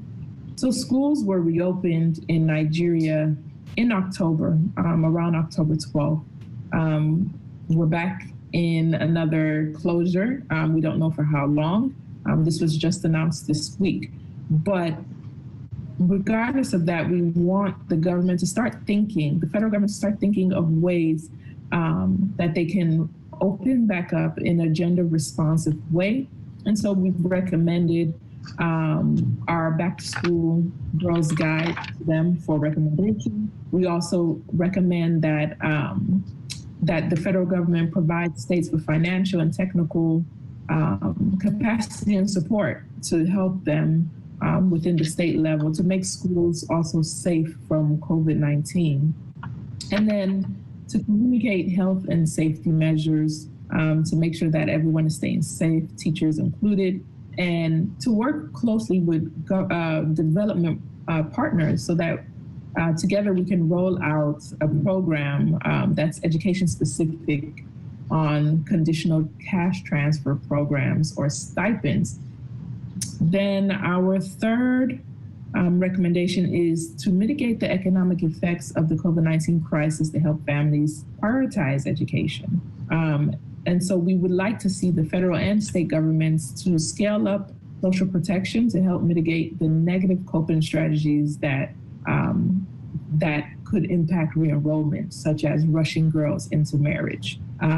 We also would like to see the government to launch an independent audit into the effectiveness of the homegrown school program, which is something that they were implementing before, that was a feeding program for students as well. And the last recommendation, which is to protect progress for girls' education and rebuild the education system with gender at the center to promote inclusive growth and ensure every girl can learn. So the government on all levels needs to establish emergency financing packages for education. In case we encounter something like this again, we need to be prepared. And also to make education a key component of disaster risk preparedness strategy. The Nigerian education sector was already fragile at this point. It's crumbling with 36 million children were out of school during the school closures. And then on education through prioritizing, we need to intervene. So that was our presentation. The research report can be found on our website at the Malala Fund website.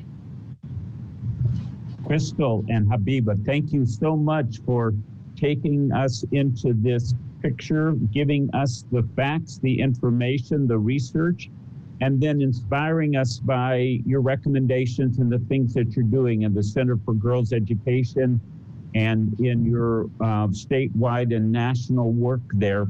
Thank you too. Thank you.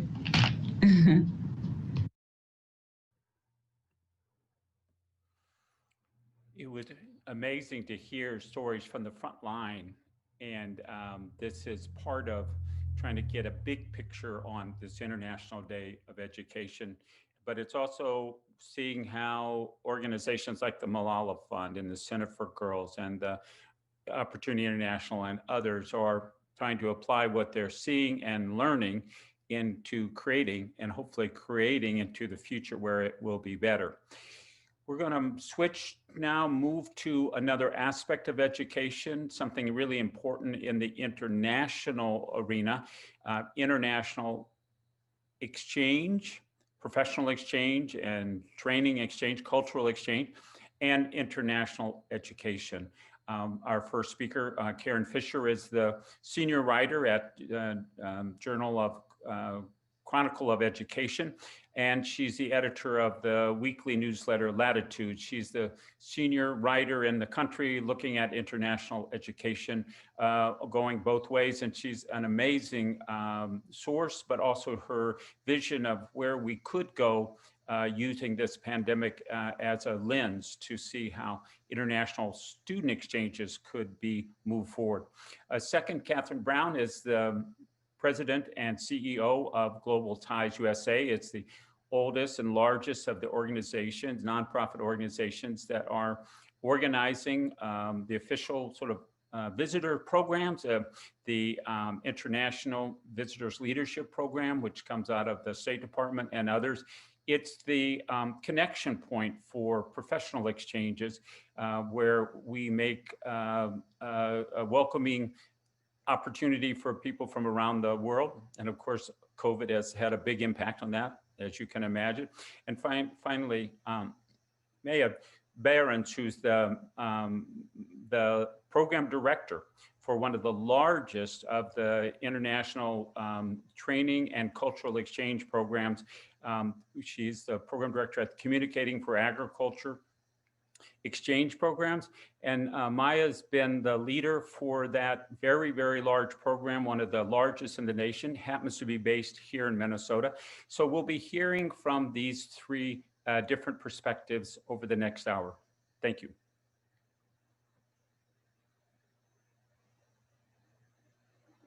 Welcome back, everybody from around the planet who are joining us today for International Day of Education. The morning was an incredible view, global, local, focusing on the future. This afternoon, we're going to talk about some of the really important parts of international education, about exchanges, some of the things that are crucial but have been dramatically impacted by the COVID-19 pandemic, but they've also brought out some of the most creative, some extraordinary new ideas and innovations. Our first guest and one of my favorite everyday reads is a long-time international education columnist for the Chronicle of Education. Karen Fisher also has a newsletter, Latitudes, which I want to really recommend to all of you. We'll get to that later. But Karen joining us today by Zoom, and it's a fantastic opportunity and a great privilege, Karen, to have you speaking with us today. Let's get right to it. You've been watching international education students coming and going.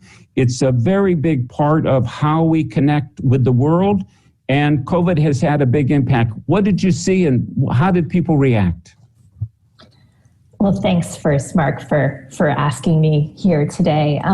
You're right. I mean, I think in some ways international education was kind of the warning sign. We saw COVID's impact beginning to unfold around the globe, I think, before most Americans thought it would ever be something that would affect our lives so dramatically. It's had an impact in a number of ways. In terms of international student mobility, it's pretty much just ground to a halt. Most incoming students were not able to travel to the United States to study this year. They couldn't get visas, there were travel restrictions. And so many of them, either took a year off or are studying remotely. And that is, I think, a big loss for universities. It's also had an effect on Americans going overseas. Colleges and study abroad groups had to scramble and pull back students from all over the world back last March. And most of those students have not been able to travel either. And so, and then it's also had a number of impacts just in terms of research and collaboration, because the American higher education isn't an island. It works with universities around the world in so many ways, and that's just I wouldn't say it's not been happening, but it's certainly been happening in different ways this past year. Well, I know when we began to first hear it, one of the kind of voices that was calling this out as something we need to think about were the many, many high-tech companies here in Minnesota, but really all over the planet, who have come to depend on the internationalization of scholarship, of research, scientific and engineering. Is this going to be the kind of thing that has a long tail that we'll be looking back and saying, we had a big break there in the middle of some research or the flow of students? Is this going to be something that we'll need to be taking into consideration going forward? I do think it will have some impact. I think the question is the magnitude of it. I think that certainly we, as I said, we've seen just this sort of halt to travel and mobility and international, and to people traveling across borders to study. I think the real hope that people have is that there is just pent up demand, and that when things resume, when we can travel, when visas are processed, that, the students will want to come here, the researchers will want to come here, that Americans will want to go abroad. I think the real question is, does it have a lasting impact, maybe even in ways we can't quite anticipate now? I think one of the things people will say to me, oh, look, say, for example, at 9/11, or look even at earlier pandemics like SARS or MERS, there were rebounds, say, in international students coming to the United States, and pretty quickly, in fact. But is this different in some way? Do people become more accustomed to studying online, and does that change their habits? Do they think about studying closer to home? Are parents more skittish? And I think one of the big questions is the perception of how America handled COVID. Does that change how the willingness of students to come? Does it change does it make parents think twice about how safe they feel sending their sons or daughters overseas? I mean, at the minimum, I think we're going to have a year and a half, maybe even 2 years break in this mobility. But is it longer term? And I'm speaking, I guess, and I'll stop in a second here, but mostly in the negative sense. But is there ways, as you suggested in your intro, that this leads to innovation and that it changes things, but in positive ways? Yes, we've been finding this in some other aspects of education where you can reach people. You can have interactions, many of the things that, maybe it took the shock of the sudden change. But for those of us who read you religiously, we know the reporting that you've done about, the difficulties for things like getting visas and some of the other barriers, some of the elements of our national policy. So there was difficulty, then there was COVID and all of the elements of pandemic, including the economic impacts, of course. Now there's a new element, a giant demonstration. Some would use more strong language than that in Washington, D.C., people around the world wondering what's going on.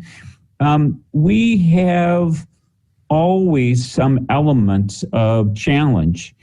Do you see some of our institutions or some institutions in partnership with colleagues overseas being creative, being courageous, being really innovative in how they are tackling in an honest way these challenges or these potential barriers and finding ways to work with them to keep this movement, this is a global movement for international education, alive and growing stronger, even though we have these difficult times right now? You know, I was talking to somebody about this very topic, and she said to me, you know, a lot of the way this is framed as how quickly can we get back to normal? And she said, I think we should think of this as how can we take this time, what is, there are international students here. I mean, many students could not leave. And so we do have international students in our institutions, but this is in some ways a pause. Can we take advantage of this terrible thing that's happened and use it to imagine, to think about, you know, what could be, can we think about ways that, you know, about the future of international education, of exchange, of study abroad, of student mobility, in a way that many people in the field just didn't have the luxury because they were in the middle of doing. And so on study abroad, for example, I mean, one of the issues that has long plagued American study abroad, and that is sort of outbound Americans going to other countries, is they just don't. You know, the numbers are very low. The percentage of college students who go overseas has been pretty stable for a long time. And if you accept, which I suspect most of the people who are joining us today do, that having an international experience or an intercultural experience is really critical to the kind of education that American universities want to deliver. How do you get that? And so, you know, I see people experimenting with virtual study abroad, with sort of linking up their classrooms here in the US with overseas classrooms and co-teaching courses or having group projects in which students from different countries work together. They're thinking about, if not in the classroom, but could we use virtual exchange to give students internship experiences? I mean, honestly, most of us are all working remotely now and connecting online, and could that be applied to the internship aspect? I think colleges are beginning to think, and this is something I should say, I mean, and for the most part, colleges have been having some of these conversations even prior to COVID, but they're beginning to think, okay, maybe if students don't or are hesitant to come to the US, are there ways that we can still deliver our education to them, students overseas, without expecting that they're going to come here for 4 years and earn a degree on American soil? Can we partner with universities overseas? Can we deliver our what we do remotely? Can we be creative and you know, establish some form of if not a full institution, some kind of programs that students can go to? Can we think regionally and tap those kind of networks? And so I do think that at the beginning of the pandemic, it was kind of triage. You know, we got to get our students back to campus. We have to ensure that our international students are safe and those who can get home. But now I think as the disease, as the pandemic has stretched, there is this sort of thinking more broadly about what do we want international education to look like into the future. Well, so it's very hopeful for me to hear, you know, this sort of transition or this sort of transformation over time. I know our organization has experienced this in many different areas. At first, you know, how do you think? But then over time, you begin to say, well, we could reach people around the planet. We could bring in Karen Fisher from the West Coast. We can bring in the head of UNESCO like we did this morning. But I believe this moment now, it's taking that kind of hopeful, not being, you know, unaware of all the difficulties and things that are going on, and beginning to say, let's start highlighting best practices. Let's start highlighting some innovators. Let's start reaching out and advertising the desire, the willingness, the mechanisms. Where does a day like International Day of Education, where there's things going on all over the planet, can we turn it into something that's like a global festival that then leads to these kind of connections? Are you seeing that? Because that seemed like a craziness, or does that seem like some place we are headed if we take ourselves there? I think there's optimism among the people that I talk to that the commitment to doing this kind of work hasn't changed. It's just maybe the modes are. I talk to, for example, people who are in international student recruiting who say, look, I used to be on a plane for 3 months of the year, traveling around the world, talking to students and their families about why they might want to come to both the US and to my college. And yes, I'm missing out on doing that. And the way that you touch people and can have conversations on the ground are different. But I could only go to, in those weeks, I could only go to so many places. And now I'm having students reach out to me and join in my meetings and come from all, countries I've never traveled to, who we haven't had our institution. And so maybe that makes me hopeful. And I do think there's a lot of commitment. I mean, I talk to people in international admissions who are getting up at 3 o'clock in the morning to talk to students, on the other side of the world. I talk to people in study abroad who are, planning ahead and trying to think about what it's going to look like. And as you say, I mean, I think in some ways COVID has made us all suffer. We're all, in our homes and not able to really interact and see other people. But in some ways, it's reinforced the interconnectivity that we have. I mean, you give me a lot of hope. I mean, I have to say, for much of my life, I would say if I had a magic wand, I would wave it and every young person would have an overseas experience, if I could do one thing.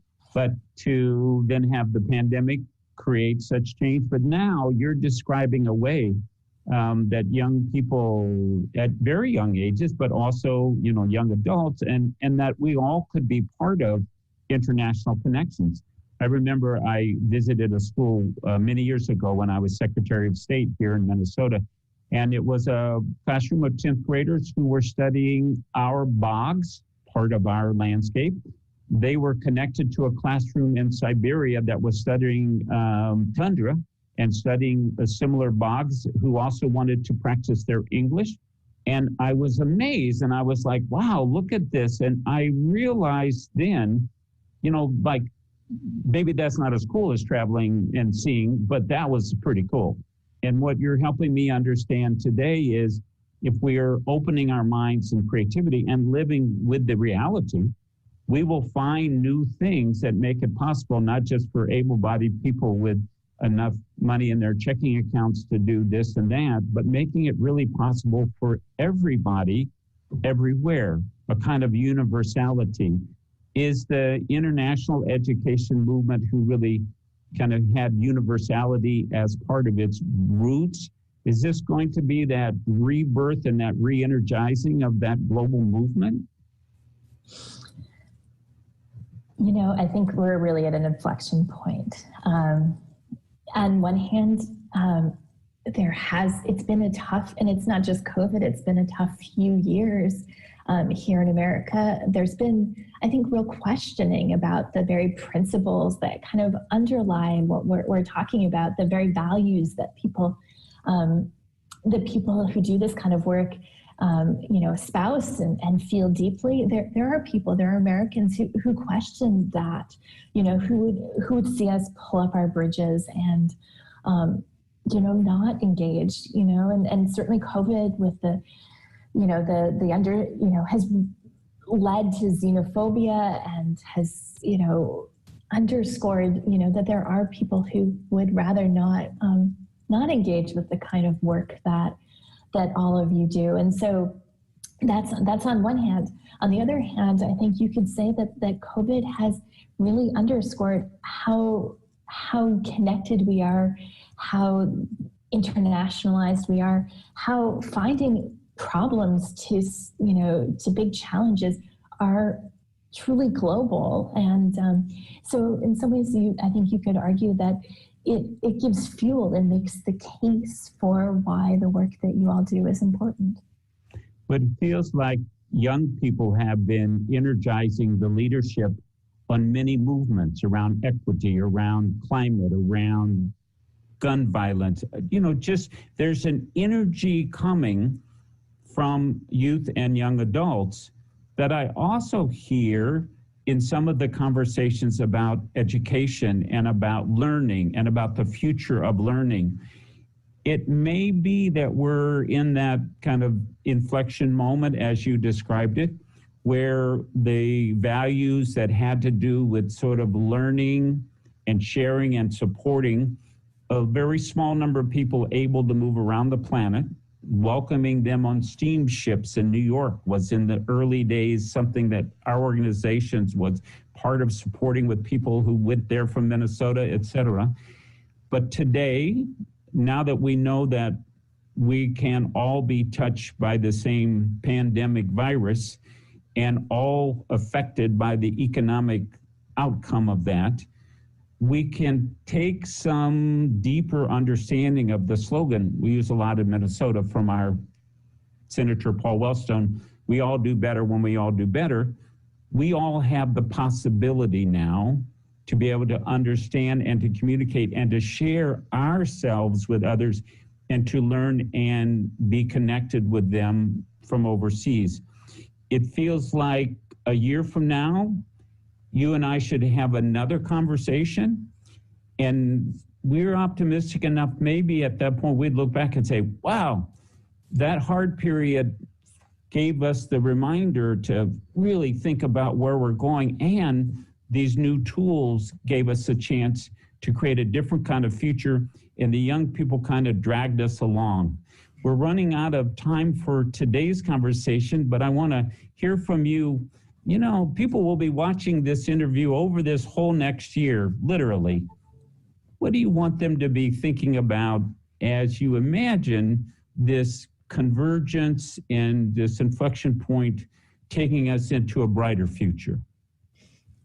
I would simply say that it's also about thinking about some of the hard realities of what the field has not done well. I mean, you mentioned a number of them, things like equity and access. And so as people use this sort of pandemic pause to think about what is international education going to look like in the future, maybe it can be a better future, one that answers the real challenges that we have and that engages many more of our students. I think that's the hope, and to do something that really can gives the next generation kind of the tools to equip them to live and shepherd a very global world.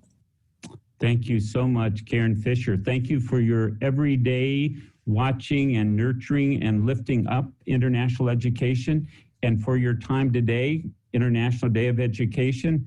And thank you for helping to create that brighter, better future for all the learners and for all of us at all ages. Listeners, stay tuned. We're looking deeper, we're looking wider. Hang in there, we'll be right back. Thank you again, Karen.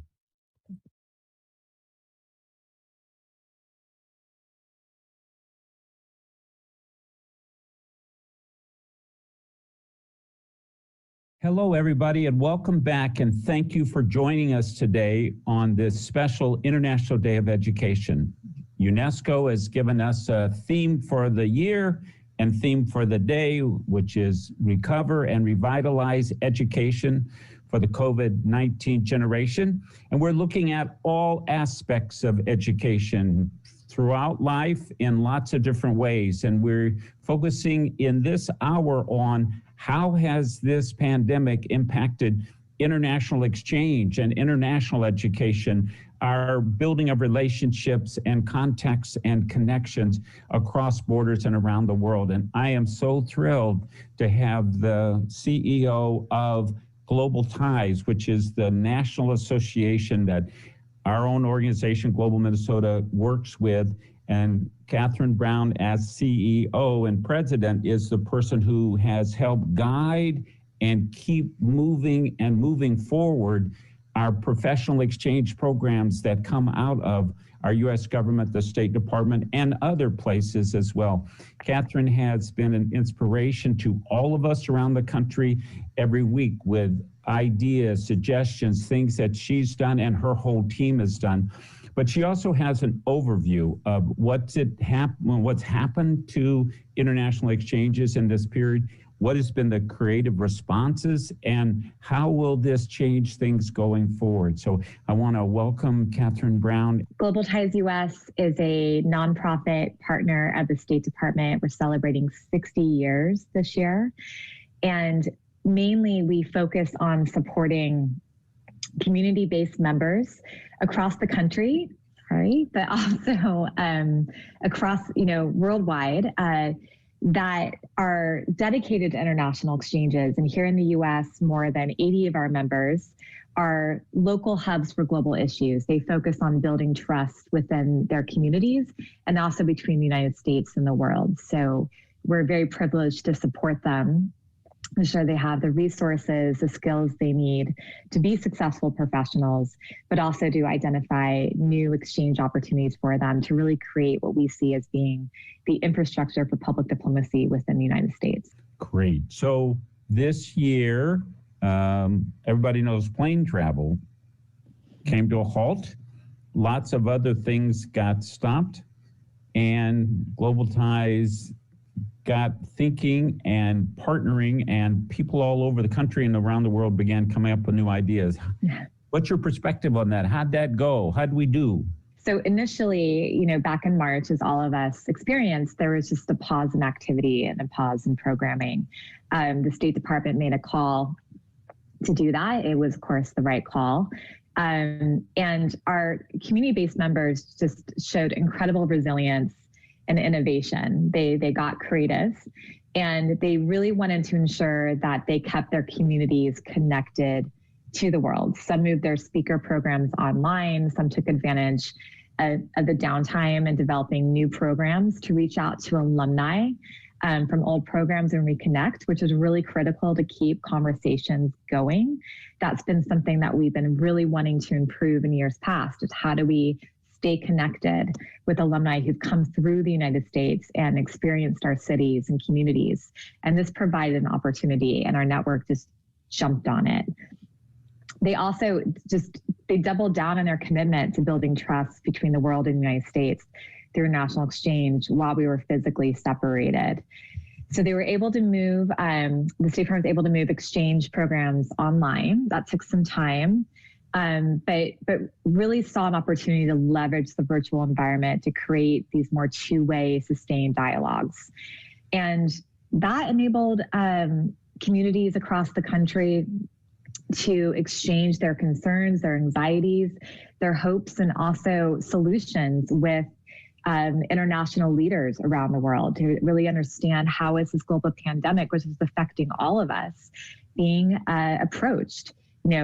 Throughout Africa, throughout Europe, throughout Asia, throughout South America, and really build these bonds during a really stressful time for the world. And so it just afforded an opportunity to really deepen relationships that were cultivated the last few years, and to give hope and to connect, make sure that their communities were staying connected. I think also the other thing that is really important, because we are a very large community with our network, is that we were able to rethink our work culture, I think, in really profound and important ways. We were able to rethink, we're in the relationship building business, but really how could we get better and looking out for each other, as in our teams and also in our larger community. So I think we really bonded more as professionals nationwide, sharing best practices, figuring out how to adapt, professionally to the virtual world, but also how does our workplaces adapt? How do we go forward? You can feel like a national move towards more welcoming and toward connecting. We learned some things. Pandemics touch nearly everybody on the planet. So what do we do, and where is the kind of history and culture of international professional exchange carry us forward in a really positive way? Yeah, that's a great question. Well, definitely this was a steep learning curve, to figure this out, not just like what does exchanges mean if we're not bringing people to a place, how do we make that place come alive? How do we deepen conversations? And how do we facilitate meaningful conversations and make sure it's really, truly participatory? And I think that we're still learning that kind of as we go.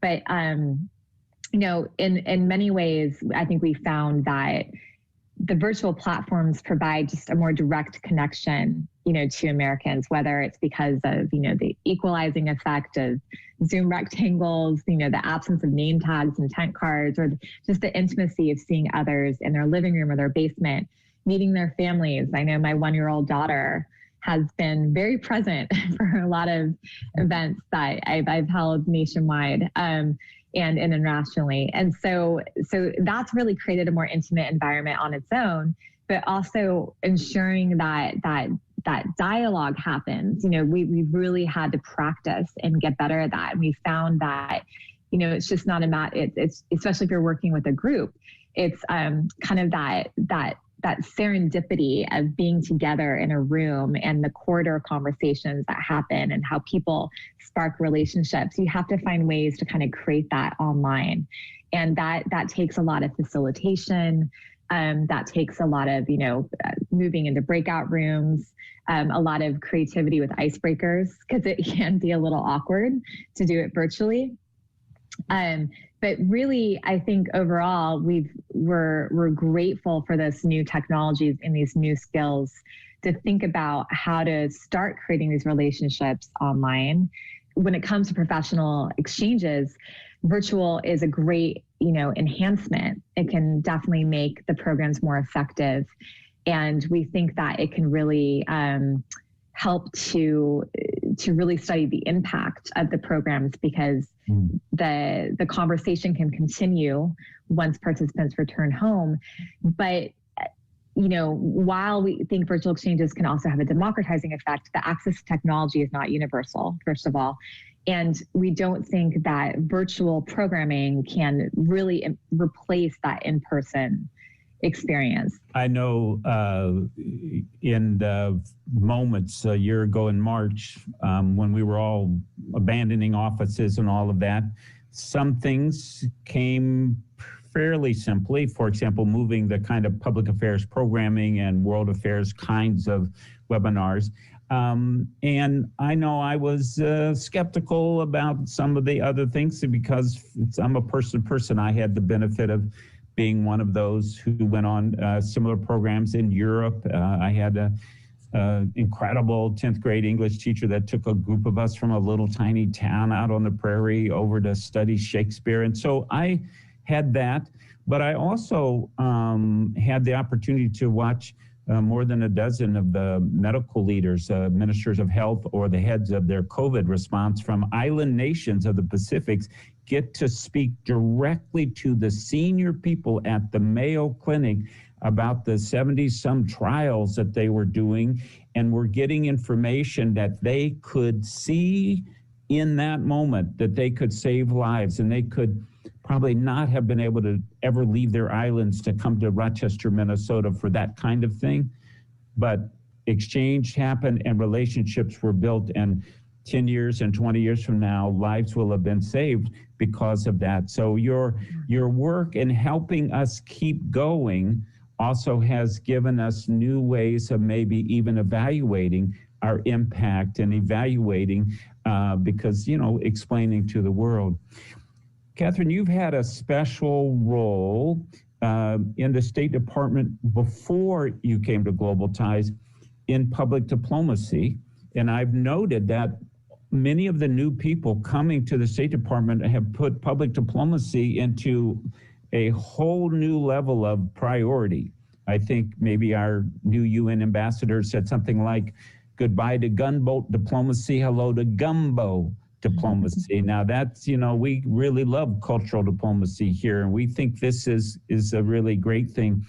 How do you see some elevated attention to public diplomacy playing out in terms of Global Ties and all of the groups ability to, engage a more diverse, a larger, younger, how can a new climate in Washington give us the ability to really come out stronger? Mm-hmm. That's a great question. So I first want to commend the Foreign Service officers at the State Department. I know there's a lot of talk about, new administration, new leadership, but really the heart and soul of what keeps official U.S. public diplomacy going is our Foreign Service, because what they see their job as building relationships, building alliances in the countries, in which they serve, and really trying to inspire and motivate and also support emerging leaders in those countries, no matter the field. It could be journalism, it could be politics, it could be climate science, with a peer network of Americans, and also with the skills that they need, while also, helping them learn about America at a more multidimensional level. And so I think the Foreign Service has done a wonderful job maintaining really critical programs, along with bipartisan congressional support, knowing that the world is based on relationships, it's international relations, and that it's international affairs is not transactional. So nurturing these relationships is critical, and we've been lucky to have bipartisan support to do that. But I really think the Foreign Service has done a tremendous job keeping these programs going, especially the last year with COVID. They are the ones that ensure there are more resources available to make this virtual pivot for the Global Ties Network, to keep the International Visitor Leadership Program alive, and other programs too. But with an incoming administration, yes, I think there's going to be a higher premium on our soft power. I think, and trying to figure out how to leverage that soft power with public diplomacy tools, I think is going to be more of a focus. We know, or, I anticipate, and kind of where the Global Ties Network is going, because what we do is to align with the U.S. foreign policy goals. We want exchanges to be seen as a critical tool in building relationships to advance foreign policy missions. And we know that there's going to be a very strong focus on diversity, equity, and inclusion. That this is something that we care deeply about at Global Ties, and are going to be working more with our network on, and making sure that our network reflects America. That when the world comes to visit us in Minneapolis, in Sacramento, in Columbia, South Carolina, in San Antonio, Texas, that they see America, they see the richness of our diversity. And so that's something that we really want to work on. And we anticipate a lot of program tours to be coming through along that theme as well, on justice and activism, and ensuring, working towards, more diverse workplaces and work cultures. I think what we're also anticipating is that there's going to be a larger emphasis on climate change. And so we're, definitely that's going to be an area of focus for the International Visitor Leadership Program, the professionals that come through, but also, a policy issue really that we want our network to learn more about. And then I think also just, the focus on alliances, which is what our network is built to do, is to nurture those alliances, to build critical relationships, to build that trust in the United States, to get to know us in a complex way, and to change the framework in which people process and understand the United States. That's what we do. So I see our network as really moving forward to align with an incoming Biden administration's foreign policy priorities quite well. And that we'll be doing all that we can, starting with our national meeting in a couple months. Well, we've had this opportunity to partner on many different things, but this past year and right now, we're partnering to make sure that young ambassadors are found who will be part of our U.S. pavilion, which the State Department is putting together at the big Dubai Expo coming up this coming October. Their theme, Connecting Minds, Creating the Future, just probably couldn't be more carefully and perfectly chosen, but also cultural performers. And so Global Ties has a critical role in making that U.S. pavilion be that representation of our nation. We have the honor of supporting the USA Pavilion and to recruit the citizen diplomats, the youth ambassadors at the pavilion. The pavilion really is a public diplomacy platform. It's an opportunity for millions, which we're expecting, I think, the highest audience ever for a World's Fair, for an expo, to come to Dubai, who may never actually come to the United States. So this will be a very huge opportunity for us to reach audiences that we normally wouldn't be able to. So the youth ambassadors, we're looking for 75. I believe it's between 18 and 29-year-olds. That will be guides to the pavilion. We definitely are looking for a diverse cohort that can reflect America, and also those who can speak critical languages, like Mandarin, Arabic, Hindu, Urdu, other languages. We're expecting a high volume of visitors to really connect with the visitors, to really show them the cultural diversity that does exist within the United States, because we know that that is something that can be very surprising, when people come to the United States and they see others who speak their language and have that respect for their heritage. And so we're looking for youth ambassadors to speak critical languages, although that is not completely a disqualifier if you don't. So we encourage and welcome all applications. Please go to our website, www.globaltiesus.org. And what we're also looking for are cultural performers, a wide range of performers. They can be artists, dancers, musicians, chefs, spoken word, poets, athletes. We're looking for, again, that incredibly rich diversity that we have within our country that reflects so many wonderful aspects of our society and can really truly connect with foreign audiences and show them what America is. So there's also cultural performers application. Well, and I might add, for those of us in a northern climate, that this is from October of this year until the end of March. We would call that winter here in Minnesota, and this makes it of interest, especially to people who want to experience another culture, another climate, but also to have that opportunity to represent our nation. And you and I first met when you were in the State Department, and we were working on the bid to bring one of those World Expos here to Minnesota. We are working hard to bring one here in 2027, and how we are presenting ourselves in Dubai and around the world is the factor that will really create the kind of welcoming climate and openness for the world to come visit us in Minnesota. And I think that's the bottom line, that international exchange has been understood as a way to build world peace through communication and understanding. It is something that we as a nation have been really in the forefront and very proud of. And Catherine, you've led that from inside the State Department. Now you're leading that from our national organization that keeps us all going.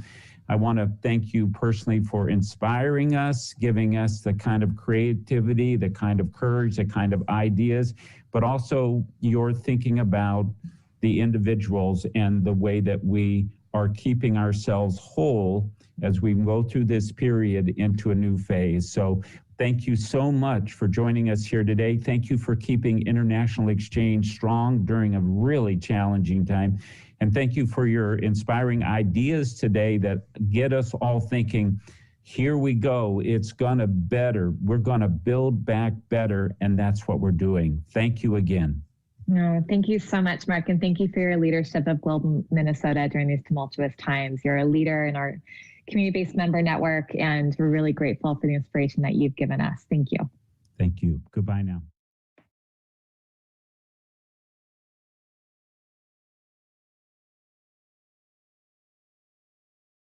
Welcome back, everyone, and thank you for joining us on this special International Day of Education. All day long, we've been looking at ways that we can help recover and revitalize education for the COVID-19 generation. And this part of the day, we're taking a look at how this crisis, this pandemic, has impacted international exchange and international education. What have been the impacts? What have been some of the creative responses? And how does this take us into the future? And we are very fortunate in Minnesota to have one of the country's oldest and largest and leading programs that brings young people for work and cultural experiences into the United States and sends them overseas, based right here in our state of Minnesota. Maya Behrens is the director of that program, Communicating for Agriculture Exchange Program. And we're so thrilled to have Maya here today from CAP headquarters in Fergus Falls, Minnesota. Maya, give us a little history of how CAEP came to be such a giant program in the United States, and how has this last year really changed what you were able to do, and also where you will go when we begin to pick up steam again on the other side of the worst of this pandemic? Well, our program started in the 80s, in the early 80s. And we had primarily people from European countries, Australia, etc., come onto the program. We have a wonderful hosts that are participating, and with our quality program, we were able to grow on. About 2008, we started an online application which enabled us to reach the entire world that had internet access. So our goal was to bring people from around the globe onto our program, and currently we have 64 countries participating in the CAP program. So that's how we were to grow, and we are selecting people from around the globe right now to be on the program. This last year has been very difficult, obviously, but we are looking into the future and want to definitely build on of what we started to make these programs even more available to people from around the globe. We are prepared to bring people over to make differences or make a difference in every community around this globe. Well, I know you've brought tens of thousands, is it 25,000 or something in that range over the many, many years. And from my own having the opportunity to work with that program, one of the things that I've come to understand is how did you get first contacted? How did you end up coming up from Brazil and all of that? What's your story? Way back then, we had a partner in Switzerland. That I put a little ad in the paper, and I saw that, being I've always wanted to go and see the United States at one point in my life, I contacted that company, and that's how I came over on the program way back when. Was contacted by the company then at one time and asked if I would work for them. It seems like that's the message, is that this particular pandemic was kind of a warning or a wake-up call, that we all have to be aware that pandemics happen and they can spread to the entire planet very quickly. They can stay localized in a certain place. Agriculture seems like especially attuned because, of course, this also happens in our livestock and in our food production. We can have a disease in a corn crop in the United States and lose over half. We can have avian and swine and other diseases in our livestock. So it seems like CAEP and other agriculture-related exchange programs have a special opportunity and a special, perhaps, sensitivity to the fact that these are things that happen in our world, and we have to be resilient and sustainable. We have to have our food supplies and our special connections so that if something happens, we're prepared. And we need to have the relationships built between people in different countries, because we've learned in this pandemic, we're all in this together, and it's the way that we work together to find our way past the pandemic that'll make a difference.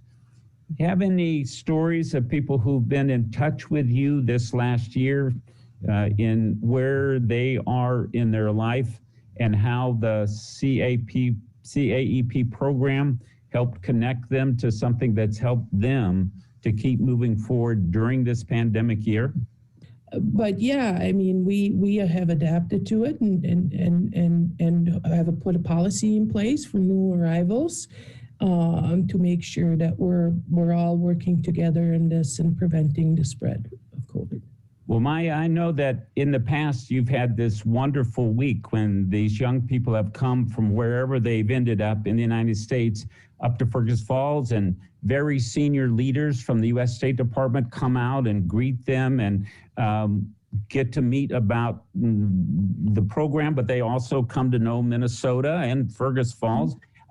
Will you continue that annual kind of gathering when things move ahead? And can we keep expecting some of those high-level people from Washington to become more familiar with Minnesota and with Fergus Falls in the future?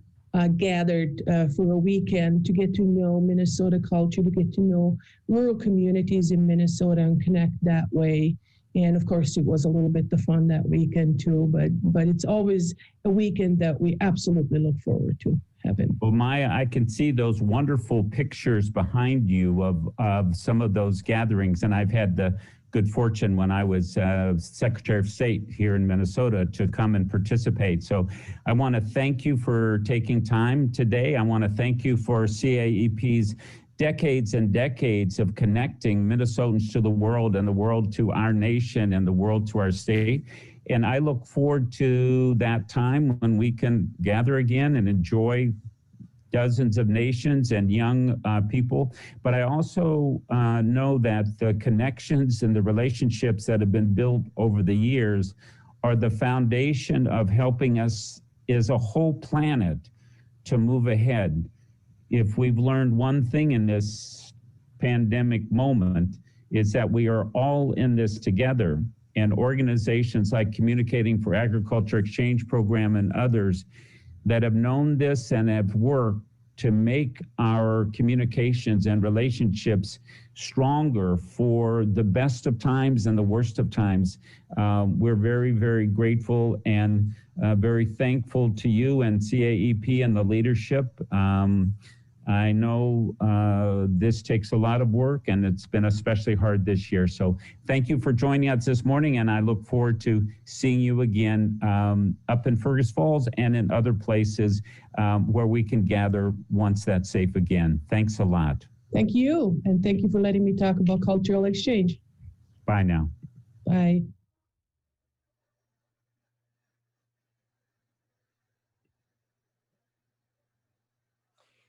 We've been looking at some of the ways that education broadly defined has been impacted. Exchange programs and international students.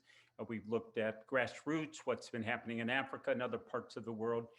We're also focusing today on some of the creative solutions and some of the ways that organizations, companies, government agencies, nonprofits, religious organizations have stepped up to find ways to support education in this difficult and complicated time.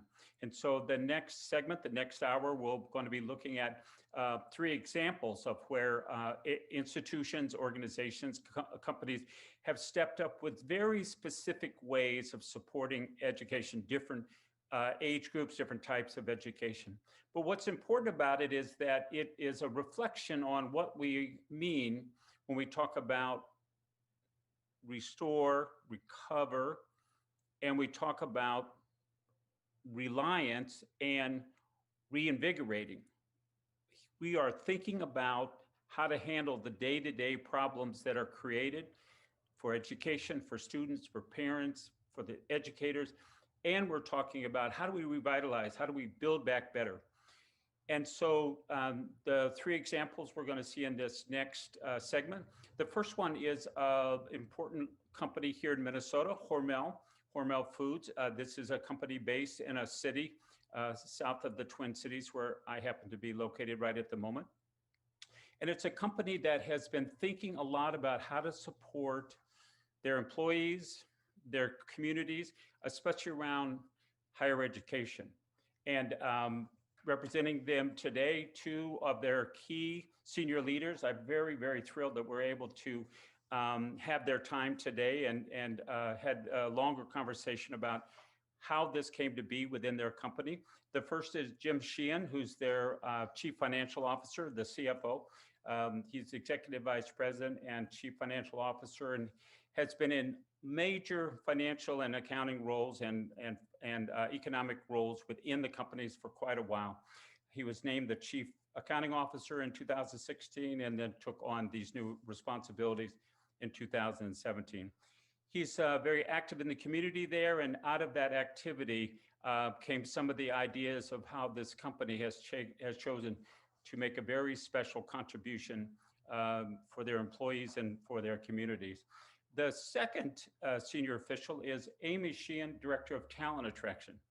Amy, originally from Chicago, was worked in media, worked in marketing, but she served in this role as a corporate marketer, a corporate recruiter, and then in talent attraction at Hormel over the past few years. And this particular opportunity is about how does a company's set of choices to support education end up being a factor in being able to recruit the kind of people and the kind of leaders that our companies need and that our communities need to grow and to move into the future.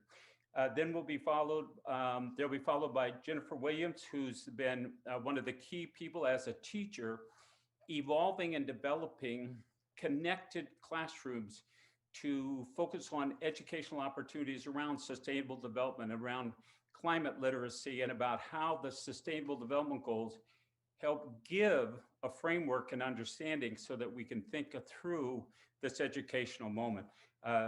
She's a co-founder of Teach SDGs. She co-leads this global coalition, but it's a kind of a contribution by educators, teachers, to the larger framework so that our learners have this bigger understanding, because sustainability and resilience are some of the key words when we even think about how do we get back to school safely, and then how do we prepare ourselves for the next pandemic. It was not that we weren't warned this one was coming, we just didn't pay close enough attention or do much with it. And so we'll hear from Jennifer Williams about how Teach SDGs.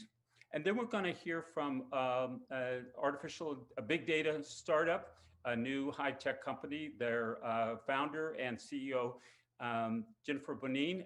This is a very unusual firm that has been kind of one of those hot startups that has really made it into the international consciousness.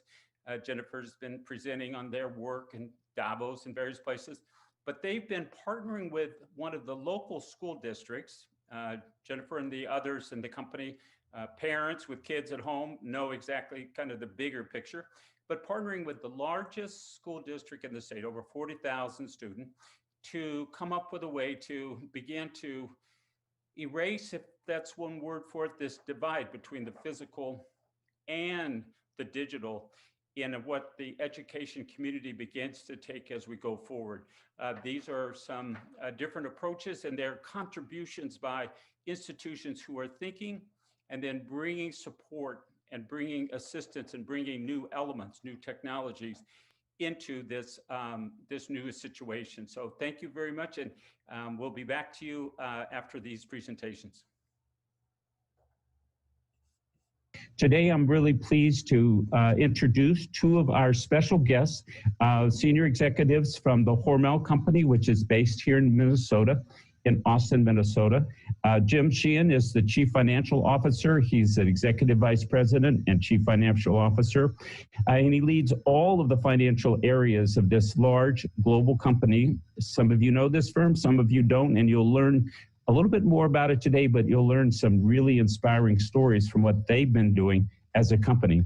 His career started at Hormel back in 1978. Over the years, he's had many different management, financial leadership positions, but he was named Chief Accounting Officer and Vice President and Chief Financial Officer in 2016.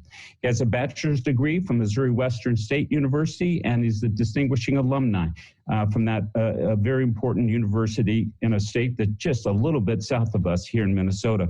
He's also a graduate of the executive program at the Carlson School of Management at the University of Minnesota.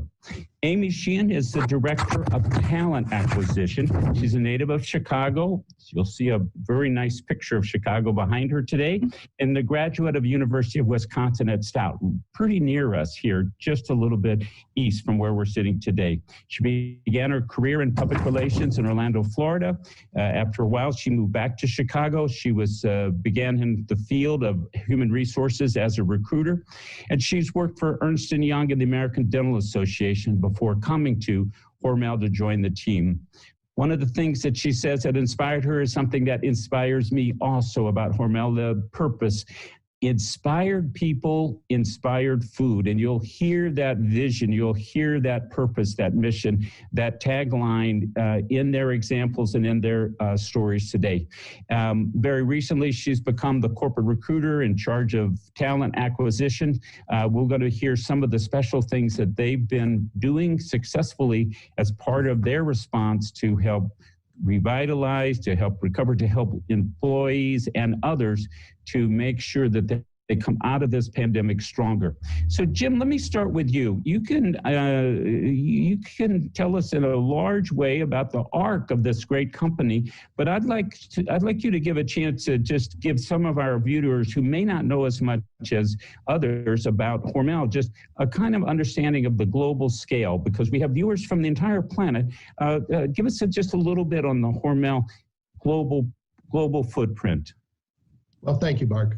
Hormel is a 130-year-old company, started in Austin, Minnesota, where we still have our global headquarters.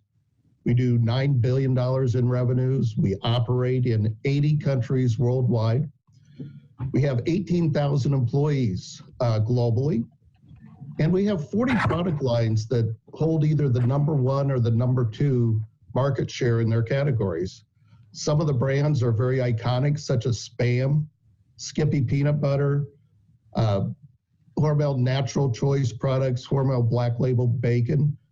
But some are surprised to know that we also own Applegate Natural and Organic Meats, Holy Guacamole, and the Herdez brand of salsa. So Jim, you have been one of the leaders in how companies are supporting their towns and community leaders inside their companies, their employees.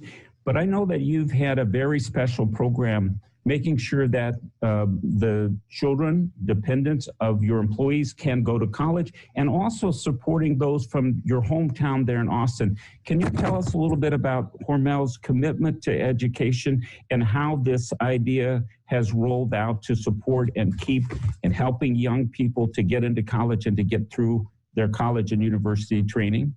Certainly, Mark. For many years, we've had a program in which reimburses employees for their education. And we've supported the National Merit Society scholarships. But we wanted to do more. We wanted to do more for all 18,000 employees across the country. And so what we did is we came up with a program called Inspired Pathways. And Inspired Pathways is about equity in education. We are providing a 2-year education for every child of every employee of Hormel. You know, this gives the opportunity to the families who perhaps couldn't afford to send their children to school. Gives them a 2-year education. That could be a start on a 4-year degree, an associate degree, or have them be educated in a trade. We really think this is a game changer for our employees and for their families. And it also supports the community colleges. So the children are able to attend any community college in their state. And we're very proud of the program, and we think it's going to make a difference. We know that providing an education for children is becoming more and more expensive. It's more difficult. And it not only supports the families, but it supports the community colleges. And we know that they're having a struggle with enrollment. So we see this as just a great opportunity. And this focus on equity in education is very important to the company. Well, thank you, Jim. And I'm really glad you brought up that point, because we've been seeing the numbers, and community colleges have been hit really hard by the COVID pandemic, the economic impact. We know it will take longer. So it seems like this is a really important program. And I remember that this program also included things like making internships available, making a volunteer support network, so that there are really things that we all know it's more than just the cost of tuition and the financial, it's the whole system.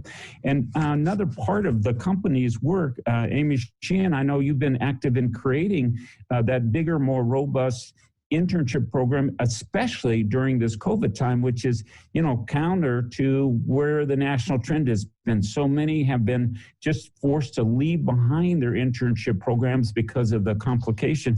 How did it come to be that you decided to lean in to make yours more robust? How could that be a model, like your support of your employees' children, for others who are watching today? Sure. Well, when COVID-19 hit, our team huddled right away. And when I mean our team, our hiring managers, even our CEO, to discuss how are we going to handle this important internship experience. Could we do a virtual experience and give our interns the same experience we were known for year over year? And it took a lot of work and creativity by the leaders who lead the interns, as well as the recruiting team.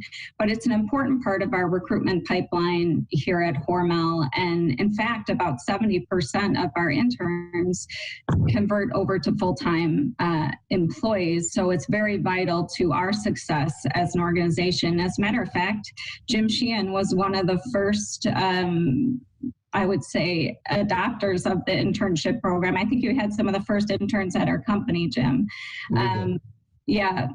And so we have one of the top internships in the country, and we recruit all over. We have about 3,000 applicants for about 60 interns.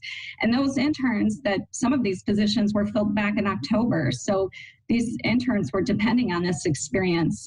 So it was very important that we created an experience that would rival what we had given them in the past, as well as for us too.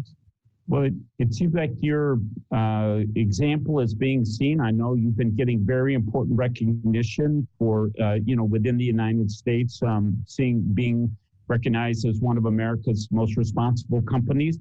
Can you think about these things with that UNESCO theme, the recover and revitalize education for the COVID-19 generation? It seems like as a company, you've had to face your own challenges, but you've also been able to think larger and to think about education, which of course is for the whole society.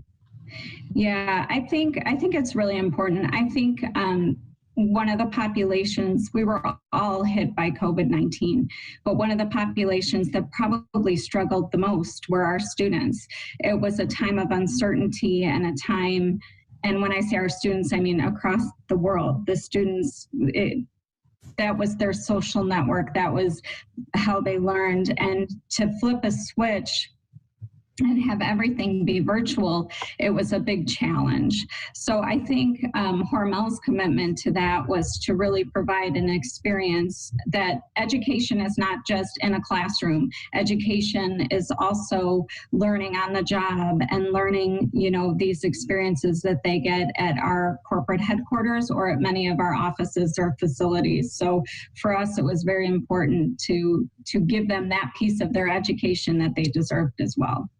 I know Austin, Minnesota is a very unique place, a very high number of residents who've come from all over the world there.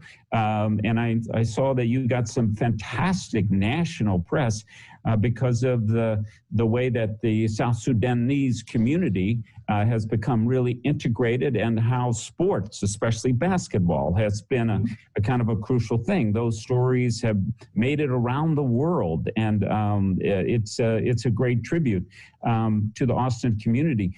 I wonder, when you think about talent attraction and retention, if you see that how Hormel has tackled in various ways this pandemic will give you a different way of talking to the thoughtful, young, talented people coming out of our schools and colleges and universities about why Hormel is the place they should come to be inspired, as you state in your motto.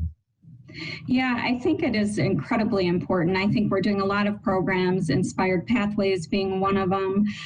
We're offering internships at younger ages in some of our manufacturing facilities under Jim Sheehan's group. So getting access to those students who have the roots in the communities in which we are based is very important to sustaining that talent and attracting it into long-term careers here at Hormel. And can you give us any examples of how that's going? I mean, it seems like you are the person who's, let's say, on the hot seat, so to speak, talent attraction. This is something that, especially in Minnesota, all of our companies talk about the great challenge in general. Yes. How's it going for you? So I think being, really involved at the high school level and, community college level, I think Inspired Pathways is going to give us that edge to follow those students who are going through the Inspired Pathways programs at our community colleges and create that communication with them to let them know of the opportunities within our organization at the professional level and at all levels. So for us, it makes the most sense to have that entrance and be able to reach that population of students at such a young age. I have had the opportunity to mentor some high school students with some local programs like CEO. I don't know if you're familiar with that. Yes. It's a really great program. And I hear from the students, well, I had no idea there was a marketing department at Hormel. I didn't know there was a finance department at Hormel.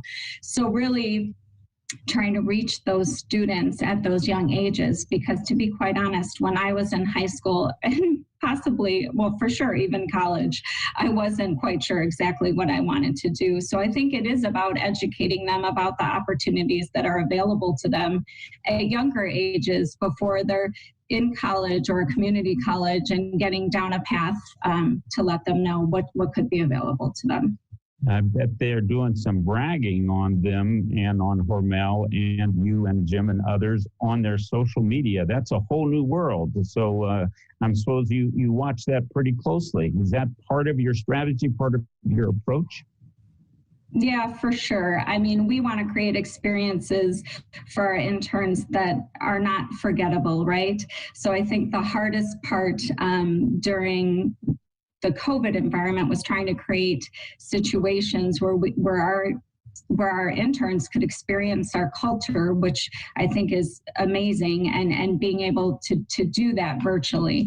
We did hear from the interns and got some great feedback as to how while they weren't live, they reached a connectivity with the other interns that they never had before. So we learned from that too. And they also learned about our culture through our employees. That would be our managers leading these interactions and really, staying in tune with the interns to give them feedback as they go. There is no in person is always the best, right? Because you can create it. And I think that's what we will strive for. But we've learned a lot about the technology we can use to stay connected. I love the fact that Jim had the first cohort. I mean, this is a very fortuitous for us here. Jim, you had to devote some time, but you also knew from your own life experience how important having that, not just internship, but that relationship, that role modeling. Tell us a little more about it. And have you stayed in touch with any of those over the years? I talked to our interns, the people that I brought into the company many years ago. We actually have individuals that were brought in as interns that are at very high levels of this company. Great. That work directly for me and in other areas. And it's this connection, and it's not only the connection with the intern, it's the connection with the colleges. It's telling them about the great opportunities we could offer.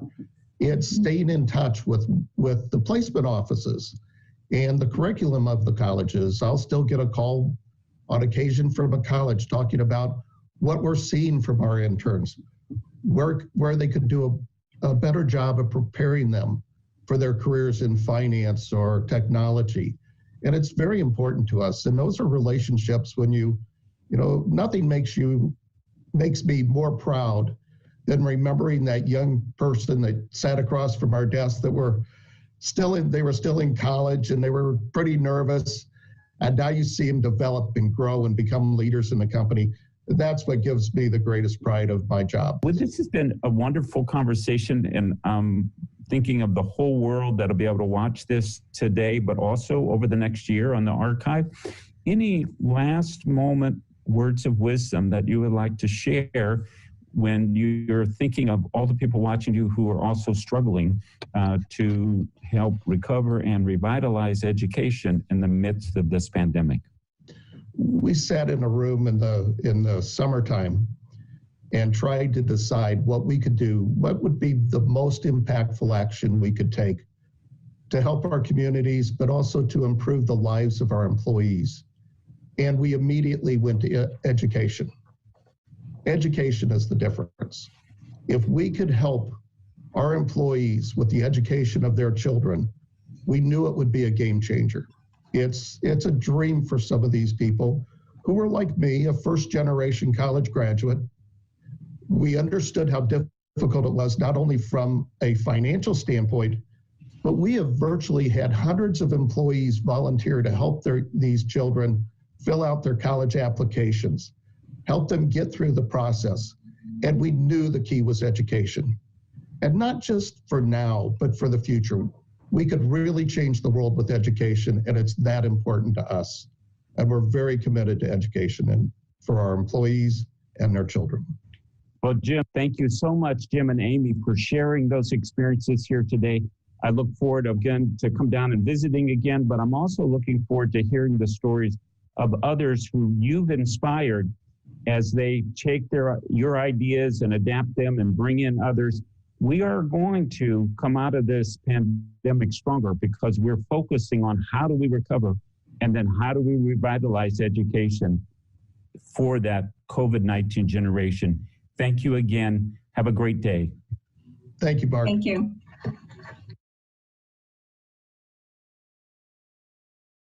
Those of you who are just joining us, we're so glad you're with us from all over the world. And for those who've been with us all day long or part of the day, we're going to have a very exciting session now. And we've got the woman who's been making this happen in our country, the United States, and all over the world with partners everywhere. I was so thrilled that we could get Dr. Jennifer Williams here today to be part of our process. It's such a worldwide movement. Jennifer, please start us by telling us, how'd you come to this process and how's that movement going? Thank you so much, Mark, for inviting me into this amazing event today. I'm thrilled to be here with you and your team and all of the educators and stakeholders who are joining from all across our planet.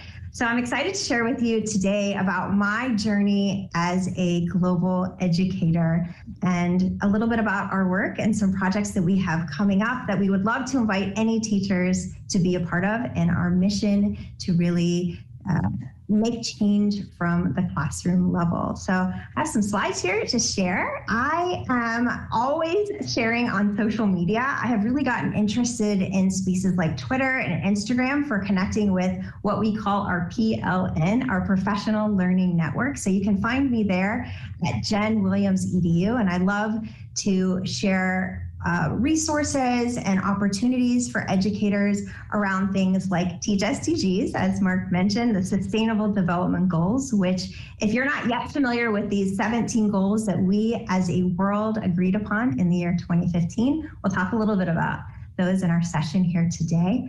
Also, I love the hashtag Teach Boldly and supporting teachers to find ways to connect their purpose and passion. I also have authored the book Teach Boldly Using EdTech for Social Good with the ISTE organization.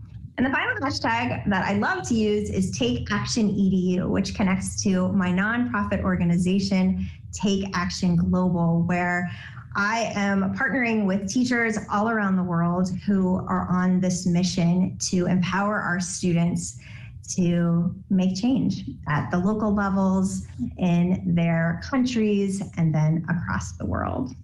I'm going to tell you a couple stories about that today. So I am here in Florida. I come from a background in K-12 education. I got really interested and curious about what it means to be a global citizen in the school I was at last in K-12. So it was a Montessori world school. And I felt like we were kind of checking all of the boxes. We were early adopters with technology. We were focused on topics like geography and cultural studies. We were looking at holidays and clothing. And I thought at the time as a principal that we were really doing a good job of preparing our students for the world. So we were able to have our students travel abroad. We were using the technology that we had to connect our students. It was different back then. So today we can go on Twitter and I can say, I'm here in Florida. I'd love to connect through virtual exchange with a classroom in Mexico. And then I'll get teachers responding. But back then it took about 6 to 9 months to find a school. So we would have to find a Ministry of Education, find a school to connect with. So it took quite a long time. But in 2014, I moved out of K-12 and moved into higher ed, where I started to really spend time on spaces like Twitter to meet teachers from around the world who lived and looked differently from me here in my home in the United States. Because up until that moment, my view of what education looked basically like what I had been exposed to. So my perspective of, I was in a classroom in Florida as a student, I was in similar classrooms as a teacher in Florida as an educator.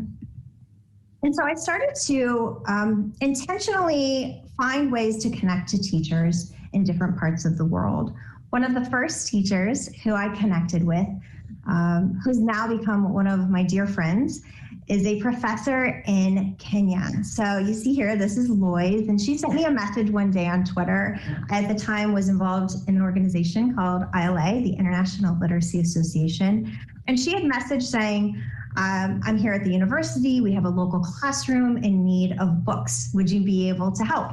And as teachers do, if you have a teacher in the next door classroom knock on your door and say, we need pencils, you're like, yes, I'll find a way to help. So it's kind of the same thing with global colleagues. And so I was like, yes, I'll find a way to help. I have definitely learned that it's quite tricky to get resources to some of these remote places in Africa, but I'm still intent on doing so. So getting to know Lois, wondering what school looked like in her areas locally, I asked her to send me a picture. And so she sent this photo to me and I kept it. And so this really changed my view of what education can look like in our world. And what I'd say today is I look back on that moment and I have to admit, I felt sadness when I saw this photo, because I was like, what they don't have floors and ceilings and walls. They don't have the resources that I have here in my local schools, like desks and computers and books.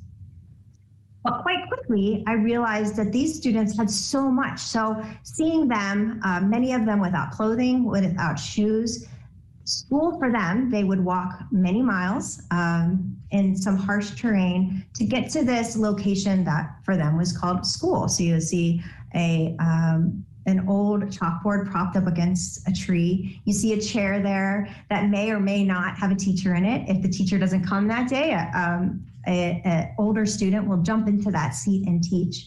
But school for them equals hope. And so they have this intrinsic motivation to come to school to learn because that opportunity exists for them when they see themselves as a student. So this changed everything for me. And I realized as an educator, I needed to learn as much as I could possibly learn about schools around the world. For the next classroom I met, I had a friend in Bangladesh. So I was like, you're in Bangladesh? I know very little about this country, about the same size geographically as my state here in Florida, but you look at that population difference. So my friend Yusuf sent me a picture, and you can see in his classrooms there in Bangladesh, many students. So here, typically we would have about 25 students per class. In his schools, you would see between 90 and 120 students in the classroom. And if you don't get a good seat, then you have to sit outside. So you start to look at these images and you think about things like lighting. They don't have microphones like we do in our classrooms generally. So you think about sound quality. Are the students having access to the information that's being provided to them? All of these different concerns and thoughts that teachers in these different areas around the world are having to consider that I never even had thought about. The last teacher I wanted to share, who I met, again, has become such a dear friend of mine. He actually didn't start off on the path as a teacher. So you'll see here, this is a photo of my friend Jacob. Jacob, like Lois, had sent me a message on Twitter looking at ways to get resources to his local classrooms. And he came from law. So he was a law student and he wanted to find ways to support local schools, recognizing that the students were coming out without the skills they had to be employable. So he organized his own nonprofit, gathered other law students, so 35 of them were going out into these schools in Nigeria, taking half of the students and bringing them into other classrooms and teaching them. So I said to Jacob in those early discussions, I don't have resources at this point that I can share, but what I can share with you is professional development. I'm happy to train your young law students. And when I say young, some of them are 17 years old, volunteering their time as teachers in Nigerian classrooms. So you'll see here what PD looks like for them. They gathered around his one laptop in an internet cafe, hanging on every word I said as I talked to them about what education looks like in that year, which at that time it was about 2018. So education around the world. When I talk to teachers about global education and how we all can come together and make change, before I came across the SDGs, a lot of times teachers couldn't see themselves in this conversation of globalization. They really didn't know where they fit in. But then all of a sudden, the United Nations and our world gifted us, as I believe, these 17 goals that we have agreed upon as a world to work for and reach by the year 2030. And they cover a lot of different topics. We have our very own goal with quality education in SDG 4. But I believe just like all of the students in a class are belonging to the teacher who's working with them, the same thing goes for all of the goals. So teachers are working on life below water and life on land and zero hunger and have been for a very long time. But seeing it in this type of format, it becomes this roadmap for us going forward. I'd love to share this photo because for me, this was the beginning of my Teach SDGs journey. So this is a few of us educators joining at the UN, and they had said to us, we're with you. We're interested in finding ways to bring the SDGs to classrooms. So we left that day after that meeting, went onto the steps of the UN building and said, what do we do next? We really didn't know. We're educators. This isn't something that we've had experience in. So we took what we did know and we created that hashtag Teach SDGs, starting from 2 educators to 4 to 17 to now over 50,000 educators who are working for these SDG goals. And I'll share in a minute on ways that we've found for teachers to get involved and engaged. In a general way, you can shake the world. So as I talk to teachers, sometimes in education, I find we get very overwhelmed. Education is quite a massive machine, no matter which country you are in. So when you're at the level of the classroom, sometimes you can think, well, what can I possibly do to make a difference at scale? So I wanted to share a couple stories with you today. And the first is about making an imprint and being open for opportunities for learning as an educator. So someone who made an imprint on me is my student, Amy. So now I moved at the university level. So this is a student I worked with. She was a pre-service teacher, and I had just finished up my year and got a message from Amy. And she said to me, tomorrow is my first day of summer after my first year of teaching kindergarten. And for anyone joining who's ever taught kindergarten, it is hard. It is very challenging and wonderful. So hearing from Amy, I was like, I'm clearing my calendar, dropping everything. I'm coming to have breakfast with you. So I met with Amy, and she shared about her year, it was a tough year. She had a very full classroom of young children, shared about all of this. And then all of a sudden, Amy's posture completely changed. And she started telling me this story. She goes, you are going to be so proud of me. I did a global collaboration project. And for her kindergartners, they joined a project with 25 other classrooms around the alphabet. So the English ABCs, and they were H for hippo. We don't have a lot of hippos here in Florida, but Amy told me how they learned about hippos, and then they shared with other classrooms, and then the classroom shared back with her. So inspired by Amy, I went home that night and said, 26 letters of the English alphabet, 17 SDGs. Maybe I could create a similar project, and there could be teachers who want to join in from around the world with me. So I went online, I made a quick and free logo, shared it into a quick free website, nothing professional again. I'm a classroom teacher, and said in a tweet, big news, because it was big for me, introducing the Goals Project. I gave it a name, I shared that link, and I said it's free, it's open to all K-12 classrooms. Please join, as I wanted to get 16 other classrooms to join with me.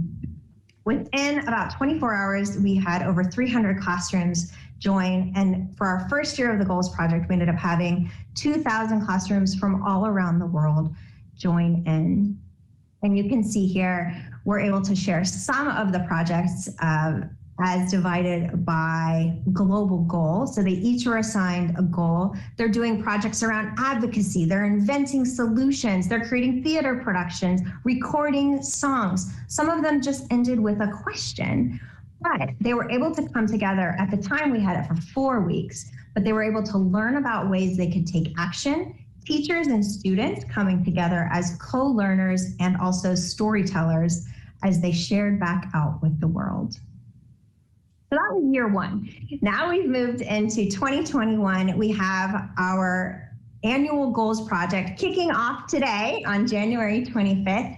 We have over 2,000 classrooms joining from over 100 countries who are going to be coming together for 6 weeks in this problem or project around inquiry. And this year, our theme is environmental stewardship. So we are all in on committing to environmental justice and climate change. And we really believe this is the year for classrooms to get involved. So we have, you'll see here, this is, we just finished up securing all of our volunteer facilitators. So each of our groups will be led by a teacher from around the world. And you can see we have students as young as age 3. So we have our pre-KK groups all the way up through college, and they're going to be led by these teacher leaders. All right, so I want to kind of finish up here on this idea of show up as you. And so I mentioned that it took me quite a while on my journey to discovering my own identity as a global educator. But when I think back, this is a picture of me when I was 8 years old, and that was the year where there was a famine in Ethiopia, and I took notice and gathered as many pennies, nickels, and dimes that I could to donate. And for me, that was just the beginning. So I started off with this interest and love of what was happening on our planet, but then quickly fell back into, I'm a teacher in Florida, this is my classroom, these are my students that I need to be teaching. Then once I met Lois, and when I was having conversations with Jacob and his team of volunteers, I realized that we didn't have to be apologetic for who we are as educators, and we can really own those passions that brought us to the profession. My university students today, they come to me with a very clear why. They know why they want to be a teacher, and almost all of them say, I want to make a difference in the world and I want to do it through teaching. So finding ways to ensure that we stay as closely connected to that purpose as we can by showing up as you. And last, Mark, I just would love to share this message of celebration of our world of teachers. And I think our teachers have really pushed beyond their comfort zones in this past year, and they've shown up. They've shown that we are a resilient and a resourceful bunch, and that we are going to do whatever it takes to make sure our students, be it the students in our classrooms or the students across the planet, have access to ideas and information and access to opportunities. So any of you joining for this very special day of celebration, I applaud you and I'm cheering you on, and I'd love to continue the conversation and connect. Thank you very, very much for sharing in your life and with us here today on International Day of Education. And congratulations on kicking off this year's goal project today. Now get back to work. I'm right there with you, Mark. Thank you so much for having me. This is an extraordinary opportunity to celebrate our world of teachers and students, and count me in for that next conversation. Our next panel member, Jennifer Bonin, is the founder and she's the CEO of one of the larger and growing, fast growing of the high-tech startups in our region. Big data firm that has been focusing on providing solutions. And in this case, parents becoming very aware of all the different challenges and their students, their learners having those challenges coming home. Jennifer and her company began talking with the administrators, with the students, with teachers, with other parents about what could be done to provide some technological solutions, to provide some opportunities to eliminate part of the big divide between the digital and the physical. And this next tape is a part of the conversation with the administrator and senior designers and administrative staff for the largest school district in our state, Anoka-Hennepin, 40,000 students. And we'll get a glimpse of what they are thinking about, what they need, and then we'll come back to Jennifer and talk about what solutions they created.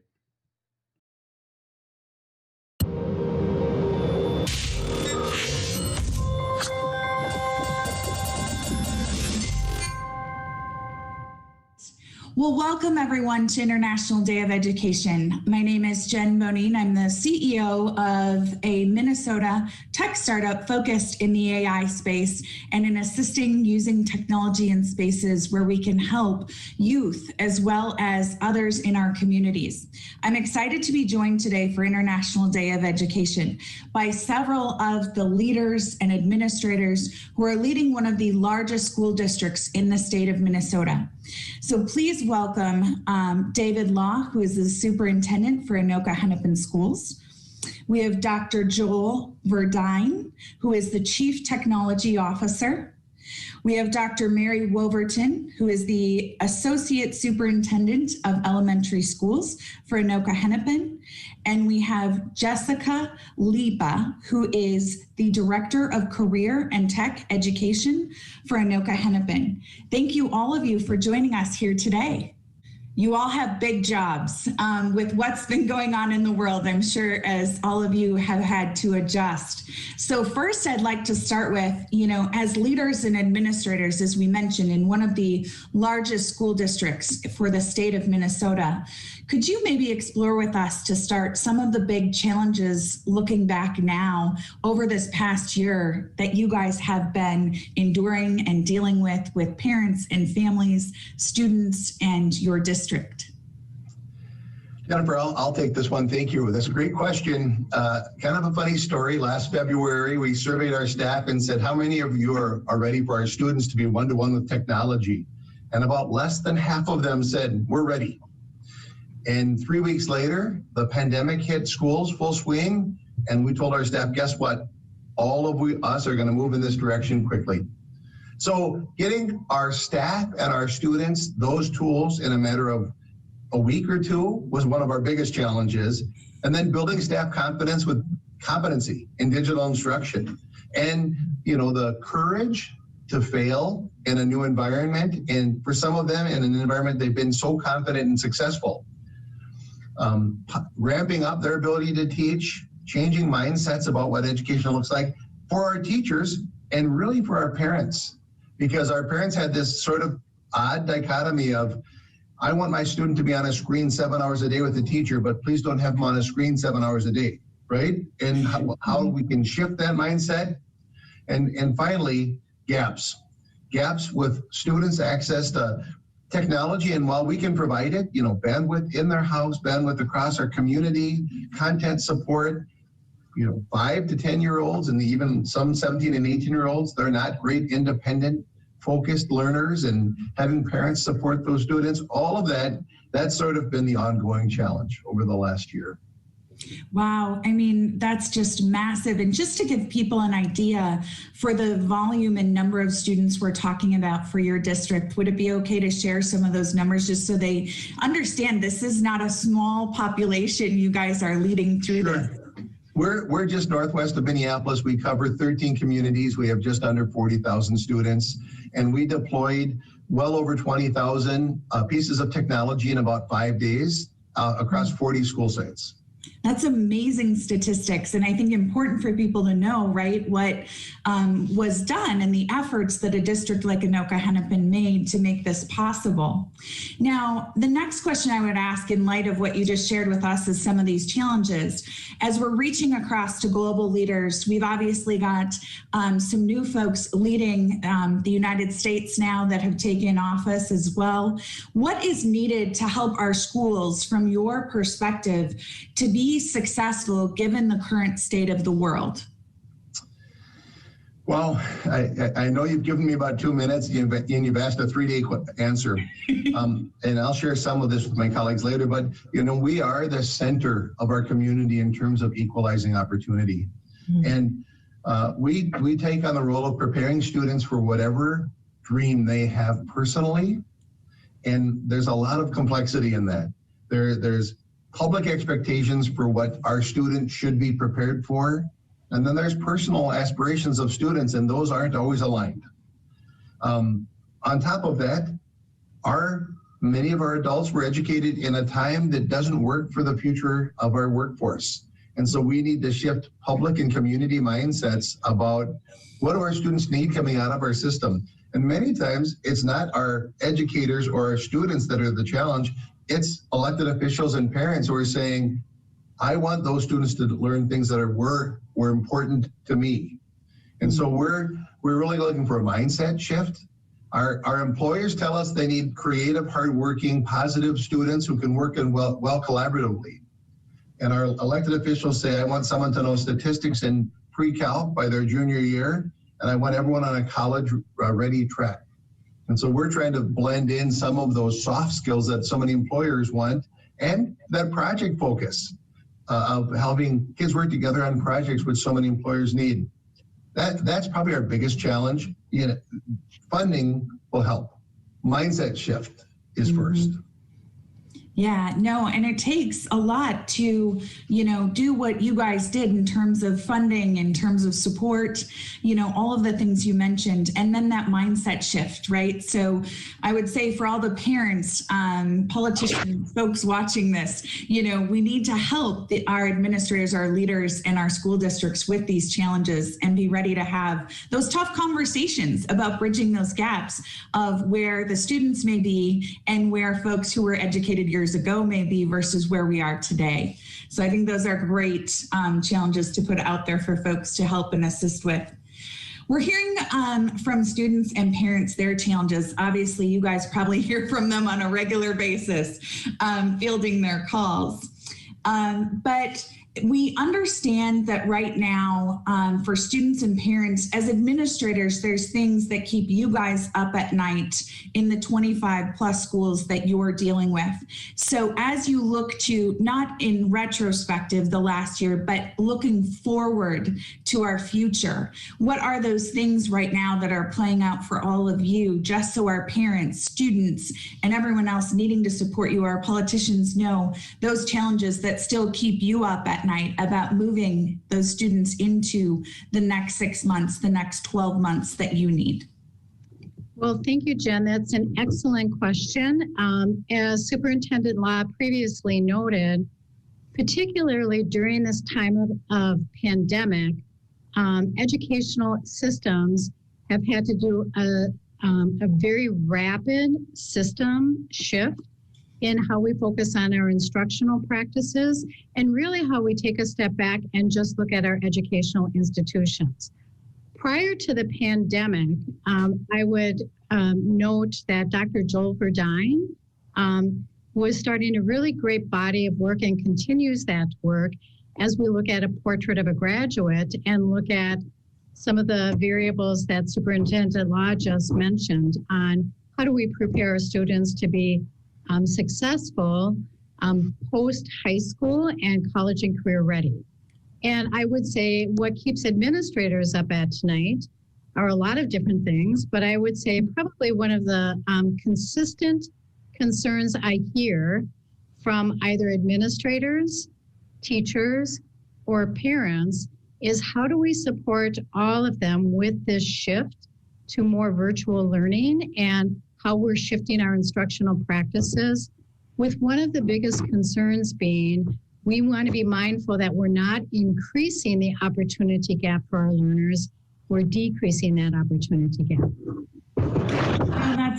That's a great point with where you guys are facing those challenges, because I think a lot of times, it takes a lot to move things forward from a district perspective, and all of you as leaders and the administrators are trying to move that forward, but need the cooperation of a lot of other folks to make that happen and allow them to see how you're trying to assist them in that practice. So thank you for that advice and insight to us. I think it's important we hear about that.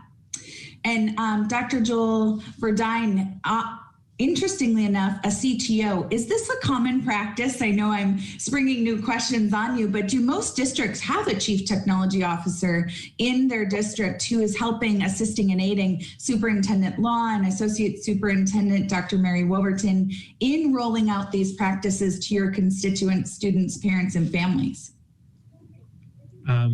It's interesting, the landscape of people that do this particular job does vary a great deal because there generally hasn't been a specific roadmap for this position. When we think of principals, the preparation process for principals, the certification, all leads to having people with similar experience and qualifications. But in my job, we come from a lot of different backgrounds. And so I wouldn't say that this is common, but what I would say for all people who hold this position, this is where we need to be working, because our role in educational technology is actually to support the end product of the organization. And I think that's true of private industry and any organization.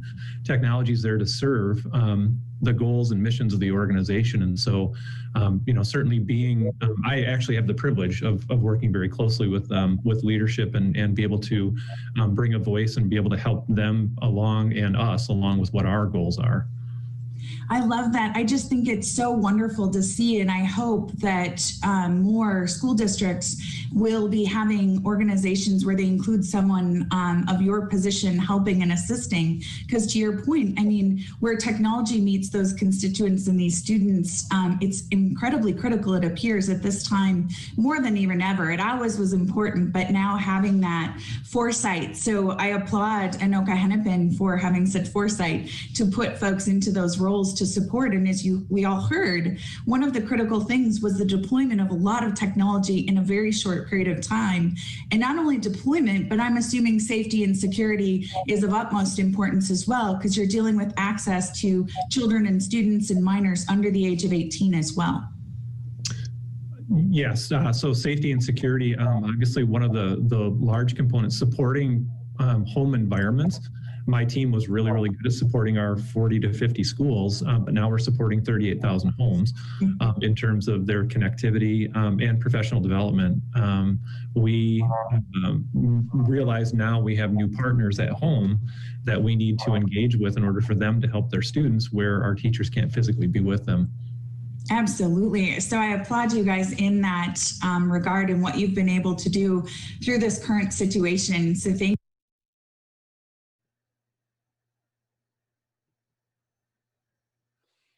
And I'm going to invite Jennifer back now to show us what they have created in partnership with Anoka Hennepin.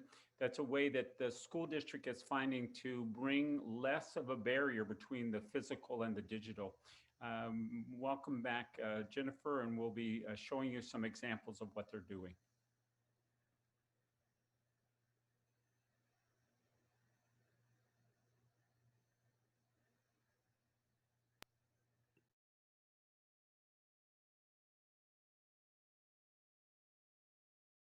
Jennifer, those interviews with the Anoka Hennepin School District, the biggest one in our state, I also have seen some of the other interviews you've been doing with students, with teachers, with parents, gathering the kind of information that we need to think about. Where do we go? Not just how do we recover, but what do we do? And I've been inspired by seeing them. But the main thing I wanted to have this opportunity to talk with you for a few minutes is I know you've been putting together with the folks from Anoka Hennepin a technological approach, a solution, a way to begin to address these issues, not just in the schools, but also parents like yourself and others. Can you give our audience just a brief overview of what you and the district are working on right now? Because this is a true breakthrough that many others will be interested in. Absolutely. Thanks, Mark, for having us. First and foremost, before being a tech entrepreneur and CEO, I'm a mother and I'm a parent. And I have a 5-year-old and a 10-year-old who are living, as you heard from those students, the social and emotional issues around connecting to their teachers, connecting to their classmates. And when myself and our 2 co-founders started this platform and wanted to build this, we were building it for students. We were building it for teachers. We were building it to support the people in our community that we know need this connection right now. So the platform is really based off of exactly what you said, which is listening to the needs and the challenges that students, administrators, and teachers are facing today. You heard from them that social and emotional connection. You don't get the opportunity anymore to sit in your classroom and collaborate and bounce ideas off of your friends, your teachers, those folks. We want to bring that back into the classroom. We want these students to have a place to hang out with other students and bounce ideas. We see that this isn't ending anytime soon. We've got to create solutions for the future that allow seamless digital and physical connection and collaboration.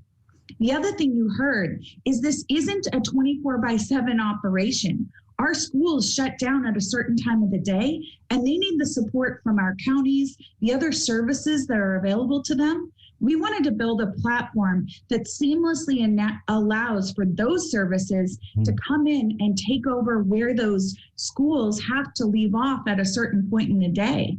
So if you think about it, this is really where our digital and physical worlds can meet seamlessly for all of us safely to connect our students, our teachers, our administrators, our service providers to one another in an environment for their mental health, all those things. That's what's been so exciting for me is seeing is true public-private partnership on a broad scale.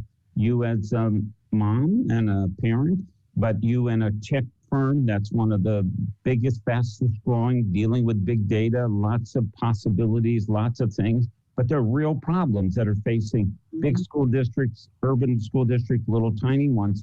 So you've begun developing with Anoka Hennepin and others a very practical approach. You want to just show us quickly what that looks like? Imagine, exactly. Imagine that digital school of the future, right? Like you're talking about, where seamlessly before next school year, immediately schools could start spinning up digital representations of those buildings. So I'll just quickly show it to you. It's easy to navigate is the key, right? We want students to be able to get in and connect to their teachers, their peers, all of those folks.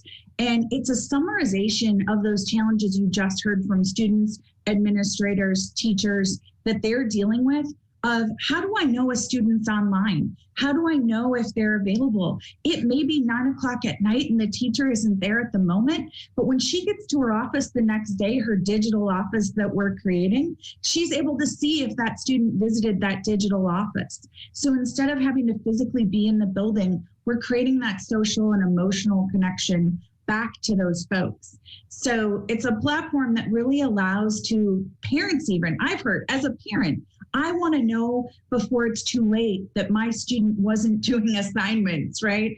That they aren't completing things on time. This is a huge stressor and strain on these teachers. Every wall in our school is an integration where those teachers have historical data and information to pull up and access real time.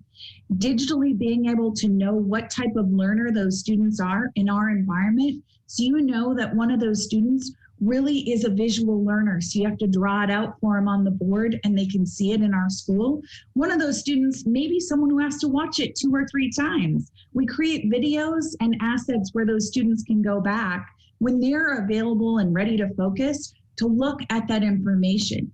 Because I think one of the things that these students brought up that I know I'm facing just as a parent, a mom, and someone in a company and an organization is focus. Our focus sometimes is better than others. And now with digital schools, students may be better in the afternoon than they are in the morning, for example, at completing work. They may be better in the evenings. We allow students to learn at the pace and meet them where they are in terms of their education and completing the work they need to complete to further themselves for their journey in education. So Anoka Hennepin, very big school district for our state, but very, very activated and motivated and visionary leadership. How will you work together with them to bring this online, so to speak, to bring this into reality in a way that begins that physical and digital seamlessness? We've already created a digital mock-up of their school in our digital space. So if you look on a map, if you see it, so I'll pull it up real quick just so you can see the school we created. I just want to flash it up for you guys. This is a digital representation of a map like you guys would see it in anywhere where you're looking at mapping software. If we click on a school, this is an actual school in one of our districts. We have a place here where students can have lockers, classrooms, and the main floor replicates that physical building. So if we click in, for students, this is like home. This is coming home digitally to their school. So it's their school. It is their school. If I'm a kindergartner, no Zoom links, no Google Hangouts, no whatever. I pop into this room and all of a sudden I'm in a room with my teacher. You have the option as soon as you get in to be able to use camera, and you'll see Rick in a second. He's real. Our cameras and audio work in these rooms. Teachers can immediately connect to their students without struggling for 10 minutes that every student has the link to be able to find my teacher. I can find my teacher seamlessly in this room. Great. And do I get my own locker? You get your own locker. That's the beautiful thing too. As students, the class of 2034, you'll see here, each one has their own digital space. They can store assignments, they can store projects, things they're really proud of. We all maybe had those memory boxes people kept for us of all our fabulous art. Now we can just automatically digitally store that work and that body of work that they've worked on their whole career in their locker space. So my favorite time was the big auditoriums where we had all of those incredible programs. Is that possible? Absolutely. What you'll see here is there's a homeroom. I could do this by class and grade, or I could actually host an entire event for the entire school in an auditorium. What you also have the capability to do digitally is, let's say you have this amazing speaker that only is in Minnesota, but you want to broadcast that speaker to schools all over the country. We can digitally put those speakers into our auditorium and have that broadcast anywhere that has the ability to get into our digital school. Well, so you'll be putting this together with this big district, but I can see that small districts, rural districts, others have, this applies, you know, in the same sort of way. I want to make sure that all of the folks watching today know that they can, you know, check out the archive version of this because we're going to have the expanded. But I also know that we've got to come back to this again soon. These young people, these students, ninth graders, these young and high school older, had insights and perspectives about how their learning and their lives have been impacted in what they're doing. And I want to make sure that we have a chance to share that. Today's kind of a narrow focus, but now we know that this is one of the really creative ways that you as a parent, you as a mom who has this as a challenge, reached out to the others in the mix of education, and you have begun to build a new solution that begins to bring the physical and the digital together and meets young learners, students where they are. Thank you so much for sharing this today, and I can't wait till we get together and do a kind of expanded version of this again and be able to show a big picture and to follow the progress of Anoka Hennepin and others who are taking us into this new future for learners that they're creating. Thank you so much. Thanks, Mark, for having us. Welcome back, everybody, and thank you for being part of this International Day of Education. It's been incredible from beginning to end, and we're into our last 3/4 of an hour, but we want to use this final part of the day to really think about that phrase, build back better. We know that our society has been struggling with not just the COVID and the economic impact, but with issues of racial injustice, of disparities, of the problem of institutional discrimination. We know that as society, we've been talking about the twin pandemics, about COVID and climate. We know that there are approaches and things underway to help learners, to help educators, to help parents, but also all of us as lifelong learners. We're all needing to learn as much as we can new ways of approaching some of these very, difficult problems. Sometimes we call them wicked problems and challenges. We have the opportunity in the last hour to hear from two of the key leaders around the country who've been bringing new ways of thinking about how do we take education forward. Melanie Brown is a Senior Program Officer in Public Engagement and Insight at the Bill and Melinda Gates Foundation. And she's been a key leader in the Gates Foundation in the strategy to bring issues of equity and disparity out into the sunlight. And this has been one of the big issues, one of the topics of high concern in kind of everywhere we turn. And so the Bill and Melinda Gates Foundation has really been a very important voice in bringing that forward. The second, Kathleen Rogers, who's the president and the CEO of Earth Day Network. Some of you know last year was our 50th anniversary of Earth Day, and Kathleen Rogers has been a key driver for decades, bringing Earth Day, now earthday.org, and Earth Day in this phase has been really focused on the approach, the momentum around making climate and climate literacy a critical part of what we do in our schools and also what the whole society. And there's a whole movement, a global movement around the climate negotiations to put climate literacy, becoming knowledgeable about the impacts of climate and climate chaos. But also earthday.net, earthday.org has also been very, very important in voicing the need for the US to become re-engage with UNESCO, who's of course the overall sponsor for this day. Both of these leaders have given some deep thought and insights into how we come back, how we build back better. And we get a chance this afternoon to hear from them at this part of the day. Thank you.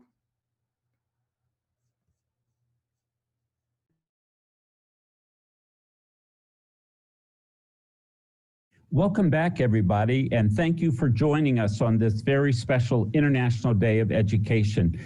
UNESCO has chosen as a theme this year, Recover and Revitalize Education for the COVID-19 generation, and we're thinking about that as two big pieces.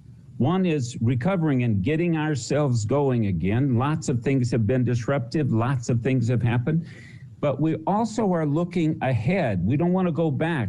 There were additional ways that we've had the pandemic changing the way we see the world or each other, and many other things have happened.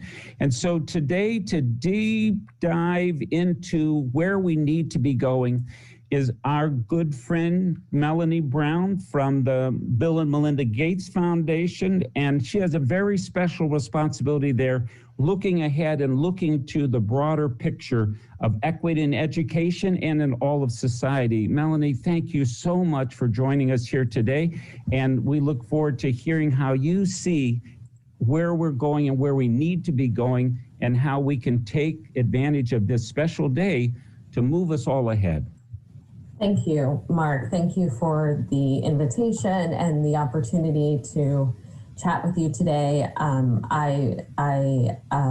It's amazing that we're here when we think about, 2020 and what we thought the year was going to be, and now into 2021. And while there's hope, of course, with vaccines and we know that the world is still suffering greatly from all the issues that it was suffering with pre-COVID, and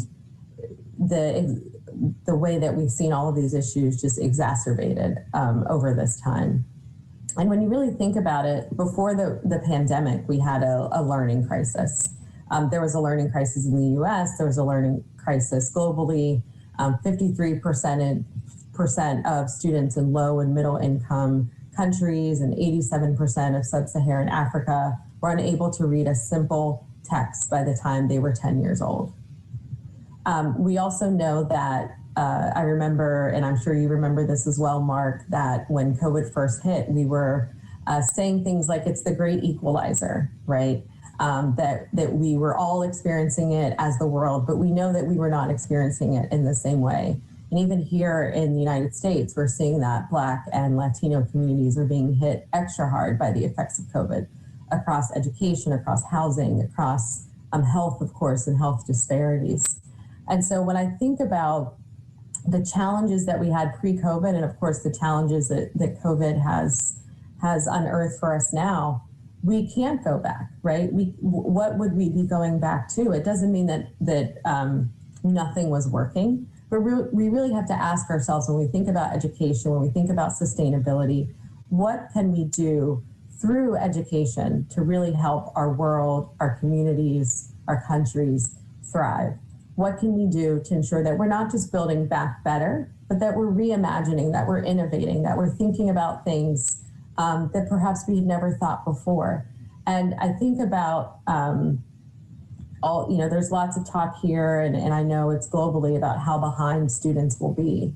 And we both need to think about how we fill those gaps, but we know that those gaps are built upon gaps that already existed.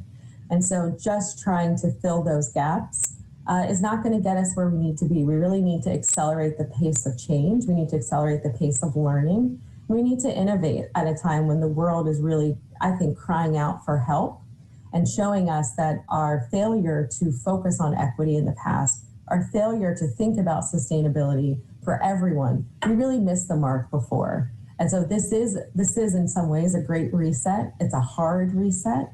But it exists an opportunity like no other that I've seen in my lifetime to really rethink about, to really rethink what it takes to educate the world's children and the future. Well, it seems like you're into a concept of, that's standing on a broader society-wide conversation that probably moves to some short-term, what are we going to do about this pandemic and school and all of that, to long-term, how do we change society and culture? We got some, hundreds and thousands of years of certain kind of ways of being, and in our own country, but around the world, we have aspirations for a better future for our kids and for all. How does the Melinda and Bill Gates Foundation see this next phase? Because you have a kind of a global overview that very few of us have. Yeah, so let me, that's a great segue into a little bit about my role. So I've been at the foundation for 5 years. I currently sit on the foundation's North America team. The sub-team that I sit on is our public engagement and insights team, and we're a unique team at the foundation. And to your point, we do have that broad purview. We are strategically flexible. We try to build relationships with constituencies who we know care about our issues, and who we know we need to work in partnership with to see the solutions come to bear. And that work is specifically focused, as I said, on North America. So those are building relationships with constituencies living in the United States, living in Canada, but looking across a wide swath of work that the foundation does. So not just our work in U.S. education, which is a lot of what my background has been, but also our work in economic mobility and opportunity, and thinking about, of course, because of COVID, how our work shows up around health and the gaps in education that we've seen. So what we've done early on in COVID at the foundation was really respond from an educational perspective to the moment. And so creating school reopening guidance when we thought that this was something that we would get through a little bit faster than it seems that we have, is really supporting districts and schools and state leaders to think about, how do they make the best decisions safely about when they reopen schools. Also, we know that this period is really traumatic for students, and it's also traumatic, quite frankly, for adults. And so we have supported and funded the development of guidance on school and systems leaders around social and emotional learning.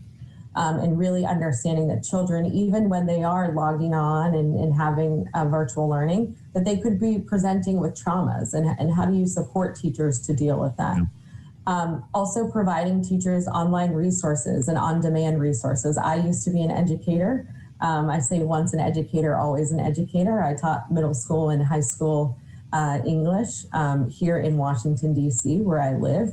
And I know about this search of when you've got the students coming in this case, not physically, but virtually, and you need to understand, or you need help with a lesson.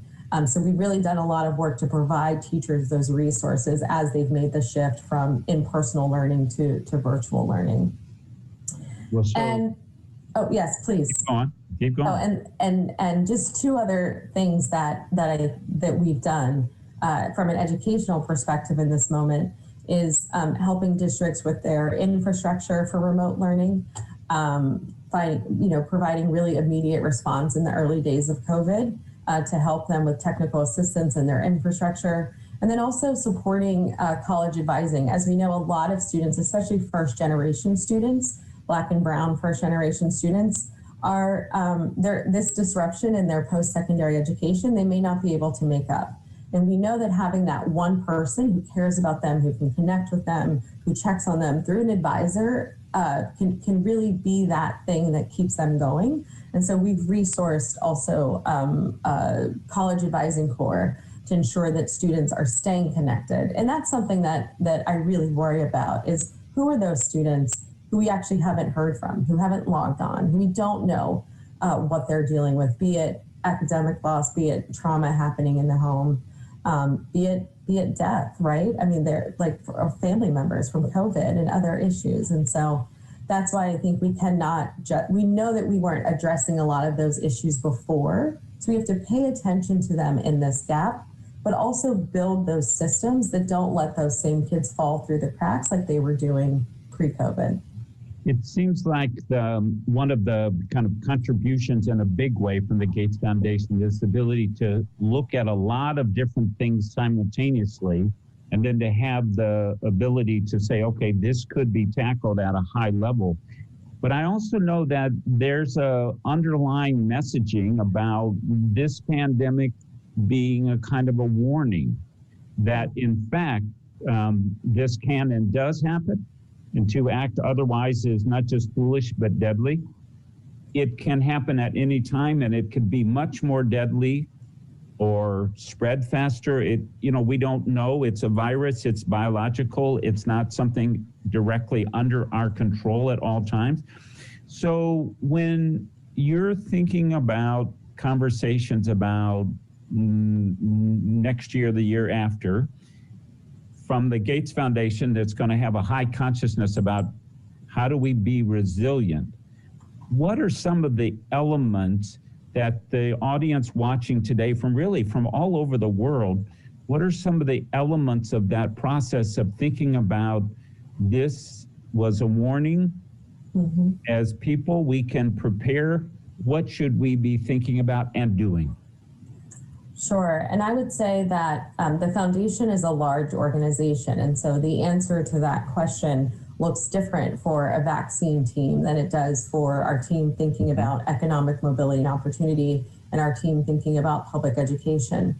But for me, the work that I do, and my work has shifted in my 5 years at the foundation, but as I said, it's focused on public engagement. It's really that public piece, right? This idea that it's a warning. How do you communicate to people, to communities, many of which have lots of reasons not to trust what you're saying, not to trust science, not to trust so-called experts? How do you communicate, and not just to, but with that community, in partnership with that community, and say, this is a warning sign? There were, I can say just from a personal anecdote, talking to family and friends about vaccine work at the foundation pre-COVID, they thought, oh, that's, that doesn't relate to us, right? We're in the US, we don't have to worry about that. And now all of a sudden, we do, right? And we know that these were issues before, but they just weren't necessarily on people's purview. They weren't something that every day Americans woke up and thought about pandemics, right? Americans didn't wake up every day and think about vaccines to a certain extent. And so what I really think about is, what is that public piece? There's a lot of technical solutions that we can put into place, but how do we cut through the misinformation and the disinformation and the distrust that is for communities of color rooted in reason, right? There are reasons not to believe this warning sign beyond other warning signs. And so that's really what our process is how do we build deeper relationships across communities of color, across faith communities, across communities who may not necessarily agree with us on a number of things, but this is about sustaining, surviving people's health, people's livelihoods. And you have to be you can't cut through that if you don't have trust with communities, if people don't believe that you're in it with them. And so that's how I've been thinking a lot about my work. Well, we've been able to use this new Zoom and other technologies to do a lot more learning from other people in other parts of the planet. So it's been very interesting to learn from other countries who've done a much better job of tackling this. And that's really all over the planet, but especially in Asia and parts of Africa, very, very successful stories. We've been using it also to learn from others about certain kind of truth and reconciliation processes. South Africa and Sierra Leone have a lot of lessons that we've been able to think about and learn, and especially important here in Minnesota, Minneapolis specifically. Are there places and points of contact for learning the lessons of other countries, other people, other communities, other villages, et cetera, on education that you can point us to and help us learn from others?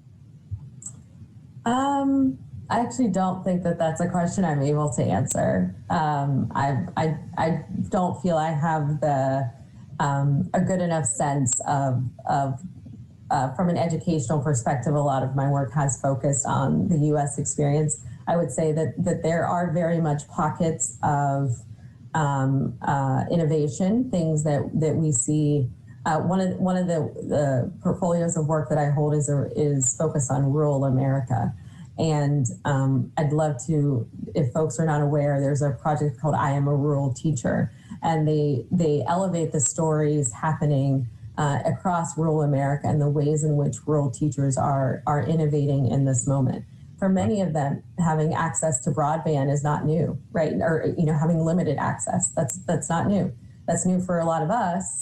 But trying to have multiple devices log on into a house and have them on all day are new challenges that many of us are facing. But for a lot of folks living across rural parts of our country, and of course across the world, that's not new. So I can definitely speak about the U.S. experience and how we see pockets of innovation. The question is, how do we take those pockets of innovation? How do we take that one teacher, that one principal, that one superintendent, and how do we begin to scale that, right? And you don't scale that by pulling out the technical pieces of it. It's understanding the technical pieces and then understanding the personal pieces, right? People have connections to places, to communities, to students. They know the people, they know what the needs are, they know how to speak with people. And how do we begin to do that? And that's very hard to do as a large institution, but that's where, our investments and our strategic investments in people who are the closest to the work. And as I said, I've been at Gates 5 years, I've been in philanthropy for 13 years. And one thing tried and true is that you invest in people who are closest to the problems, right? They see it firsthand. They know what it feels like. It doesn't mean that those of us who study it or who work on these issues don't have anything to offer, but it's that combination of the lived experience and the sort of academic expertise, and of course the resources that allows us to begin to fully realize a lot of these solutions that I do think we have at hand. I don't think that there are when I think about innovation, I don't necessarily think that we need completely new ideas. I think it's how do we take some of the things that we know work and perhaps push ourselves to have some of the conversations that we just haven't been willing to have in order to achieve what we actually know is right and needs to happen for all lives to have equal value. I mean, this is a very important perception and concept that you have. And I've been thinking about the ways that, I grew up in a small town. I think of myself as from rural America, and I think about education. Of course, my mother was a teacher. I trained to be a teacher. So, but the notion that we can share that information in new ways because we have, digital and we have Zoom and all of that, but also we are maybe more open to thinking, I could learn something from a rural community, or, hard conversations are hard conversations. Sometimes Zoom can bring us, if we've been to any family reunions, we might have noticed there were some conversations that should have happened maybe a few generations ago. But, I'm thinking about the ways that the workarounds that have been used for some things, and you were referencing now in your home, and I can speak for many people, we have the same experience. But for example, some kinds of exchanges are only possible for some percent or small percent of the population, some kind of travel and, et cetera. And we've been unable to do that. And so we've maybe rolled our eyes at first, but then we've dived into virtual visits and virtual exchanges. And I can, think of things that have happened that could not have happened in person. Mm-hmm. So what might be the implications of that for how dispersed we are, how some resources are limited? Can we use the workarounds that then have opened our minds to take education and learning to a new interactive, a new, more globalized, a more diverse, more culturally enriched place? Do we have the human creativity and courage to make that leap? What do you see? We definitely have the creativity. The question of courage is a real one. I think that we're in a moment in our country and in our world where that courage, I think, is going to make the difference between how we ultimately respond to this moment. I think about my own personal courage and something that I always tell myself is I sit in a place of privilege, even though there are things that put me at a disadvantage being a Black woman in this country. I also work at the Gates Foundation. I have a secondary and post-secondary education. I live in the United States. Like, these are all things that give me privilege. And so having the courage to risk that privilege, to speak out when I see that things are not fair, that are not equal, is really what we need at this point.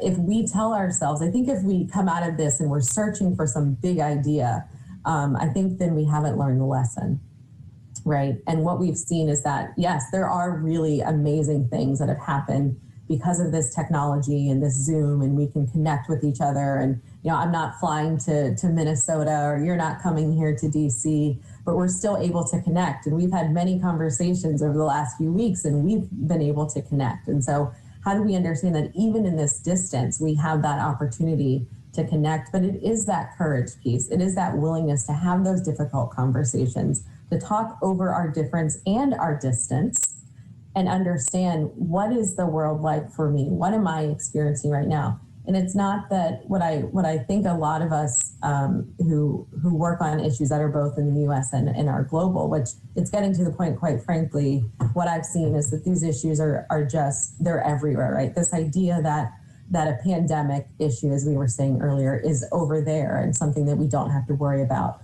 or people not having access to broadband is over there and not something that we have to worry about.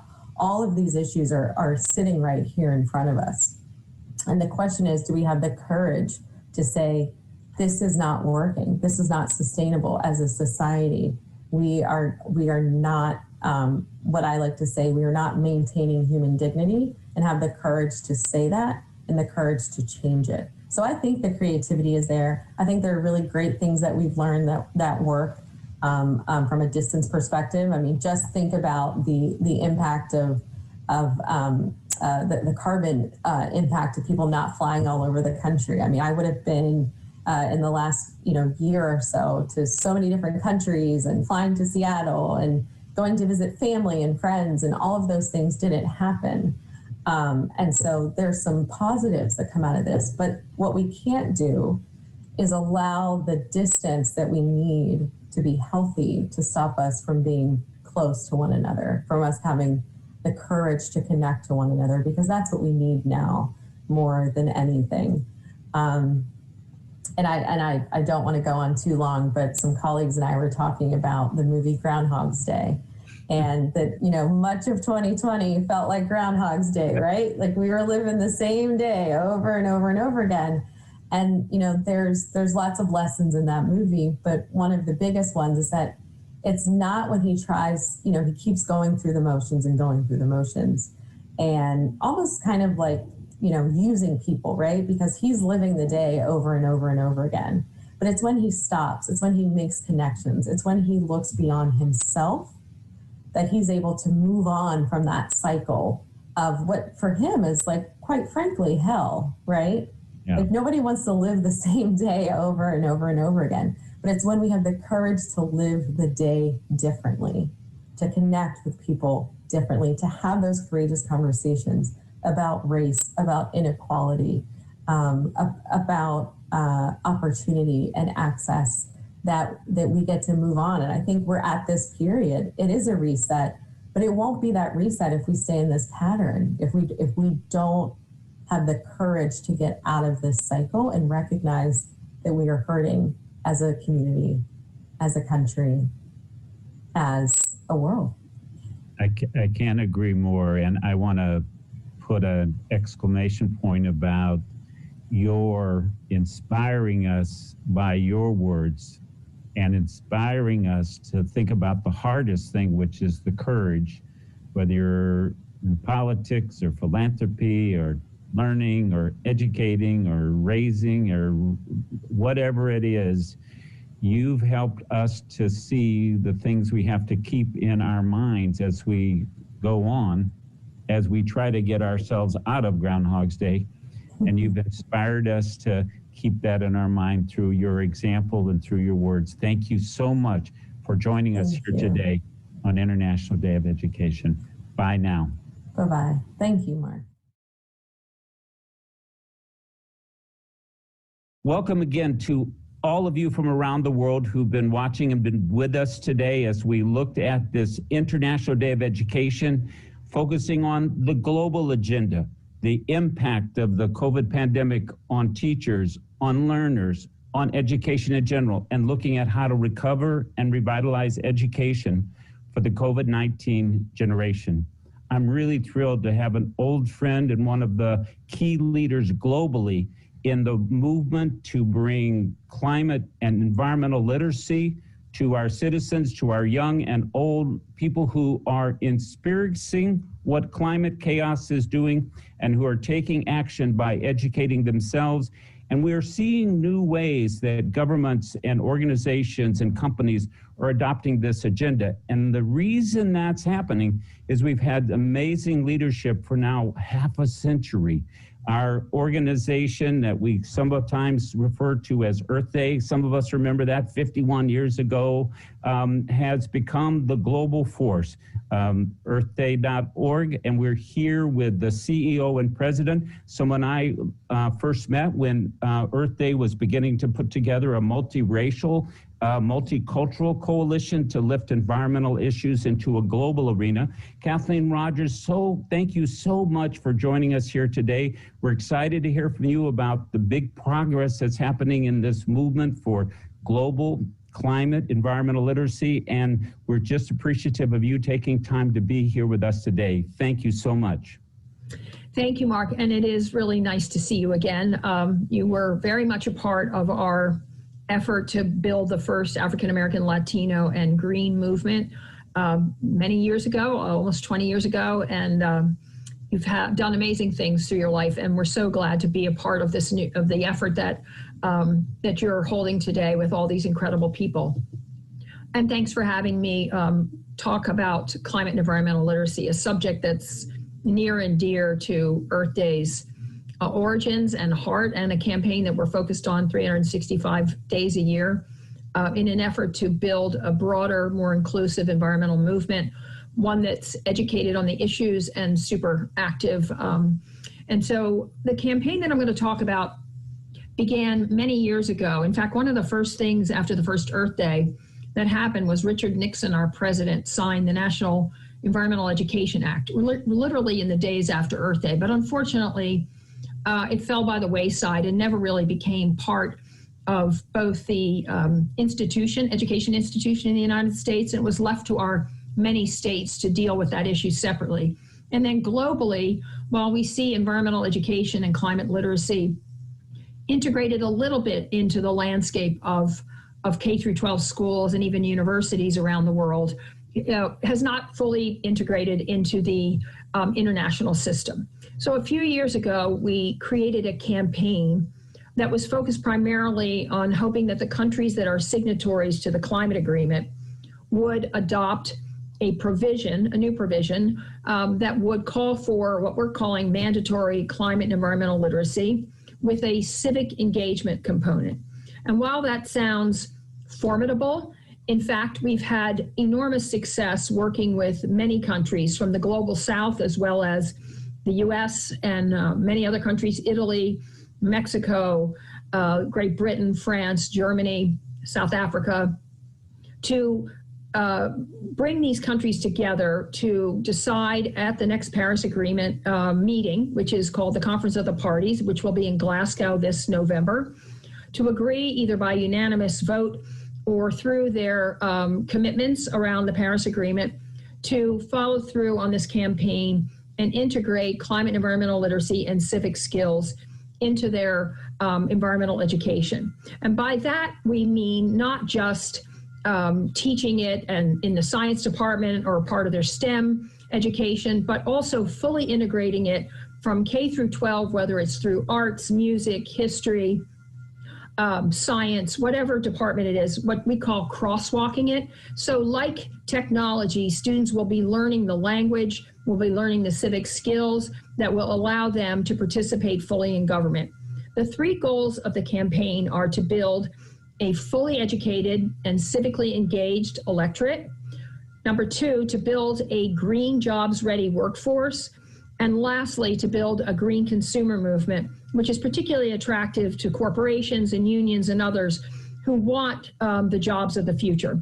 So the campaign is in full swing. We have over 350 million people signed on through international institutions and US institutions. And these include NEA, AFT, major unions, major international unions, including earlier in the day, you heard from David Edwards, who runs an international union of teachers. They are signed on. So countries and organizations, unions and others, faith groups are coming together and recognizing that we really need to take the big step. EarthDay.org did a World Bank study over the last 7 years that looked at climate environmental literacy and how it's taught around the world. And this campaign is born out of the knowledge now that while countries have the right interests in mind, they are not fully integrating it into their education. No country is. And we extensively reviewed some of the major economies and the lesser developed countries to really look at how they were teaching it. And all of this was put into one large sort of base of knowledge, collecting lots of data that would help inform us as we created this campaign. So we're really excited about it. There's so much being written on it. I saw an article today talking about the green jobs benefits for this campaign.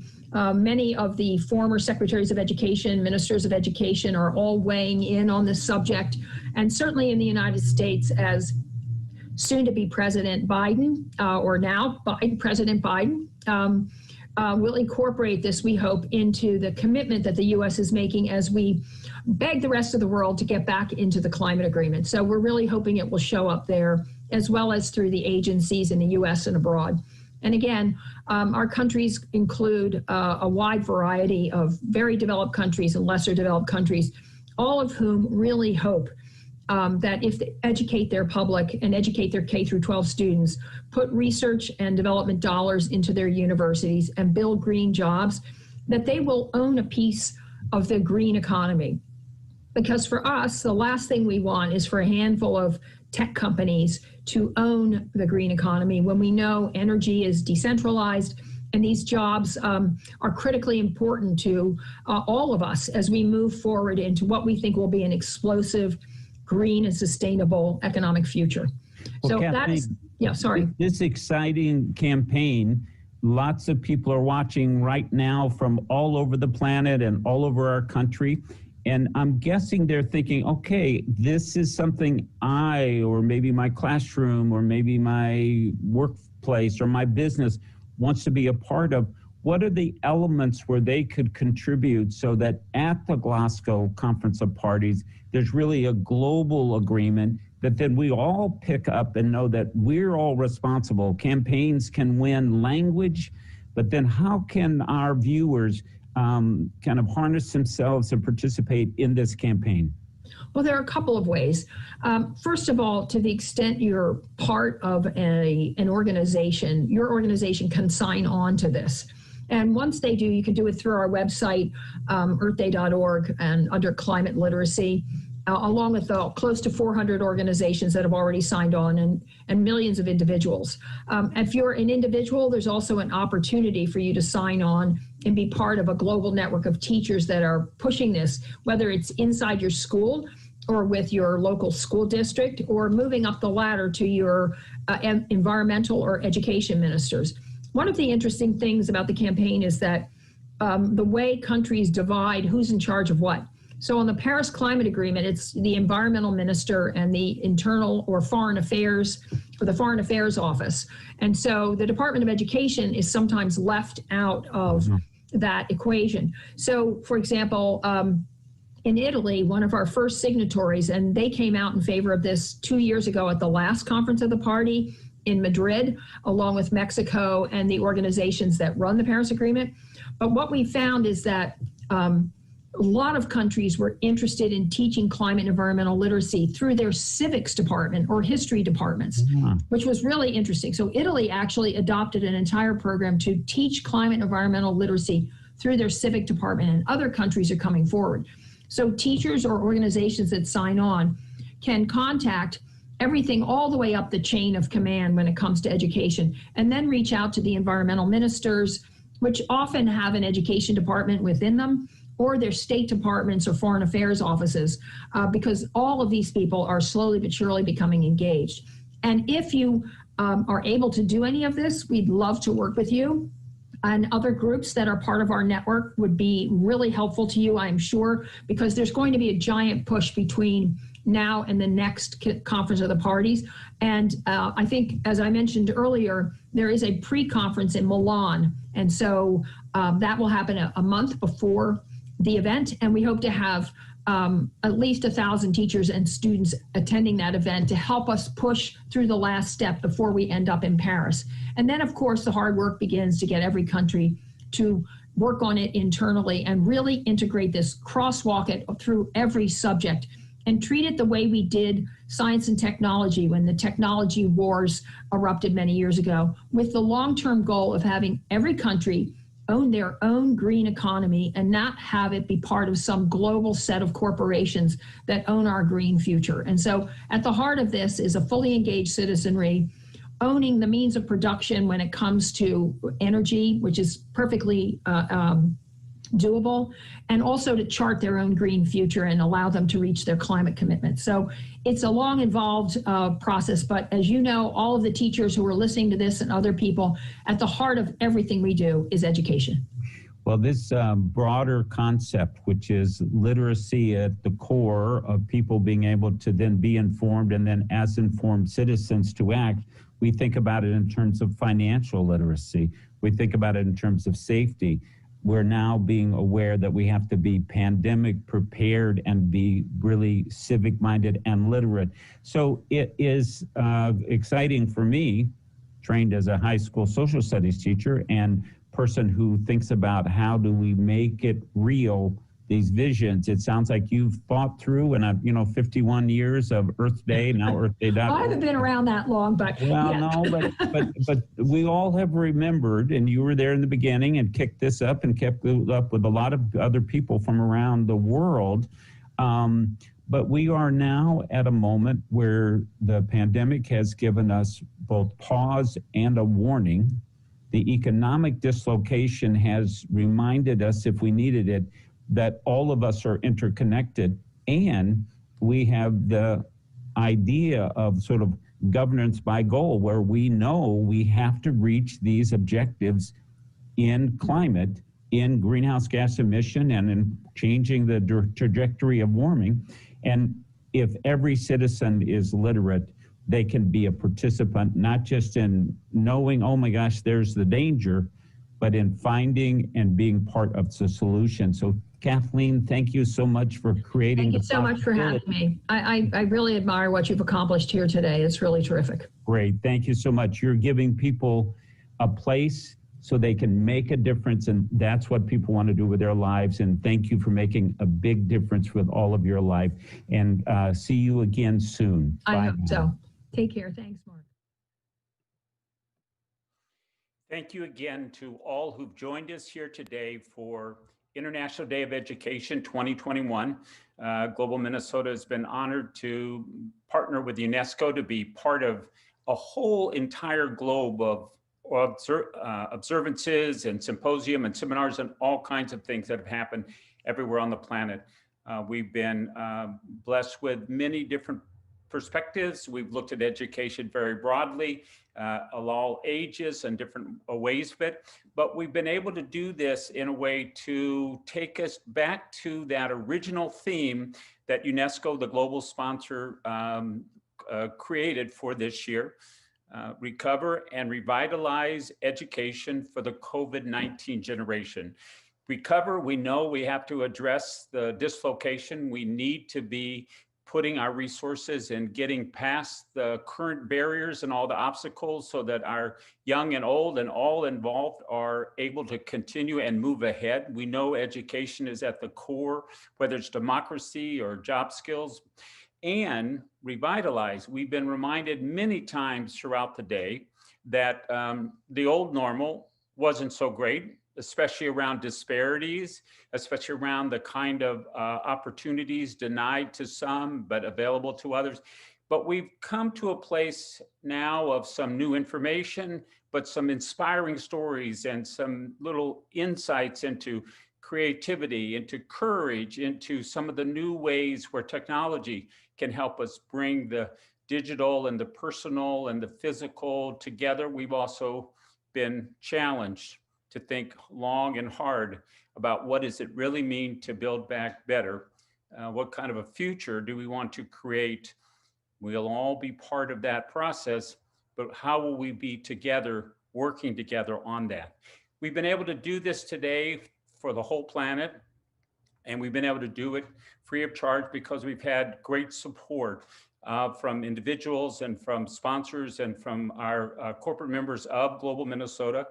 I want to thank again our gold sponsors today, Communicating for Agriculture Exchange Programs, one of the largest of the cultural and training and professional exchanges here in the country, Hormel Foods here in Minnesota as well, the Sundance Family Foundation, and St. Cloud State University, which helped us both figure out how to offer ASL interpreted language, so sign language, American Sign Language, and the way that we've been able to provide that for all of our listeners and participants from all over the planet, whether you're perhaps hard of hearing or deaf, we've had an option because accessibility is a crucial factor. And with the help of St. Cloud State University, we're able to do that for the first time for one of these all-day events like we had today.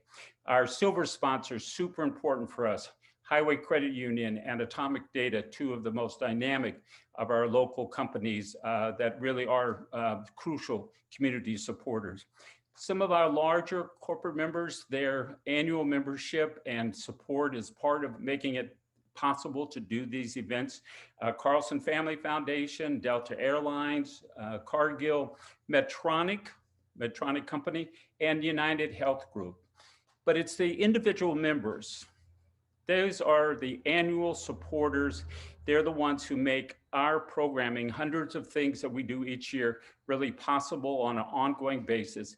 If you're new to us today, learning with us, or you were part of this process and you'd like to support our work, please go to our website, contribute, become a member, sign up to become part of our process. There's a little special that's on your screen there. If you become a member today, you'll be able to get a free copy of the 2021 Great Decisions Briefing Books, one of the most important of the annual briefings of international affairs topics, the hot topics, the wicked problem, the creative solutions. And this is a special offer for those of you today. We also want to thank Damon Gwynn, who was one of the volunteers who helped with so much of the editing and the digital work. Lots of people worked on this today, incredible teams. You've been able to see glimpses of some of them, but the entire Global Minnesota organization is mobilized to do these big events. And I'm so appreciative of our team here, our board that backs us up, our leaders, our volunteers. Today is the next one. This was an experiment last year in October when we did World Food Day and had our opportunity to use the digital technology to connect the planet. If you're interested in that, it's on our YouTube channel. World Food Day, October 16th last year. It was a huge success, and we will repeat it again this year, this coming October 16th. Today, International Day of Education, International Student in Education was kind of the place where Global Minnesota was born. It's core to our work, and it was a very important for us to recognize, to observe this day today, but especially in the context of the COVID pandemic. And coming up on April 7th, World Health Day. Minnesota is working to bring a World Expo to our state on the question of health and wellness, focused on the Sustainable Development Goals #3, good health and well-being for all at all ages. On World Health Day, in the context of the COVID pandemic, there will be an opportunity to really take a global look and a national look and a local look at some of the key issues. The international coordinator for that day is the World Health Organization. Global Minnesota has had close working ties with the World Health Organization. So we really look forward to that opportunity and beyond. So thank you to all. Some of you, it's late at night. Some of you, it's early in the morning. Some of you, it's dinner time. All of you for your participation and support today. So many of you sent in very kind comments, suggestions, questions, ideas for other things we could do. Keep those cards and letters coming, and be sure to take a chance to click on that link on this YouTube, get some more information from the website, Global Minnesota. And today, to all of the people who gave their time to bring their ideas and their visions and their suggestions, and to tell us in an ongoing way how this process of learning, this process of creating a new future of learning is happening. We so appreciate you. Today we had promotional partners. You'll see them named up on the screen, people whose organizations reach out to your members, to your contacts, and those were important for making such a big success of the day. And to all of you who have been in your lives helping to make our learners, our future, all of you who've helped to really create the system of education that we have, and the system of education and the way of training, of learning, of educating, of sharing, all of you who've given so much in that part of our life. Thank you for your work, for your service to the whole society, and thanks to everybody for joining us here on International Day of Education.